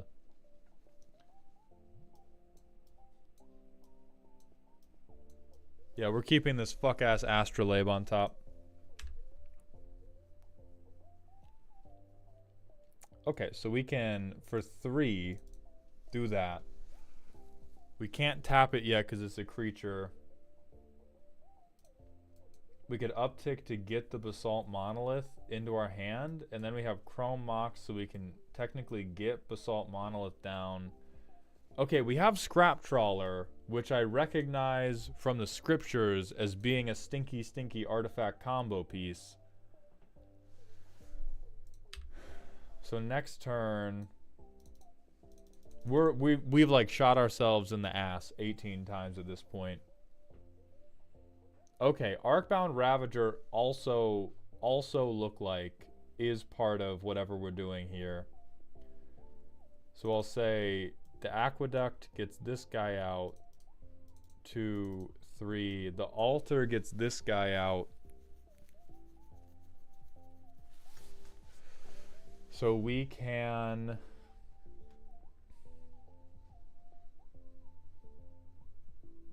How much mana we got? Okay, we can float 6 mana. We can float 6 mana. We can pay Gilded Lotus. We have 1 colorless floating, and we have 10 instances of depression.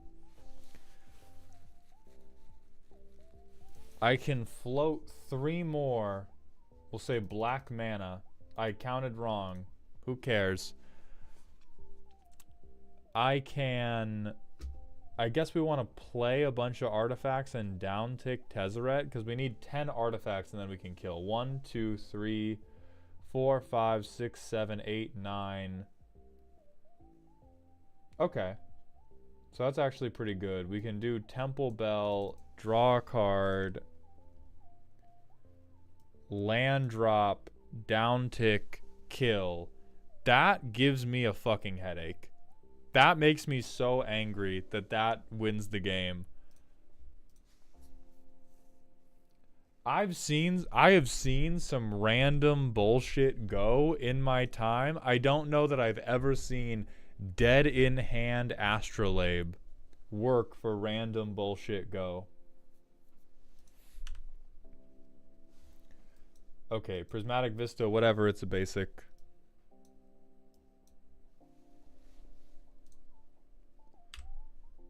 Whatever, we have 3. We can get colorless.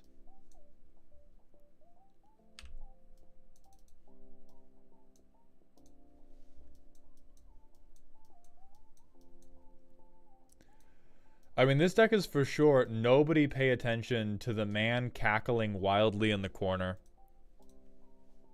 Moon Knight coded deck. I know you're right, and I can't put my finger on why, and it disgusts me.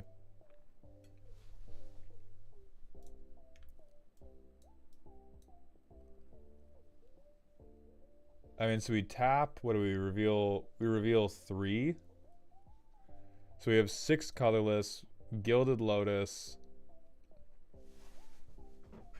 dead in hand Astrolabe, fucking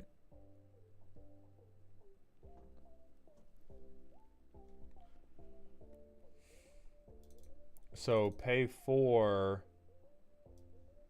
Quicksmith Spy.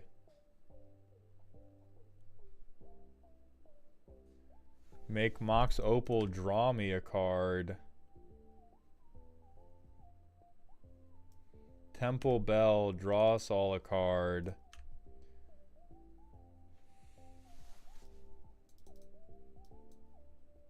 I tapped for a black.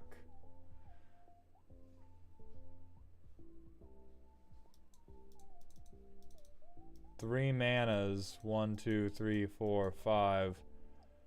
We could Chrome Mox, which is probably the move here.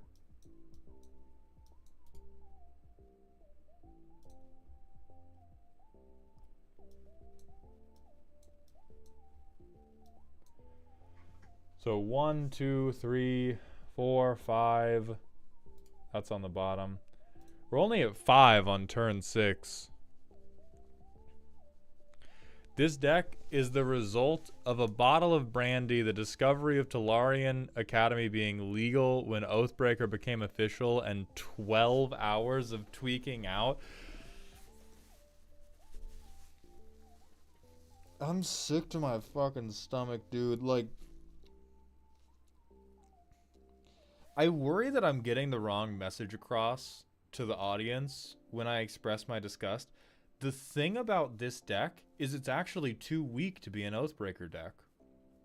That is what's disgusting to me. It's not, oh my god, Oathbreaker is so gross, look at how hard he's comboing off. It is, wait, you're kind of behind the play on Oathbreaker. For an Oathbreaker deck, what are you doing? It's turn 6, no bodies have hit the floor. You're still checking top 5 for artifacts that we can't play. I think this deck being made exclusively because you thought Tolarian Academy was playable, which I don't think it ever was. I think you built this deck in between Oathbreaker being announced as a format and the ban list being posted, is what it sounds like to me. But this is for sure. You are building a bomb in your garage, but you don't know what a fuse looks like, is the vibes I'm getting from this deck. Like, Temple Bell by itself Temple Bell by itself. What the hell is going on here? The man is trying to build an IED and hasn't even... Wait, I almost said IUD. Yeah, the man's trying to build an improvised explosive device and has never even heard of fertilizer. Bro doesn't know about the coffee creamer trick, dude. Get out of here.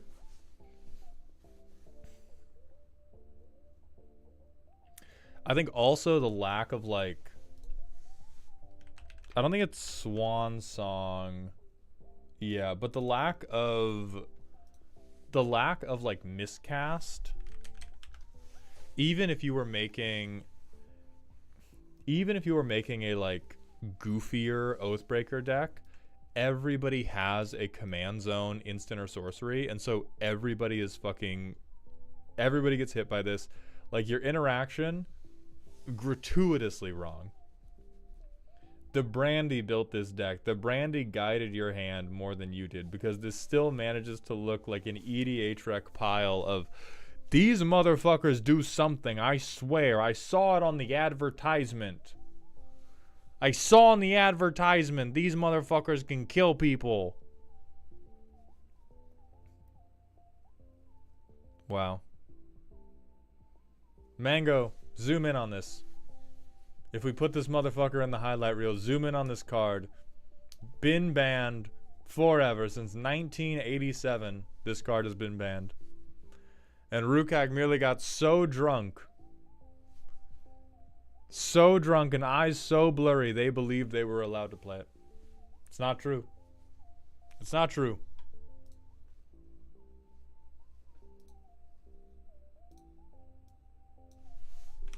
I sentence you to bedtime.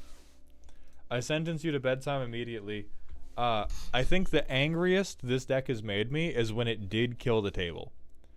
Nothing about this deck should work. This might be the feeling Obadiah Stane had when he learned that Tony Stark built the Iron Man suit in a cave with a box of scraps, because none of this should fucking work. This is a bunch of vague artifact word cloudy bullshit, and just like the Selesnya life gain players, you are somehow getting away with it. And I need to be clear, you don't deserve to. Even without this. Also, run a goddamn fetch land before I come to your house and fetch your nuts. I swear, Rukak. I swear. I will de-invigorate you.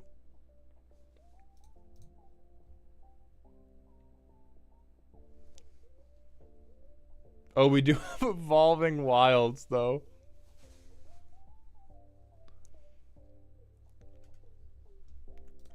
Alright, we're going to move on to Grath, and then if Ico or Ambi Navy sound off, we will do their roast today. Otherwise, we will reschedule them, and my voice is going, so it honestly would not be the end of the world if they didn't show up. What's wrong with Evolving Wilds? Nothing's wrong with Evolving Wilds. It's really just like Evolving Wilds in this land base is like putting a band-aid on a missing arm. Or even showing up to the hospital with just one arm fully bitten off, and you have like a kerchief on your neck, and you go, it's a tourniquet.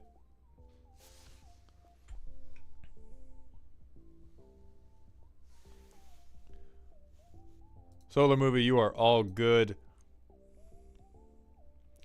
Mauled, I just hit 8,200 ARAMs played, and I'm aiming for 10K by the summer. That's crazy. James, what's your home address? It's going to sound... I'm going to make a phone call while you tell me... Let's see, where's... 911. Okay.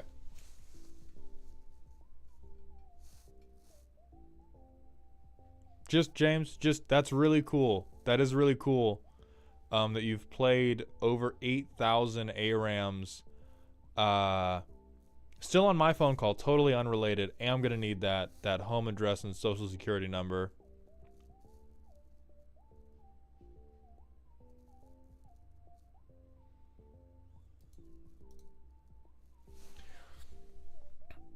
It only works 20% of the time. You saw the 20.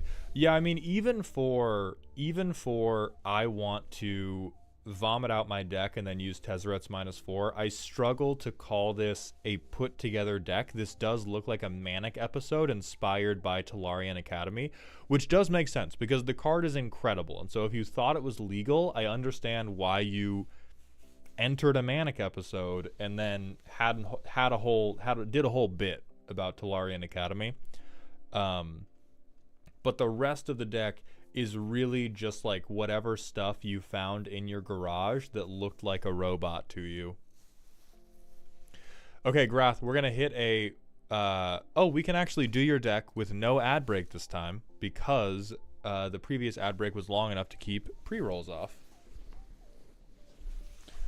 So we're gonna move on to Grath so that they have time to get roasted before they gotta go AFK.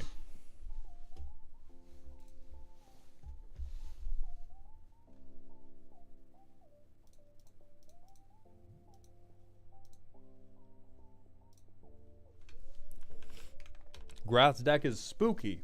The main purpose of this deck is to use Proteus Staff on a token or card that isn't a creature when it's in your deck so that I can reveal my entire library, find no creatures, and then put my library on the bottom in any order, thus legally stacking my deck.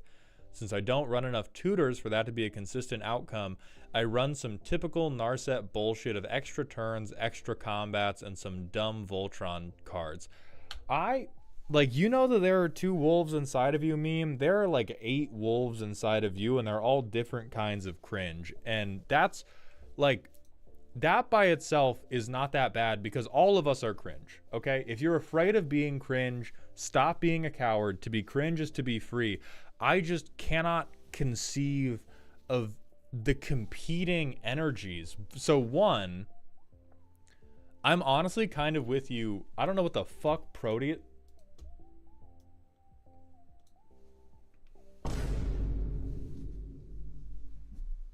Come have a seat, Grath. I glazed over at reading the primer. I was already on that wolves bit. Come have a seat, my friend. Let's talk. I may well be in the wrong place on this slide now. No. Hell yeah. Let's just talk, Grath. So, I was legitimately almost with you not knowing what Proteus Staff does because I went, okay, you're doing a convoluted method. You're doing a convoluted method to stack your deck legally with no tutors. That is a little bit Mark Hamill Joker coded of you. And I fuck with that heavy. I'm really about that. So no tutors to do it. I get that while you're still stacking your deck. But then I'm going to take extra turns with Narset the Hexproof Shitlord with 18 Planeswalkers. God damn you. God damn you. Okay, so we have a Johnny Caller of the Pride. Does Narset trigger on damage? Why are we double striking? No, just attack. Copy instants or sorceries. Definitely not problematic with extra turn spells. Dack Faden. Do whatever. Elspeth. Okay, Gideon works.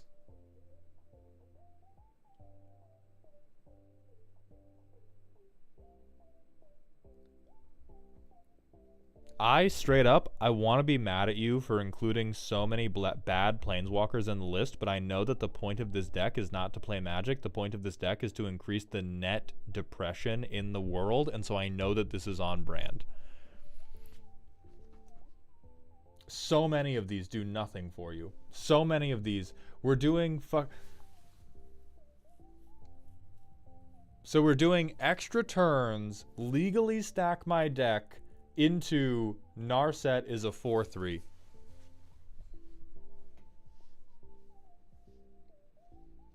$31 lands. You are never counting to 6, motherfucker. You are never counting to 6. Okay, 20 pieces of artifact ramp, you might count to 6. I hate you. There's Chain Veil. Who wins the game? Aggravated assault. This is like...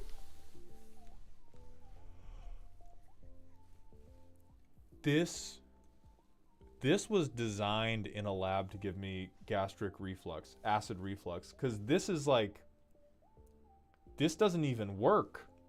You play this with Narset, you still need the 5 mana. Playtest this man. All right, hold on.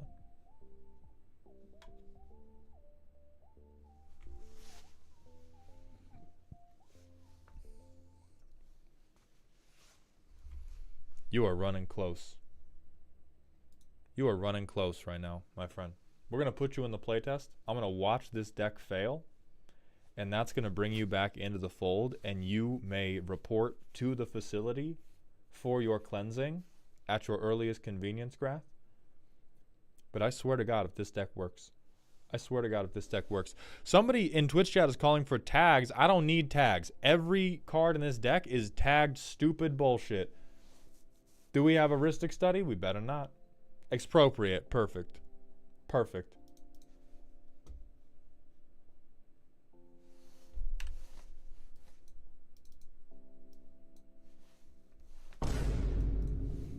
Good luck.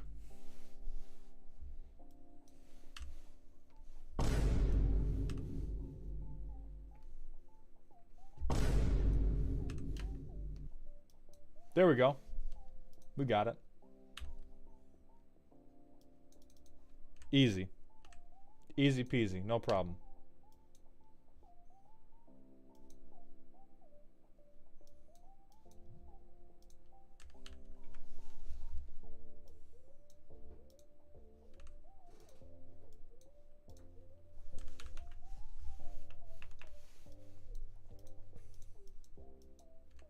Turn 10, we've done it. Now I attack. 1, 2, 3, 4. Excellent. I get right of replication. I sacrifice my commander.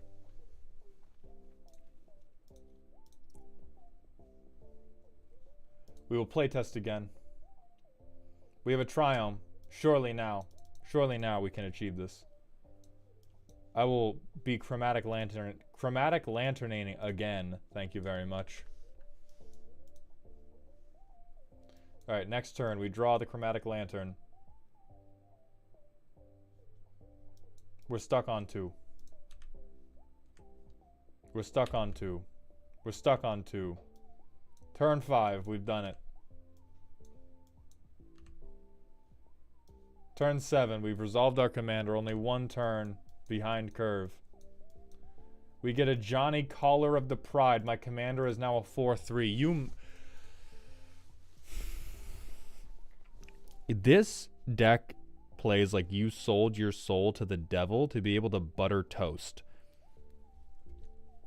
This includes every single piece of unfathomably disgusting Narset tech, and none of it works because everything is banking on us drawing Boros fucking Cluestone. I will say, from the perspective of, if you want to make a better deal with the devil, like, you know what this is reminding me of? Because I'm on a WoW kick. Do you guys know how the Fel works?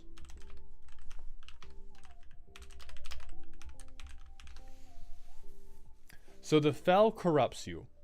And the thing is, it's still powerful arcane magic, but it corrupts you, makes you evil and crazy. There are many orcs who got corrupted by the Fel just to be goddamn peons. Imagine giving your soul over to the arcane devil to fucking cut logs on an alien planet for the rest of your life. That is what this deck did. We have traded our soul away by playing Narset, by playing extra turns, by playing Planeswalkers. We've traded it away to be a machine that butters toast. Now, because I believe in your premise, of using Proteus Staff to stack your deck, not because I want the Narset deck to have 0 creatures so that I can beat the shit out of them freely. No, you may think that. I may type that. I may say that out loud, that's not why. I think it's a funny bit, and I want to help you legally stack your deck. That said, we gotta fix this junk, Grath. We have to fix this junk. I think most, if not every single one of these planeswalkers can go. I don't think the planeswalkers are doing very much for you. I think the most they could be doing for you is getting a creature for Proteus Staff. Is that why? That does look like why. It looks like every planeswalker put in here was put in here.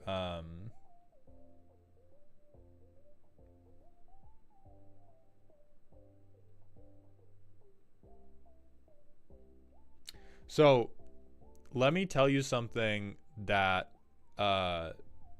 it's either going to break your brain or expose that I know nothing about the command zone. When you Proteus Staff, put target creature on bottom of its owner's library. That creature reveals cards from the top till they hit a creature. Put that on the battlefield, and then you order your deck. What if you target Narset and just find Narset? Do we need 18 shitty cards that make tokens?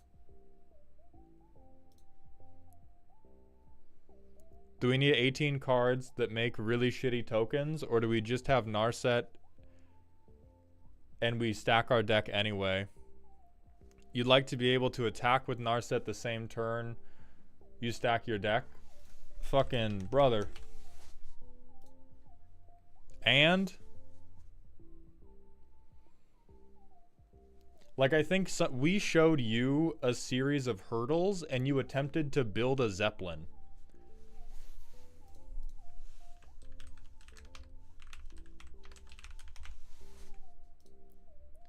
When you loaded into Moxfield, you saw this, and you tried to build a goddamn flying machine. I'm telling you to jump. Prush, Arena of Glory would not work for this instance because we are not casting Narset with the mana from Arena of Glory.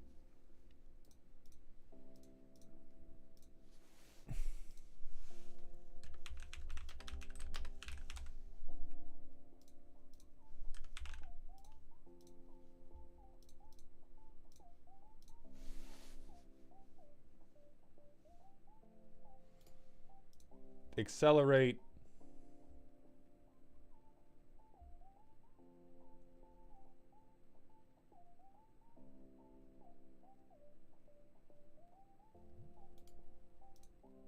Oh, that won't work for Narset because she's power 3.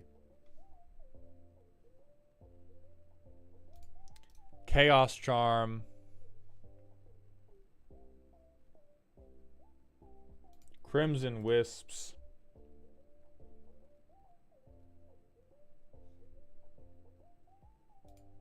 Dowsing Device.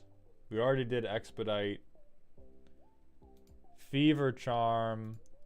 Fervent Strike. Because the thing is, all of these even work before you're doing the Proteus Staff game plan. All of them are at least like triggerable by Narset 2, and the Planeswalker doing Planeswalker Narset is not impossible, but doing Planeswalker Narset where the primary point of the Planeswalker is this guy makes a token for Proteus Staff, that is specifically, I think, a reach too far compared to any number of things we could do that would just say, okay, Narset has haste 1 mana, no problem. Narset has haste 1 mana, no problem. I do my shit. Because if you're stacking your deck, theoretically, you only need to hit once, right? Because you put the right thing in the first group of 4. Versus this, which is like you're doing a strategy that is begging for people to allow you to cook in a commander that nobody can let you cook on. Like, if anybody lets you cook on this, they just die. And so it's a problem of the silliness of your 99 is very much at odds with the scariness of your command zone. And it's very difficult. Like, if your deck has a bunch of silly elements and your deck has a bunch of scary elements, that does not make your deck spooky. It makes your deck incredibly variable, which is typically not super fun. And this is also, we basically like don't get to play Magic until we're on Narset, because we have no interaction either. We can Rainforest. I don't even know if we have okay, Tundra. Boom. Like, it is truly, we are on ramp duty. And then, okay, we could Time Warp. We can do a value Planeswalker.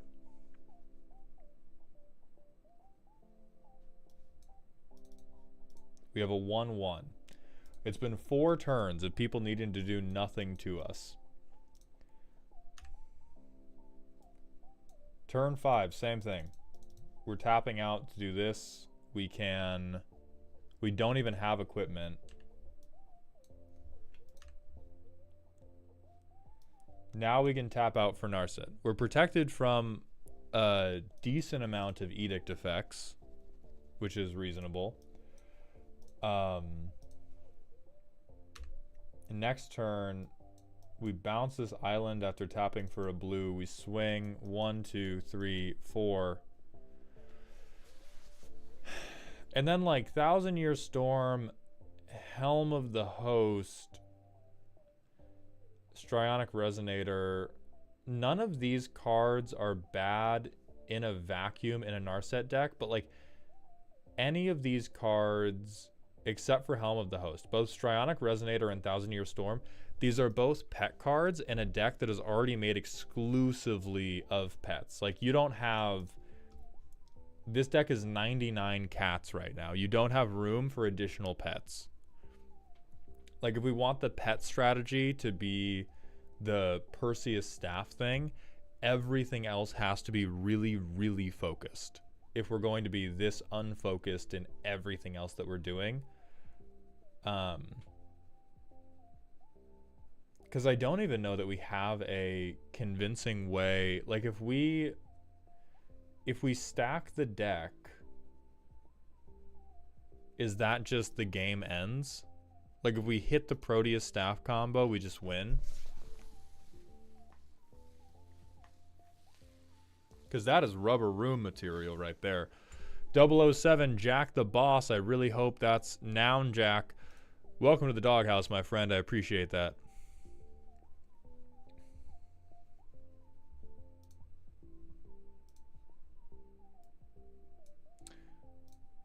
I think this is, no, this is for sure Minecraft creative mode, because this is, we've taken, this is very cute thing.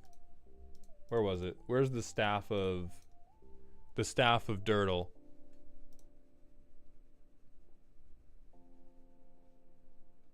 Where are my artifacts at?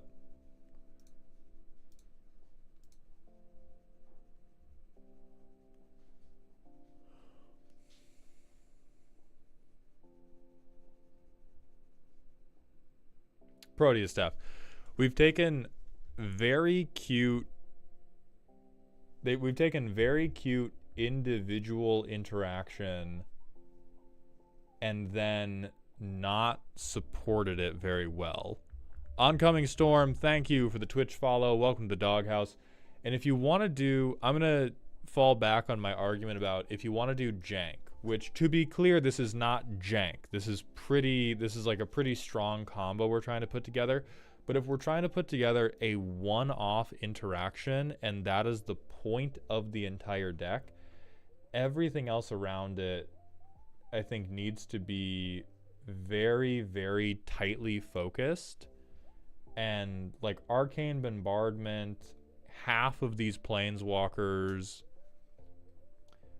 Mnemonic Deluge, all of this is just like random value town behavior. And so if you want the Proteus staff thing to function well, I think we have to get in our car and we have to drive out of Value Town.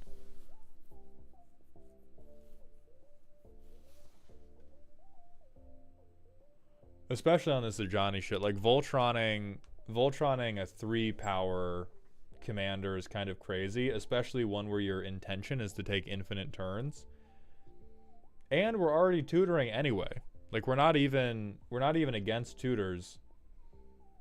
And we better be proxying. If you spent rent on this deck, we're gonna get you a breathalyzer before you're allowed to use Card Kingdom. Like reconnaissance is a good combat trick. These are not combat tricks.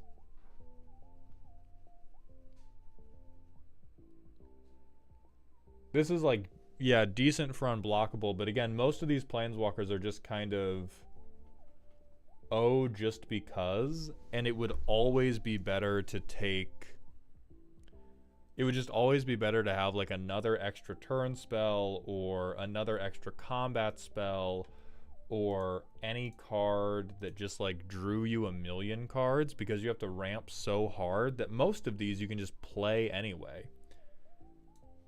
Yeah, fundamentally ridiculous curve, which is to be expected with a 6 mana commander deck that wants to then cheat out even crazier stuff. So like the things that would help you would probably be some type of like surveil. Brainstorm would definitely be good for you. Brainstorm, Brain Surge, so you have other ways to start stacking the deck ahead of this. But like everybody who looks at you is just gonna beat you to death so fast before you can execute any of this plan, or at least I would. And that's as a show of love. As a show of love, I would beat you to death with expediency. If I saw a turn 4, okay, this player's ramping.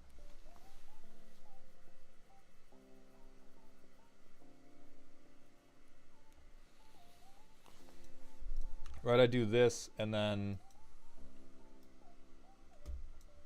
I play Narset. Do I even give a fuck about Narset, or do I just tap out and I time warp twice? And then it's death time. And we got just the most terrible hits in the world because we're so obsessed with making fucking creatures for the Proteus staff gimmick. And then you bang bang bang bang bang, everybody gets you. Bang bang bang bang bang.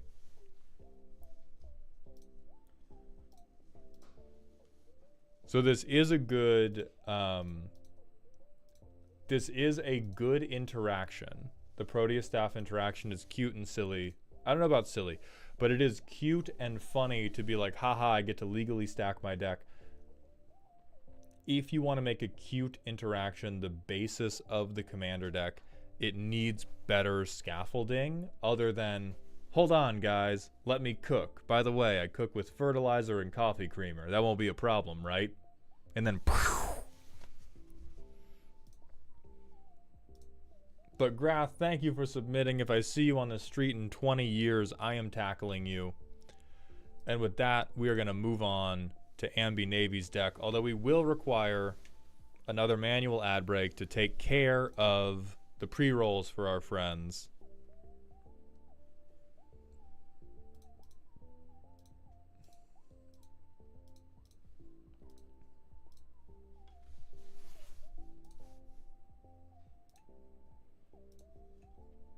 We'll do a 2-minute break, and then, Ambi, are you still ready to go today?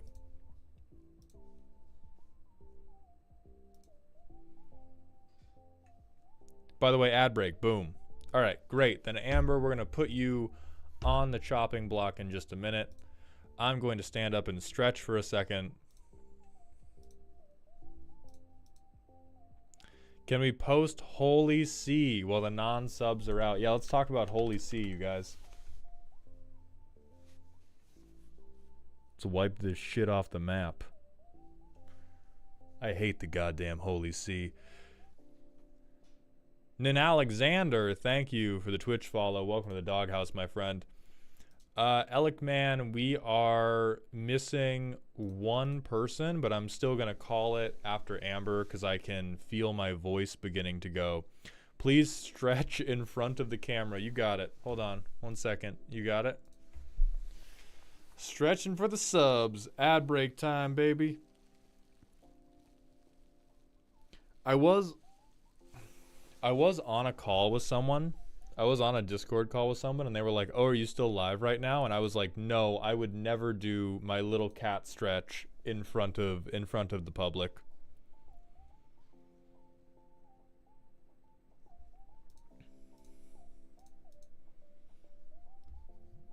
All right. I'm running out of whole puns. How do we feel about Swiss cheese, chat? Yeah. Hold on. Cheese ranking real quick. Swiss Nation. It's a little nutty. How are we feeling? How do we feel about these holes? I like them. I don't know if I like to play with them that much, but I do love them in my mouth. Cheese rank. Mid-cheese. That's crazy. Helios, if you think you're not a cheese person, you just haven't had the right cheese yet. That's generally how that goes.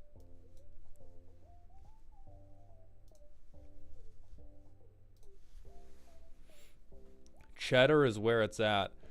Yeah, there are some good cheddars. I'm a Parmesan man. I like Parmesan. Swiss's best cheese. I don't know about best.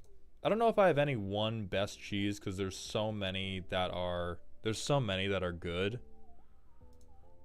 Like cheese has to be paired to the rest of the food. If I was eating cheese by itself, I do love a Swiss. I do love a flavored Gouda. But if you're putting the cheese into a thing, you just haven't found the right cheese yet. Whitest thing I've ever heard Mauled say. It is the whitest thing I've ever said and the rightest thing I've ever said. I won't be ashamed of it. Listen, I have one culture, and it's cheese pairings. I'm not giving that up.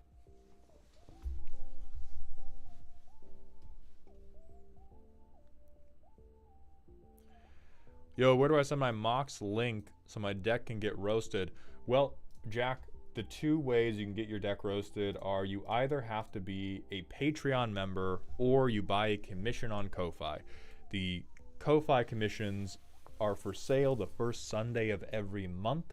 They go live at noon Pacific. There are 18 slots available every month. This month, they sold out in about 4 minutes. If you sign up on Patreon, you pay me money whether or not you get a roast, but you have a first come, first served opportunity for 30 roast sign up slots.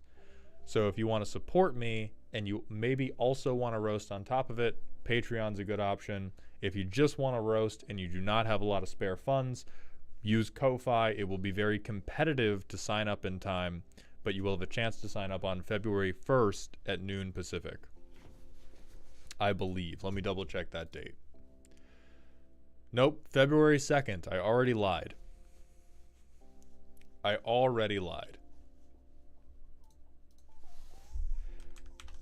Ami Sensi, it's not even roleplay. They just made one. Nope, wrong Sauron. They just made him. Bunch of bullshit. Fake ass commander. Very good if you get some bugles, put them on your fingies, and just shout all the cards you're playing the rest of the game.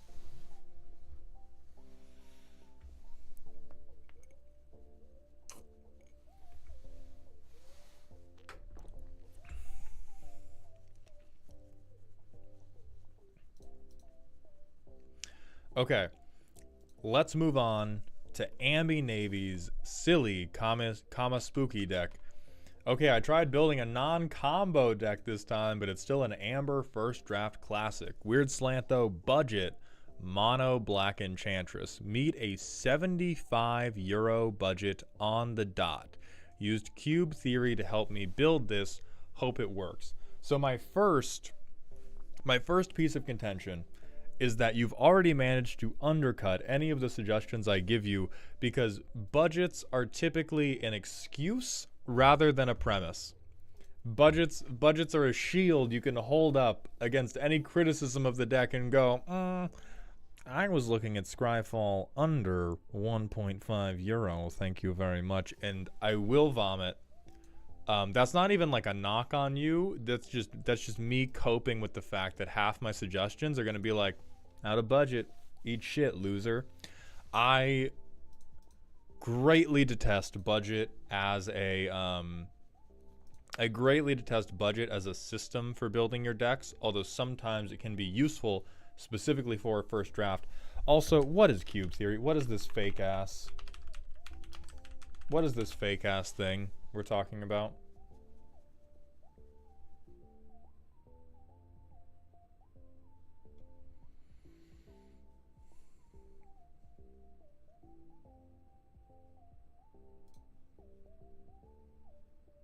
Okay. And here's a I'm going to assume, based on the boxes on screen, they were like, you need this many cards that are removal. You need this many cards that are card draw. You need this many cards that are ramp. You need this many cards that are protection, which is quite bad, but for a first draft, I will accept it. Is this how we get our first mauled reacts? I couldn't make it through the ads. Oh no, Alec, man, you don't need to apologize. I'm being silly, my friend. I do, like, it does make, if you are operating on a budget, suggesting edits becomes way more difficult. It does not make it difficult for me to call you a shithead, which is the main point of this. Okay, Braids, Arisen Nightmare. At the beginning of end step, you can sack something. Everyone else may sack a thing. You were putting it together slowly and went, huh, I can have this come out under 75 because Mono Black Enchantress has no support. That's based. Honestly, if you build a deck and you're like, damn, they don't have any good cards for this shit, and then after the fact you come up with a qualifier, that's beautiful. That's perfect. You can take that cube theory and chuck it out of your goddamn window onto the lawn, but going, oh man, all these cards suck. Hey guys, here's my budget deck. That's fuck. No notes. No notes on that. Okay, whenever an enchantment's put into grave, draw a card. ETB, draw a card. End step. Okay, okay. I do think there's something here. I do think there's something here with I play all the black enchantments that would normally do something bad to me.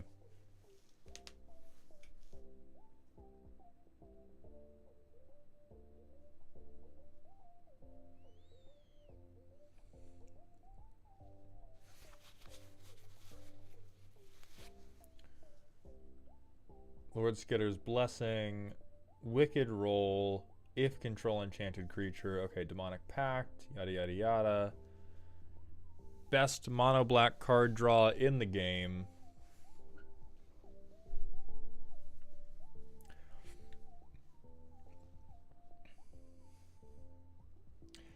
I do think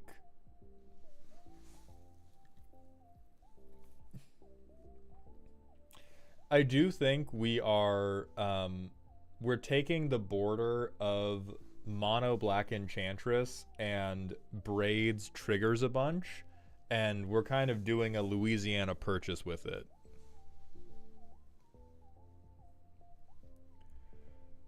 So we have Cultist of the Absolute, Darkness. Yeah, Fog's probably good for you. Death Touch Indestructible. Kaya's Ghost Form. Immediately I am struck by the degree to which we have so few enchantments we actually want to get rid of, which is immediately concerning. When it ETBs, destroy non-enchantment creatures, which includes our commander. Good. Good. I want to make sure if we are hitting ourselves in the foot, we are doing it with a shotgun. This is a great card. Great card for dodging the draft. When Cacophony or another enchantment ETBs, it becomes a 6/6 with Menace and Death Touch. ETBs becomes a 5/5 demon creature with flying and haste. You may cast an enchantment spell by paying life rather than its mana value, okay?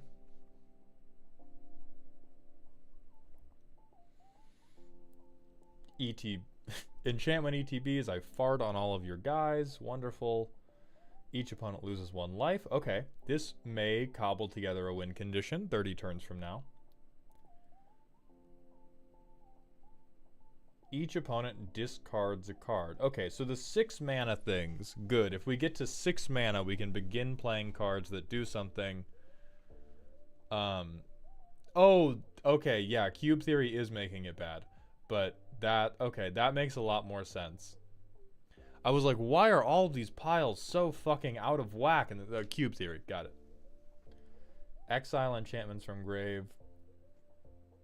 Becomes untapped. Okay, this one I'm alright with. Sure, 40 turn clock, we got it. Nope. Nope. Nope. Not even gonna read it. I like this one. Good for Aristocats. This at least works with the braids is gonna trigger 40 times. Okay, 20 turn clock. We got him. We got him. Cursed Roll token.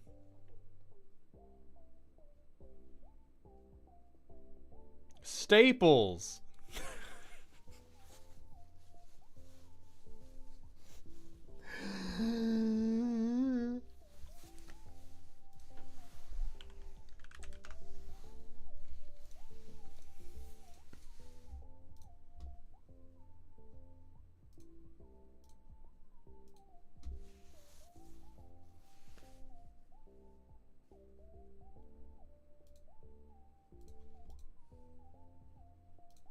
This guy's Duskmourn, right? I'm not even talking. I just have to find this thing.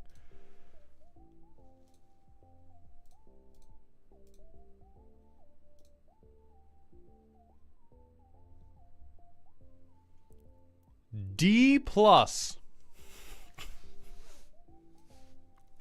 Our staple, the first card in our staples section is the second worst uncommon in Duskmourn.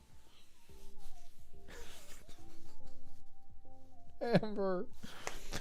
Come on. Okay, Diabolic Tutor, sure. It is just a tutor. Is an enchantment. I believe in the drawing multiple cards a turn just because, hey, Braids is gonna trigger. Cruelty of Gix, I think, only works if somebody else plays something incredible. Staples, this one at least is a draft absolute killer. Good draft card at minimum. I know what I said about believing in the card draw, but holy fuck, Ambi. We're stretching the limits of probability. Bernie Mac is diabolical. Bernie Mac crashes the fuck out. Okay, so amass 3. So this is like best case scenario for our Braids payoff. We get a 3/3. It's pretty good. That's pretty good. Gray Merchant.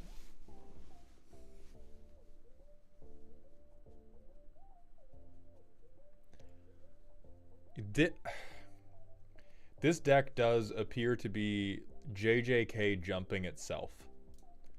How do we're making this in Moxfield so that I can actually playtest it.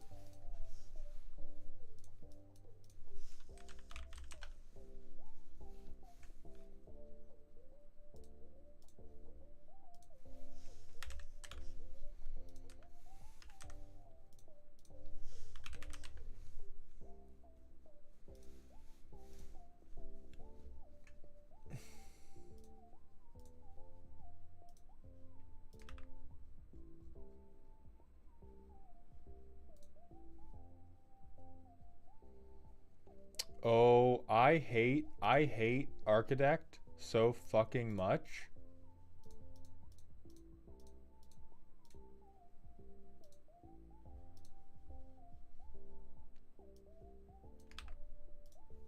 All right.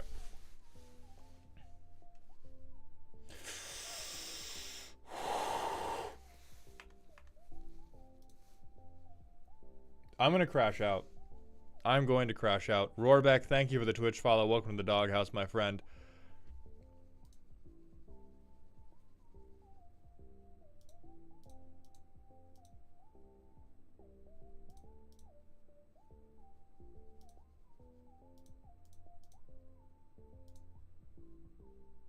Okay. This should work, right?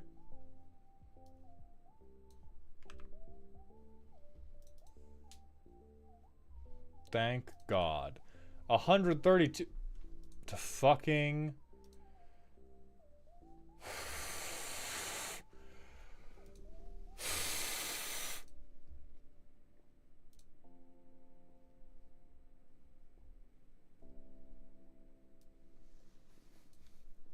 This is more painful than the deck list itself.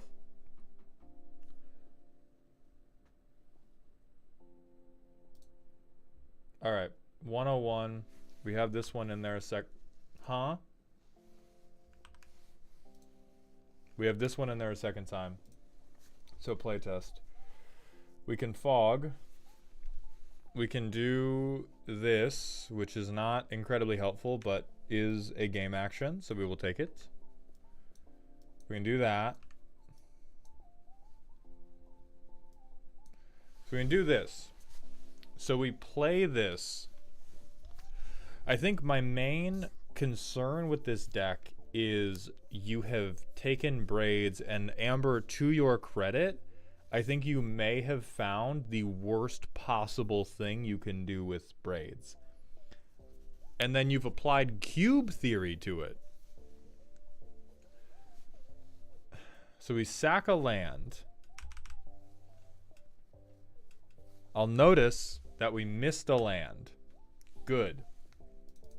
Dark Ritual, Cryptghast. We had to sacrifice this guy to keep Cultist of the Absolute, which is, I think, the problem we're going to run into over and over again, which most of the enchantments we're going to be able to play in black are just too useful.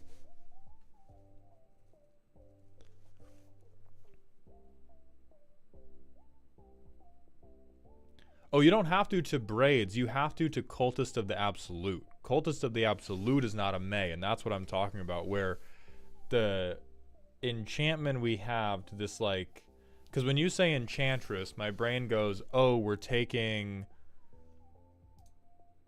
like, we're using Braids to sack enchantments, and we're having... Right, at least Braids is a 6/6. As I'm saying, like, the whole Enchantress game plan is like, what if we just handed Braids a gun? So we can tap for 2 mana. We swing Braids. We don't do anything. We go to our next turn. Or we probably have to give up Cultist, because if we got to our next turn with 2 lands, Cryptghast, so we draw 3. So this turn, we drop this. We have 6 mana. Make everybody get rid of a card. And then we pass. And we discard the hand size, actually.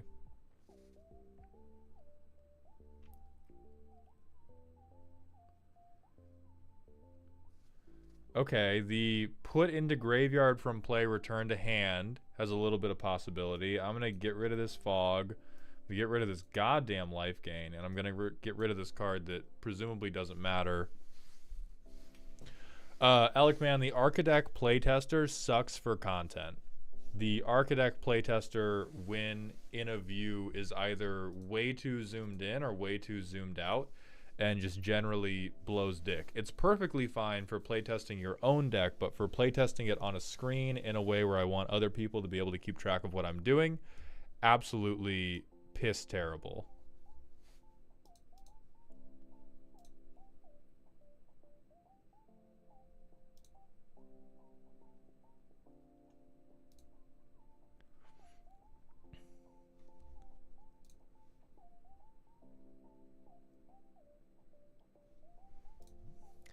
Anyway, so we have this, which is good. Okay, I see what you're working with now.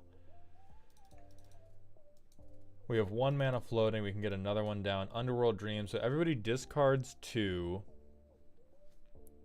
And then we have a creature goaded, and this will keep coming back. So we can sacrifice this to draw our cards.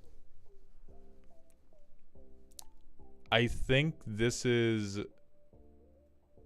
a concept that is absolutely fucking incredible for maybe 5 cards in the deck, and you are running into the morph problem. Like, I think you're running into the same problem Morph had, which is it lacks so much support, and the commander is both so good and so vital to its success. Like, I don't know how the fuck you convince anybody to let you keep Braids. And if we don't keep Braids, we're pretty well cooked. Like, let's just, okay, we have Kaya's Ghost Form. That's nice. I'm not doing this fuck-ass Dark Ritual shit turn 1. Don't play with me like that. So now for sure, we're good. For sure we're good. Sack a land, 1, 2, 3.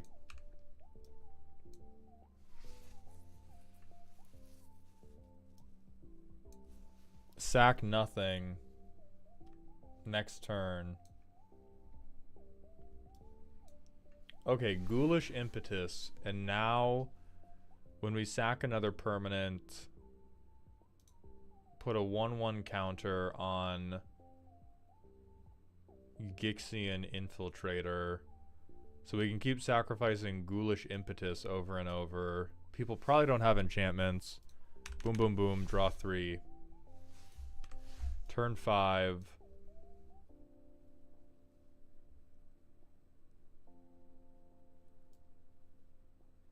We play this, we Dreams them, we Crypt them, we sack Crypt on them, boom, boom, boom.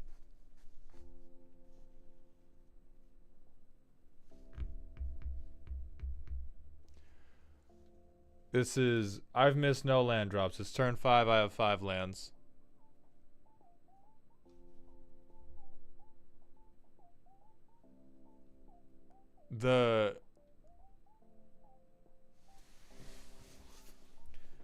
So what I love, what I will give points to, the Ghoulish Impetus interaction and the interaction with the cards that come back to your hand after you sacrifice them are pretty good.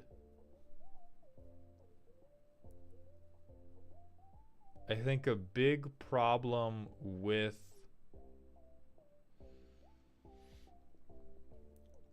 this might even work better as like a dipshit roll deck. Like, I think Blightcaster's bad.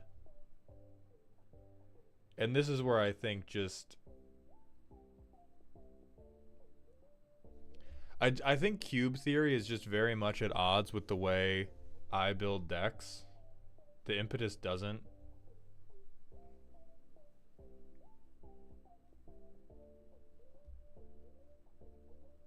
Where the hell is the Impetus? Somebody bring me the goddamn Impetus. Oh, when enchant. Never mind. That's so much worse than I thought it. Oh, fuck. God. The thing it's on brings it back. Good fucking God.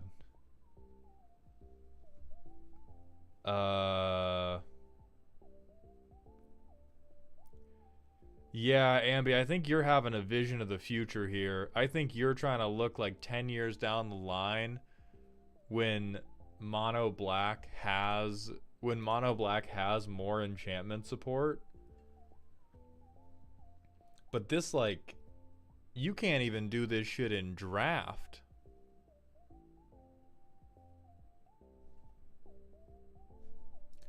Oh yeah, I think YouTube in general blocks links, YouTube chat.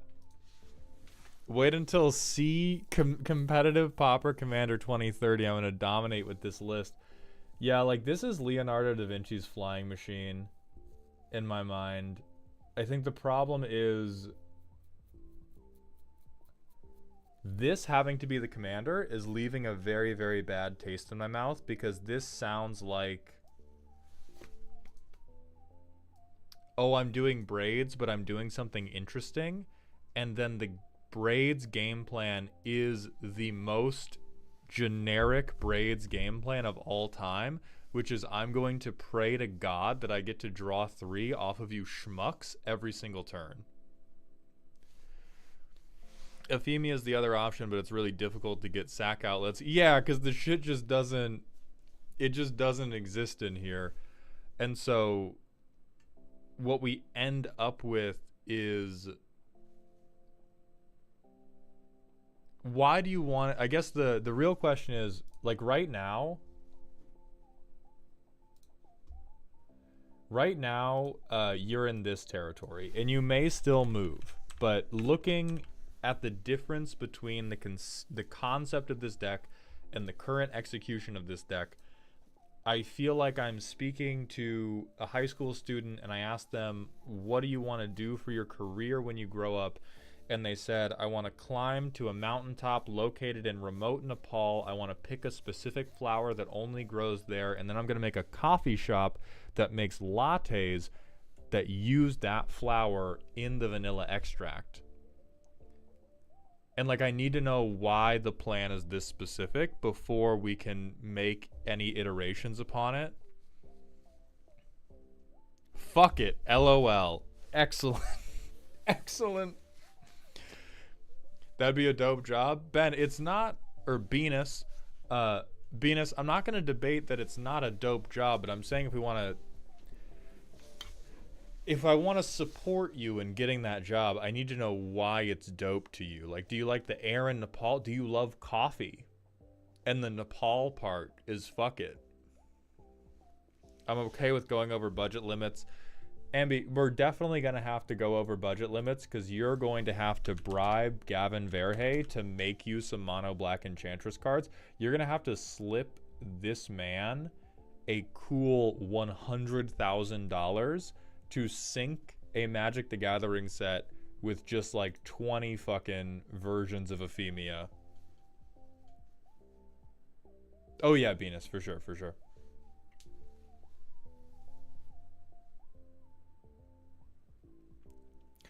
So the two logistical problems we're running into with bringing this monstrosity to life is we want most of our enchantments to stay on the battlefield.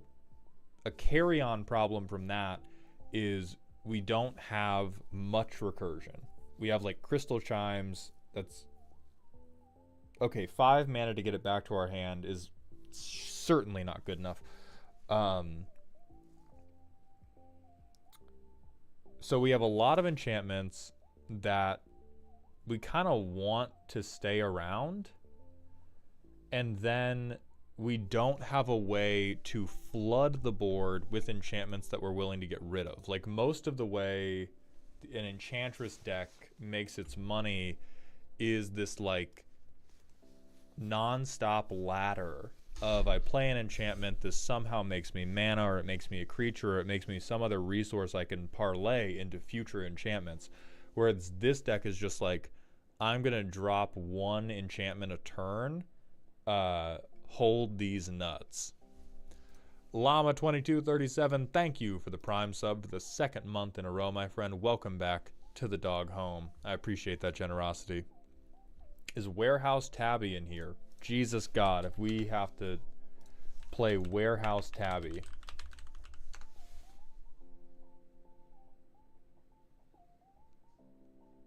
Like, honestly, playable. I think the place we're at right now is you are trying to build half of an Eldraine or Duskmourn commander deck. Or not even commander deck, sorry. This commander deck is trying to cosplay as half of a functional Wilds of Eldraine or Duskmourn draft deck. We need more stuff like Stab Wound in here. No, we don't. The art's nice, but no, we don't.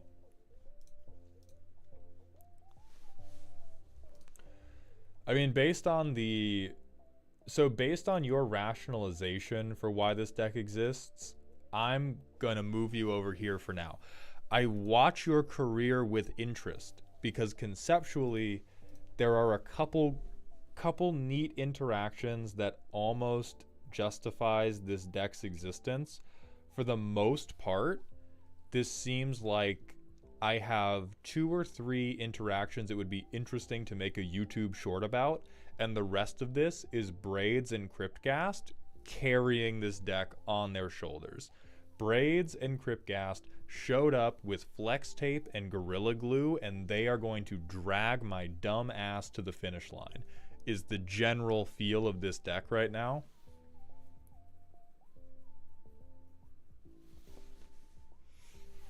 New Kaervek and removal enchantments. So the Punisher. So Kaervek the Punisher, commit a crime. Oh, and we get to reuse our removal enchantments. That's again, I think there's probably like 1 or 2 cute things. I'm not sold that like an entire deck is workable out of here. Like, I think the important thing to understand about Commander is it's not anything is possible, okay? This is not elementary school. You might not be able to be an astronaut. You do appear to be blind based on a couple of these card inclusions. Some things just don't get to happen for you. Like Glistening Oil, good. Good. Kitsune Lord 99, thank you for the Twitch follow. Welcome to the doghouse, my friend. My gut reaction is that if this is going to happen, it could happen, but it has to happen in different colors. The most off-meta Enchantress you'd probably be able to make work is Dimir, and even that is no longer off-meta after Duskmourn, but that is the most subversive, not typical Enchantress colors, because the typical Enchantress bag is Selesnya. But Mono Black has really only been given half the tools to make this work. I think it just wants to be in a Nykthia list. Let me look at a Nykthia to exile non-aura enchantment from your graveyard, make a token copy. Oh yeah, this is in a Nykthia deck. Now, you've found, I will congratulate you, you've got some cute shit. I like the world's first usage of, where's that one card that's on your 3rd card drawn each turn?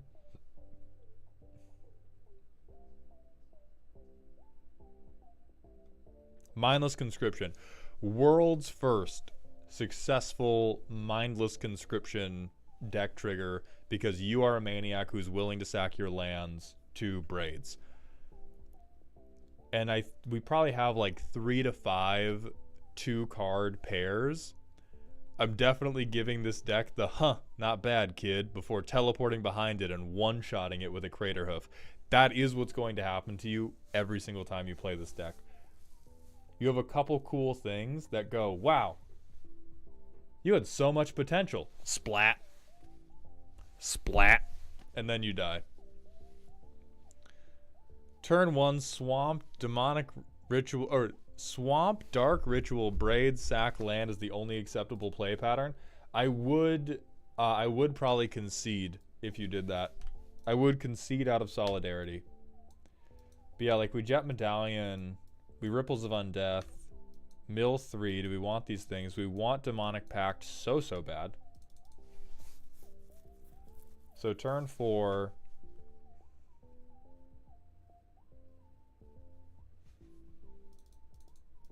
I mean, 3, draw 2, this guy, 2, 3, Invasion of Innistrad, so we have a little bit of targeted removal. Oh, Final Vengeance, for sure. Yeah, like there's good, the generic value engines are holding this deck together at the seams, and it's still very, very close to bursting.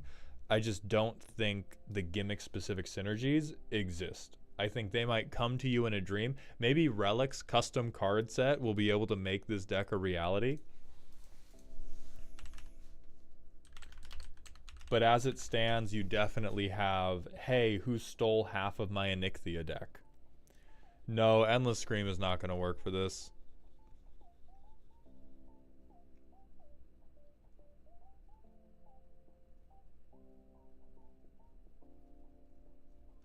Lemon of Pink, thank you for the Twitch follow. Welcome to the doghouse, my friend. Relic, they're trying to make mono black Enchantress work, and holy fuck, it does not.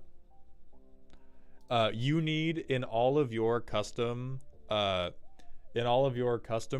you need to make black capable Enchantress color, and then you need to mail Ambi Navy all of the cards that make it work. Like Skull of Orm, 8 mana, get 1 enchantment back. Listen, you tried, but you just listen. You were born. This is a 4'8" person dreaming of the NBA. Some people, you need talent, guys. You can get so much further than you thought with the power of hard work alone. Sometimes you need talent, and this deck needs talent. This deck has like 20/40 vision and wants to be an astronaut, and it's just not happening. It's just not happening. God damn, gain 1 life in my mono black Enchantress deck because of a Braids trigger. Nobody's paying attention. They've long since killed me for sacrificing lands to my Braids triggers, but I'm at least with the vision. I am at least with the vision. What's up, K-Dog? No shot, Burricos / Criminal Pass does it. Creature cards in graveyard. This does not have anything to do with what's going on. This does not have a goddamned thing to do with this deck.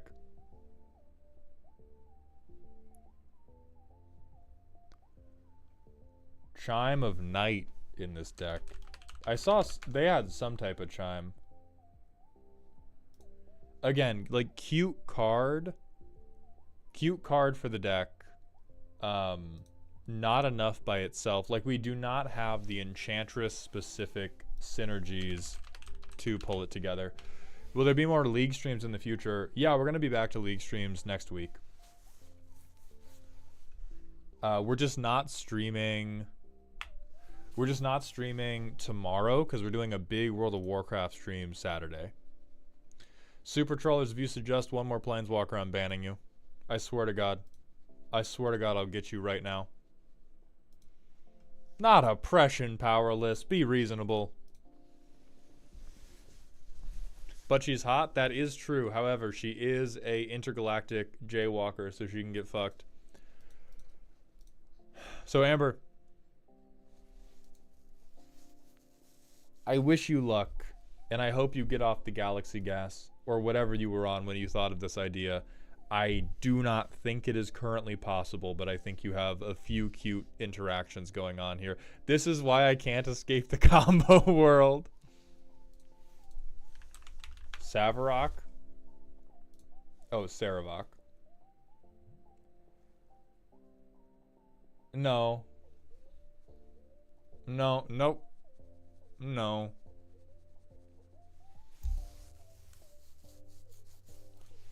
Everybody stop suggesting bad cards from the deck. We're going to raid somebody. We're going to raid somebody now, and we're all going home. I am not going to be live again tomorrow, but I am going to be live again on Saturday, noon Pacific. We're doing a big, long World of Warcraft stream with my girlfriend, Z-Main Character, and our friend Beard Princess, a.k.a. Beeps. I'm going to do my best to prevent them from killing our group to force us to re-roll as the Goon Gang, which is their name for our skeleton alts. So thank you, everybody who watched, followed, subscribed. I will be back in 2 days with hopefully some edited videos to show for it. Speak of the goddamn devil, Beard Princess is live. We're not saying Goon Gang because I have not successfully converted Beard Princess to be part of the Gooning Reclamation Committee. They always take it sexually. We're not playing into that.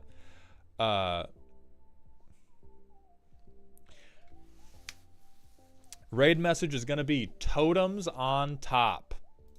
Lex the Gnome, thank you for the 12 months in a row at tier 1. Happy anniversary, Lex. I appreciate that generosity very much.